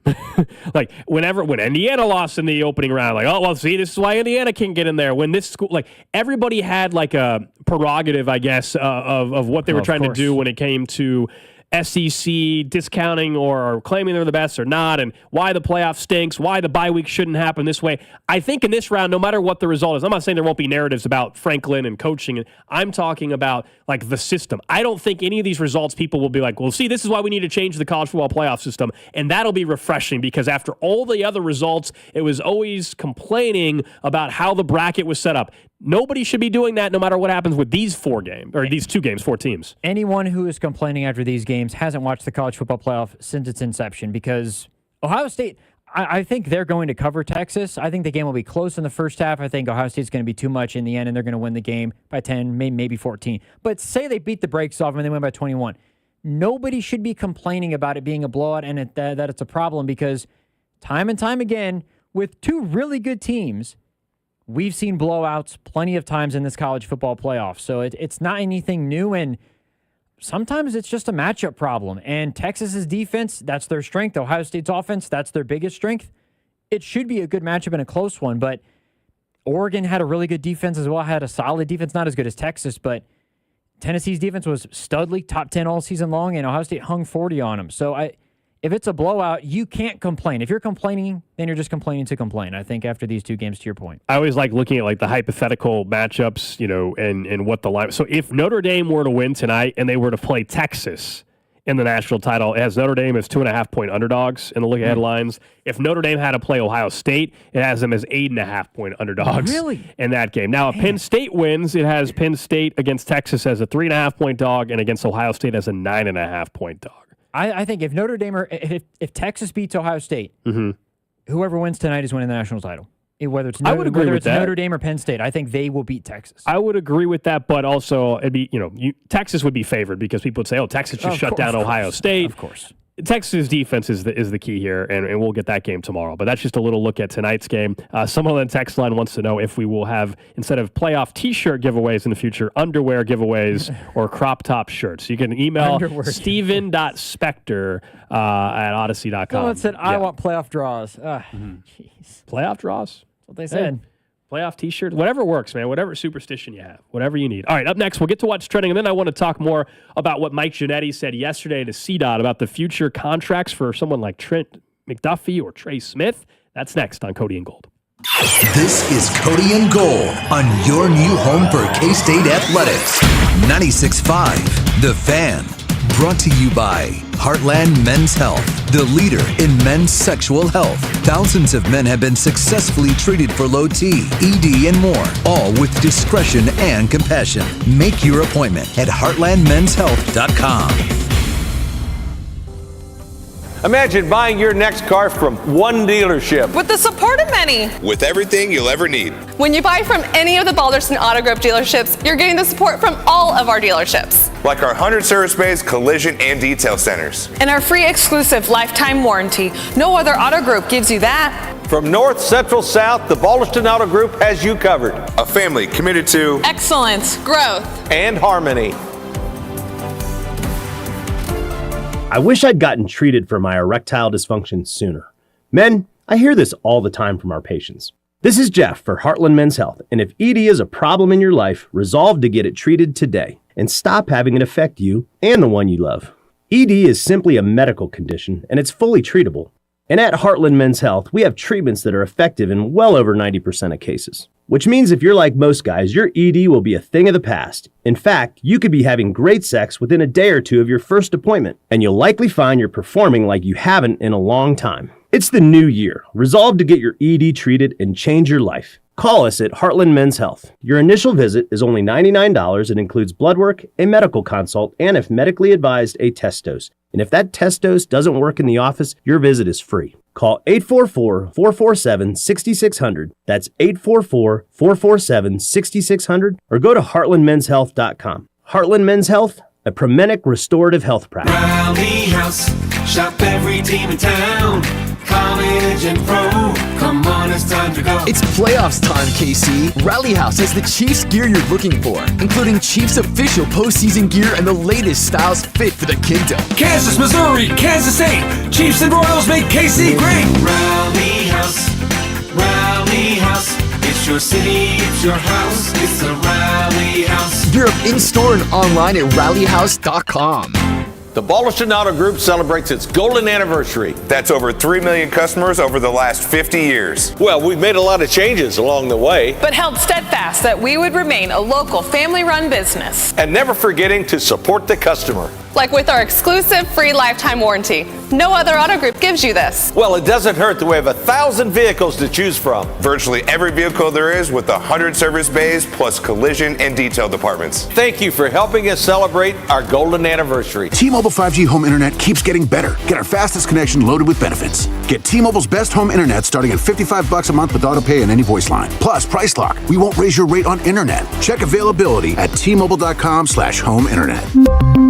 Exclusions like taxes and fees apply. Guarantees regular monthly rate plan price of fixed wireless 5G internet data with qualifying service. After $15 bill credit with postpaid voice line plus $5 a month without auto pay with debit or bank account. Regulatory fees included for qualifying accounts. $35 connection charge applies. Speeds vary due to factors affecting cellular networks. Prescriptions require an online consultation with a healthcare provider who will determine if appropriate. Restrictions apply. See website for details and important safety information. Subscription required. Price varies based on product and subscription plan. Hi, I'm Dr. Peter Stahl, board-certified urologist and senior vice president of men's sexual health at HIMSS. In my 12 years of practice as a reproductive urologist, I've helped many guys with ED, and it has never been more convenient to treat than it is right now, thanks to HIMSS. It really wasn't easy before. You had to take time out of your day, come to a physical office, and see a specialist like me in person. Now, through HIMSS.com, you can get world-class sexual health care and a full range of treatment options for ED through a 100% online process. It starts with a free assessment from a medical provider licensed in your state who can determine if ED treatment is right for you. If prescribed, your medication is shipped to you for free. So don't wait. Join the hundreds of thousands of guys who've gotten help for their ED through HIMSS. To start your free online visit and find ED treatment at up to 95% off brand name prices, go to hims.com/joy. That's hims.com/joy for your free online visit. Chiefs coverage is brought to you by Twin Peaks. Eats, drinks, scenic views. Twin Peaks is the best in the game. Here, the Scratch Kitchen delivers lunch in the clutch. I mean, where else can you order a 29-degree draft beer and a quickie combo on your lunch break? Only at Twin Peaks, the #1 sports bar. You're listening to 96.5 The Fan from the Mission Plumbing, Heating, and Cooling Studios. What's trending? What's Trending is presented by Baker University, where graduates earn higher salaries and land jobs faster than any other university in Kansas. Apply today at bakeru.edu. Number one on What's Trending, Steve Spagnuolo has been requested for an interview now in Jacksonville. So that's 3 teams that we know of that have requested or already have spoken to Steve Spagnuolo. We also know the Jets have wrapped up their interviews with Mike Borgonzi, Chiefs assistant GM, as well as Chiefs offensive coordinator Matt Nagy. News in the last half hour or so, Raiders have fired their general manager, Tom Telesco. So they already got rid of the head coach. And when they got rid of Antonio Pierce, we did say, like, hey, that's kind of weird. Why you're going to keep the GM? Why don't you just go ahead and start over? Well, they just took 24 hours to do it. So now they have a clean slate. Tom Brady's a minority owner, and they're going to have a brand new head coach and GM in 2025. Next up on What's Trending, as we said, college football playoff is tonight. Notre Dame and Penn State, the Fighting Irish, 1.5-point favorites. There is some reporting out there that Notre Dame is dealing with a flu outbreak. Not great. Ahead of the Orange Bowl tonight. Quote from a reporter, let me see, what's his name? Tyler Horka. He's a beat writer for On3 Sports. He says, those who have had it bad, the flu, but it's those who have had it bad, but it sounds like that's mostly backups and special teams players. But just something to keep in mind for tonight's game. Hopefully it doesn't impact the game. Oh, I was going to make a joke, but don't want it to be because a bunch of players have the flu and aren't playing well. That would stink. Of course not. That would stink. Also, we just learned that Georgia quarterback Carson Beck plans to enter the NCAA transfer portal. Big-time money coming his way. Big-time money. He needs to stay in college and just rake it in, is what he needs to do. That's why I was surprised when Jalen Milroe declared for the draft. I went, what are you doing? Where do you think you're getting drafted? Yeah. What? Like, go get your $1.5 million, $2 million in college because you're going to be maybe, a 4th, 5th round pick at best case scenario, making more money in college. Less than that and never playing. go get your money immediately. That's the whole thing with NIL. You may not be an NFL player. Go get your money in college. You're worth more there. So, yeah, totally. I think I'm with you. Next on What's Trending, thinking of college basketball, KU got a win over Arizona State last night. They were down, 6 at halftime, and then found a way to win comfortably against the Sun Devils. Also, UMKC lost to Omaha yesterday. And last one for you, we mentioned Monday Night Football, Rams-Vikings wild card game. The contingency for that one is to play in Glendale, Arizona at the Cardinal Stadium if, in fact, the air quality gets worse or doesn't improve in L.A. With that news that ultimately the wildfires continue to spread. It's been terrible. I'm sure everybody's seen the photos and videos. It's awful. And one of the Chargers coaches, and even though they're playing in Houston, but still one of the coaches, family member had either lost their home or was in danger of losing it. Like, that's the other thing. We don't, it's hey, you're worried about leaving while your family's dealing with this kind of stuff. It's a terrible situation, but the game's happening Monday night. Like, basically the NFL said, we're playing Monday night. We just might move this thing. Kawhi Leonard is not with the team because he's going to help his family in this situation. Yeah, the Clippers, he's sitting out for a couple days or whatever because he's dealing with that. Yeah, it's awful. We've all seen, I'm sure, the images. That is What's Trending here on Cody and Gold. Let's see. Someone says, you think Tom Brady's going down the Jerry World route and be the GM? No, I don't think the Raiders are going to give Tom Brady that control. He's going to have a say. He's going to have some involvement in interviews, might sit in on interviews for coach or GM and help them with QB evaluation. But I don't think he'll be like full. Right now, Tom can't be full GM at this point. I don't know if he wants that. He's still making, $300 million from Fox Broadcasting. Now, down the road, could he? Sure. I think he'll be involved, though. Like, whoever they hire and interview, he'll be on the Zoom interview. He'll be involved in that process. And I get it. As we said, we don't know yesterday, we don't know which way it goes for Brady. He could end up being a great evaluator of talent because there's been a few examples of that. John Lynch has done a nice job. There's also John Elway, who is awful as a GM, but it was a great Hall of Fame quarterback. So just because you played the sport doesn't mean you're just this amazing talent evaluator and can just find the next Jim. It doesn't always work that way. There's some that have been very good, but the two examples right away of bad, John Elway, Michael Jordan, as GMs in their sports, horrific. Oh, yeah. Absolutely horrific. Oh, yeah. You brought up Larry Bird, Isaiah Thomas, but then there's guys like Pat Riley who have been very, very good. Larry Bird was solid. I mean, he at least got him to an NBA Finals. True.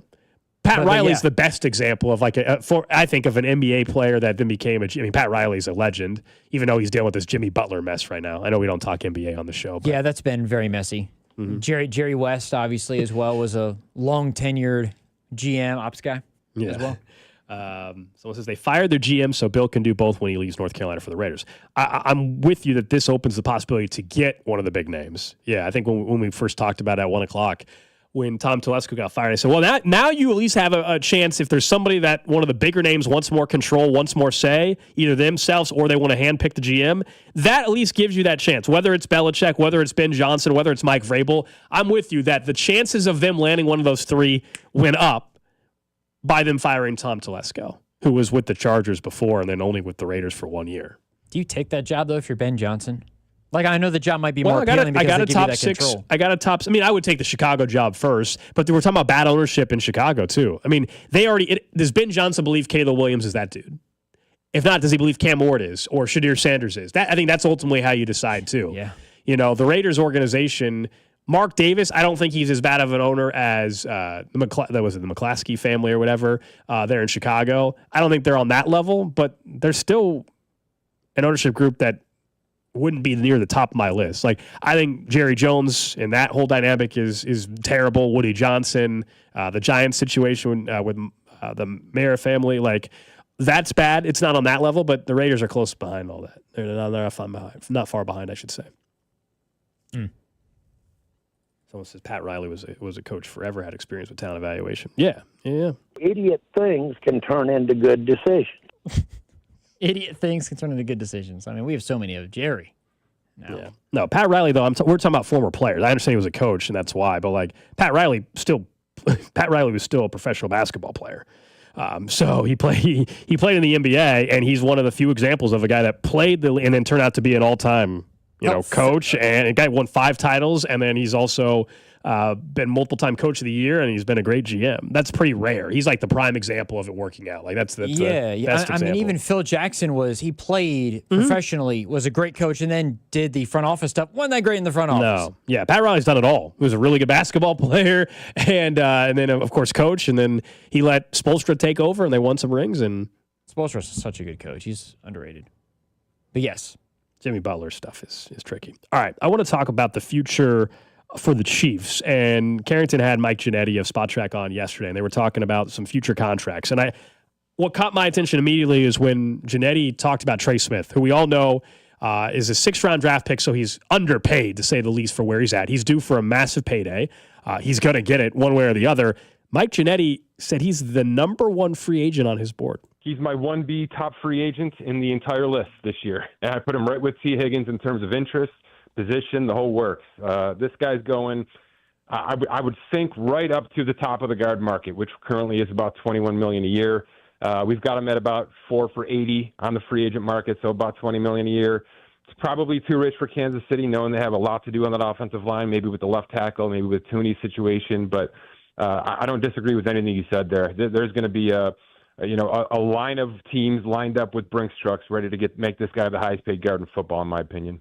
I don't think the Chiefs can pull it off unless you believe that they don't do anything new with Joe Thuney, and then they backload the Trey Smith deal, and so then basically Trey Smith's number becomes somewhat what offsets a little bit by what they were paying Joe Thuney, and then they move Suamatia to guard, and they're like, okay, there's our cheap guard, and then we'll have our expensive guard in Trey Smith. That's the only way I think Trey Smith can stay. Otherwise, he is going to get a ridiculous amount of money. He deserves every penny. He's been sensational and has had no issues off the field or anything. Like, he's a model citizen, perfect, right? Like, so I just don't know if guard, if you're the Chiefs and you're in the middle of your dynasty run, is guard where you're going to pay top of market? We've discussed this for years. If they're willing to pay top of market, there's been a select few, Mahomes, Chris Jones, and Travis Kelce. That's it. That they've been able to go top of market on, right? Going to be Trent McDuffie. I think it'll be Trent McDuffie as well. I would be all about keeping Trent McDuffie. That's tough. Like, I'm not paying guard top market. Now, other teams will that have more cap space or different situation, and nobody can blame Trey Smith if that's the scenario. And for those that'll text in, well, what about a hometown discount? You're not taking a $7 million hometown discount. That's not how that works. So I think that's the struggle. I would be surprised if Trey Smith was back, unless it's the scenario that I presented, which is they go cheap at guard at the other spot like they have been, and they already have an in-house with Kingsley, and then they're willing to pay Trey Smith. But I don't know, you can't pay Trey Smith and McDuffie and Karlaftis. While paying Chris Jones the money you're paying him, while also probably having to redo Mahomes' deal a little bit to bump his number back up. I know the cap we always say is fake, and I know the cap will continue to increase. There are still some limitations, and if I'm going to pick a position to spend top of market, guard is just never going to be that for me, and I don't think it'll be that for the Chiefs personally. We'll see. We'll find out. Not the Carolina Panthers, obviously, who spent two guards. They got a rookie quarterback though, quarterback on a rookie deal. Actually. Right. I wonder, like, out of those three, obviously I think Trey Smith is one that we wouldn't pay, but even still, like, do you really, if you really think, okay, we need to bring in Trey Smith, it's obviously George Karlaftis who's the odd man out. Do you think that you'll be able to get a George Karlaftis type player again where you typically draft at? Maybe not. So you would think maybe we pay George. I don't know if it'll be top of the market money, but he won't get top. George is he's a tweener, if that makes sense. I don't think he's not getting top of market. He's going to get paid handsomely, but I don't think he's top of market. I don't know if we have the cut. Carrington did ask Ginnetti about that yesterday as well. Let me see if I have the Karlaftis cut. I don't think I have one on Karlaftis, unfortunately. But he asked him about that. He also talked to him about Joe Thuney maybe getting an extension that could also help get that's the other thing. They could extend Thuney that then lowers money and helps actually then keep Trey Smith. I just don't think that'll be the path. Someone on the text line says, pay Trey Smith guard money, then move him to tackle. That's just not how that works. You can't literally hey, we just signed you a new contract to play guard, and then, oh, by the way, we forgot to tell you, we're moving you to left tackle. It doesn't work that way. It doesn't work that way. They're doing it with Thuney now. It's towards the end of his contract, and they're doing it in an emergency situation. That's why he's playing left tackle. If Joe Thuney signed back in 2021, and they signed him, and then they told him 2 months later, we're moving you to tackle full time, that wouldn't work. He would hold out the next year or whatever. I do wonder, and this is obviously going to be a draft talk, I think more. It's more of a draft conversation, but Do you think Kingsley can work it? How much do they at guard? Yes, how tackle. much do they really believe in him at guard? Obviously, he's not going to be Joe Thuney level. No. Maybe not even Trey Smith level. But if you think he can work, are you willing to not dedicate your offseason in a way to offensive line, but are you willing to move Kingsley to left guard? Thank you, Thuney. Pay Trey Smith and then draft a left tackle or pay for a left tackle, and you're investing more in that. What I wouldn't do is free agency for a left tackle. It's going to be too pricey. I think for them, you trade up to draft. Left tackle. The two options I see for them at left tackle are believing in somebody in the draft and moving picks around to move up. We're way too early for me to talk about what tackles are available and mock drafts and stuff like that. But when we get closer, if they're how good is this left tackle class? And Brett Veach and them, they already know the answer to that. I obviously am not talking any draft stuff with anybody yet, but they have the answer. They kind of know what the class is going to be. So you trade picks and move up. I think that's unlikely. I would look to see if they could pull off another Orlando Brown Jr. type of deal. We all remember a couple years ago, Orlando Brown Jr. Eventually was due for a payday, but they traded for a guy that was on the final year of his contract, and they played it out. They gave up picks, and they had a left tackle. And I know some of you think Orlando Brown Jr. was terrible. He wasn't terrible. He wasn't. I know. Look at left tackle play, what they've had this year. That's been terrible. So I think Orlando Brown Jr. Orlando Brown Jr. was always viewed as way worse than he was. Now, should he, based on the contract that he didn't want it? No, I wouldn't have done that. But when he was here on that final year, I don't think that the play he had for the dollar he was making was an issue. I would look at packaging a pick or two to try to find a known commodity that has a year left on a contract and see how that goes. If you don't believe there's talent in the draft to get it done. But that's how I would do it. Free agency to just go find a plug and play veteran, you're going to be costing yourself a fortune. I don't think the Chiefs are playing in that game free agency-wise. Plus, I think you'd want to stay away from the plug-and-play or the hope on a draft pick based on how the last couple years have gone, just in general. Like last year, they were fine, obviously, with Donovan Smith, but he was older anyways.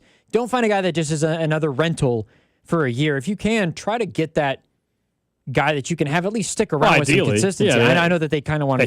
They thought they had that. Obviously, that's not the case. Yeah, you don't want to. I don't think they would, because a lot of the mock drafts I know have them taking tackle, but I don't think they'd want to just jump right back into tackle a year after taking a left tackle and then the first just depends how they feel about the group. Yeah, I mean, I don't think that's necessarily the path they'll go down either. Now, the one that I think should be, I don't know about easier to get done, but is to me a number one priority, other than like, hey, figure out what your plan is at tackle. But from a player that's in house already. It's Trent McDuffie. Listen to what Mike Giannetti from Spot Track told CDOT yesterday about McDuffie and trying to get this thing done sooner rather than later. Yeah, it's probably a really good time for McDuffie, in my opinion. He just became extension eligible. He's got the 4th year plus the 5th year option ahead of him. They can slow play this a little bit, extend that option, and see what they have. But you want to put something on the books, in my opinion, at about 3 years. And it's going to cost about $61 to $66 million. This is a $20 million cornerback. It's where you drafted him. It's what he's done. I know there's not much, actual eye tangible interception production to go along with it, but that's a benefit of just how strong he is out there, and we've seen that quite a bit over the time. But you've got Derek Stingley Jr., Sauce Gardner, Marlon Humphrey, to name a few, who are going to reset this market at the top of the list here, and that's only going to go up and up, into the 25s and 26s per year. So if you can do an early due diligence contract extension with McDuffie, I would recommend that as quickly as possible this offseason. That last part, I think, is where why it should be a priority. What he's saying there, that you got other guys that are going to get paid, and that number for McDuffie is only going to go up. We know how this plays out. I know someone earlier in the show texted in and said, he's not the best corner. Why would he get paid that? Because we just know how the free agency works or contracts work in the NFL. Like, we've seen this. You don't have to be the best at your position to be the highest paid at your position. Patrick Mahomes is like the 10th highest paid quarterback.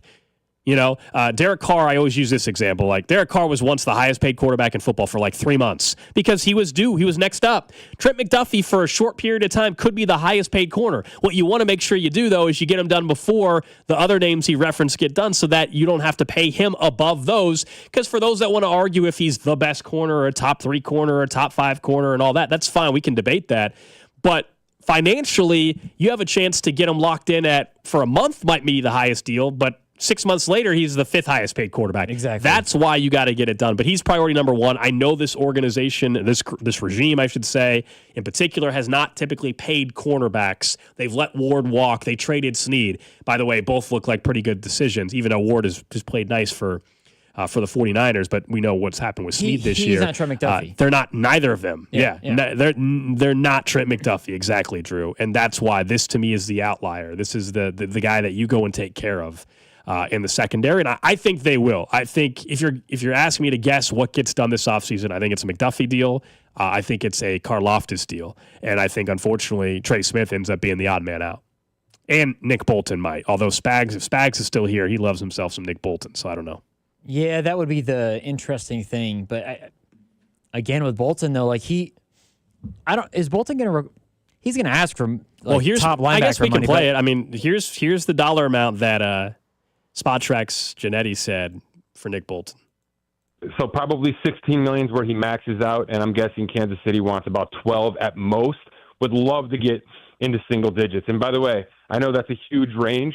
I've seen the whole gamut be run the past couple of seasons, right? Somebody like T.J. Edwards out of Philadelphia went for 1 for 5, when his counterpart in Chicago there went for almost $20 million a year. I think, realistically speaking, there's enough interest in this position from some of those teams like Tennessee where he could get into the 15-16 conversation, but I don't think Kansas City wants anything to do with over $12 million on this player. Yeah, nope. He would be the 4th highest paid linebacker in the NFL. Nope. Much like we've discussed with other players. Like, hey, go get your money. Someone's going to pay you that. By all means, Nick Bolton, go get your money. But if I'm the Chiefs, that another positional value thing. At guard and at linebacker, I'm not making you top 3 in this organization with what we're doing here. Other organization can do it. Quarterback on a rookie deal, different spot. In the middle of a dynasty when I already have my money allocated to guys like Jones and eventually McDuffie and Patrick Mahomes, I'm just not making you the highest or one of the highest paid at your position when said position is guard or linebacker. I just can't do it. And it's not like he's you mentioned like Travis Kelce being a little bit of like Chris Jones. Like he's not. And I guess if Kelce retires, it frees up some money if that's ultimately what happens. But still, I'm not doing that at linebacker. Sure, but it's not like he's Fred Warner. Like if it's if you got Fred Warner, fine, we'll pay you. Like we will give you that. Yeah, guys getting sacks and things like that. We will give you that money. Yeah, the only thing I'll say about Nick Bolton and at $12 million, you can 12 or 13, I'd be interested. The one thing we hear Spags all the time talk about, like just how smart and how vital he is to like operating the defense, and that's where I'm like, would they be talked into doing it? Now I don't think they're getting to 15, as he said, but that's my only hesitation on letting him go would be that. But 12 would also put him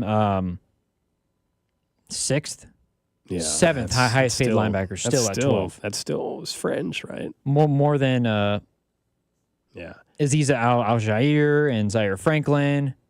Yeah, he's not top of the list. He's just not the top of the list of my pro. Like McDuffie and figuring out what you're going to do. Some other areas are a higher priority than Nick Bolton this offseason for me. And that's not to say Nick Bolton's not been a really good player. I think sometimes he gets a bad rap from people. I think people are far more critical about his play than they are for other players. I think he's been a hell of a player. He's been really good since early criticism. We all know what he was in the Super Bowl against the Eagles. I mean, my goodness.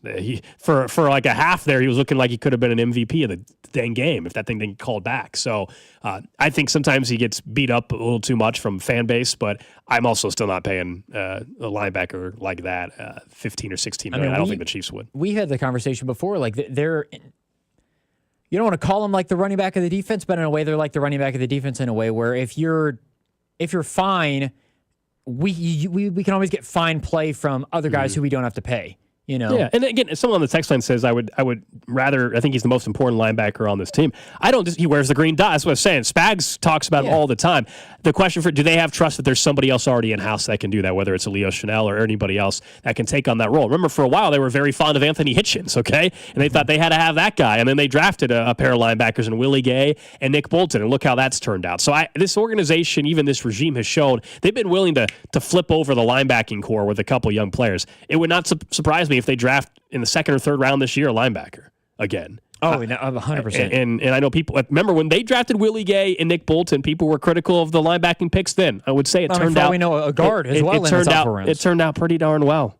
Nick Bolton's been part of multiple Super Bowl teams. Obviously, Willie Gay was as well. He ended up moving on. They didn't pay him. He ended up moving on to New Orleans. So I think there's a few positions that will be tough. In the middle of a dynasty, there's always players.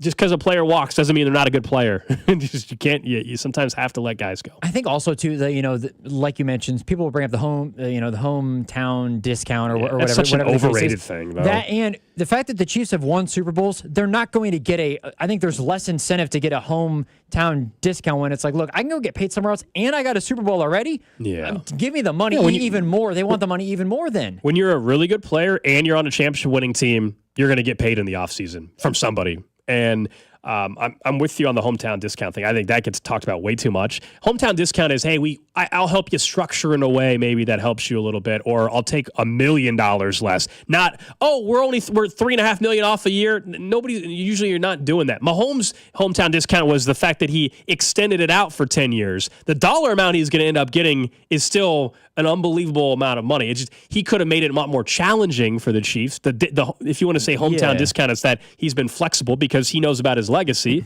and he wants to ensure that there's talent around him. He's very smart in how he believes that the team should be put. Flexibility. I mean, Tom Brady, flexible in a way. LeBron has been flexible in his career. Fun stuff. Again, I know we still got this season to go, but some good stuff from Mike Giannetti. Looking ahead a little bit. It's a bye week. The Chiefs don't play this weekend. Tomorrow, we're going to talk a lot more about Wild Card Weekend. Cody will be back with me. We'll have Joshua Briscoe joining us for his regular visit. We'll talk about the youth versus some of the vets at the quarterback position in the postseason. Thanks to Shawn Barber earlier for stopping by, as well as along with Danon Hughes. The Drive with C-Dot and Rob coming up next.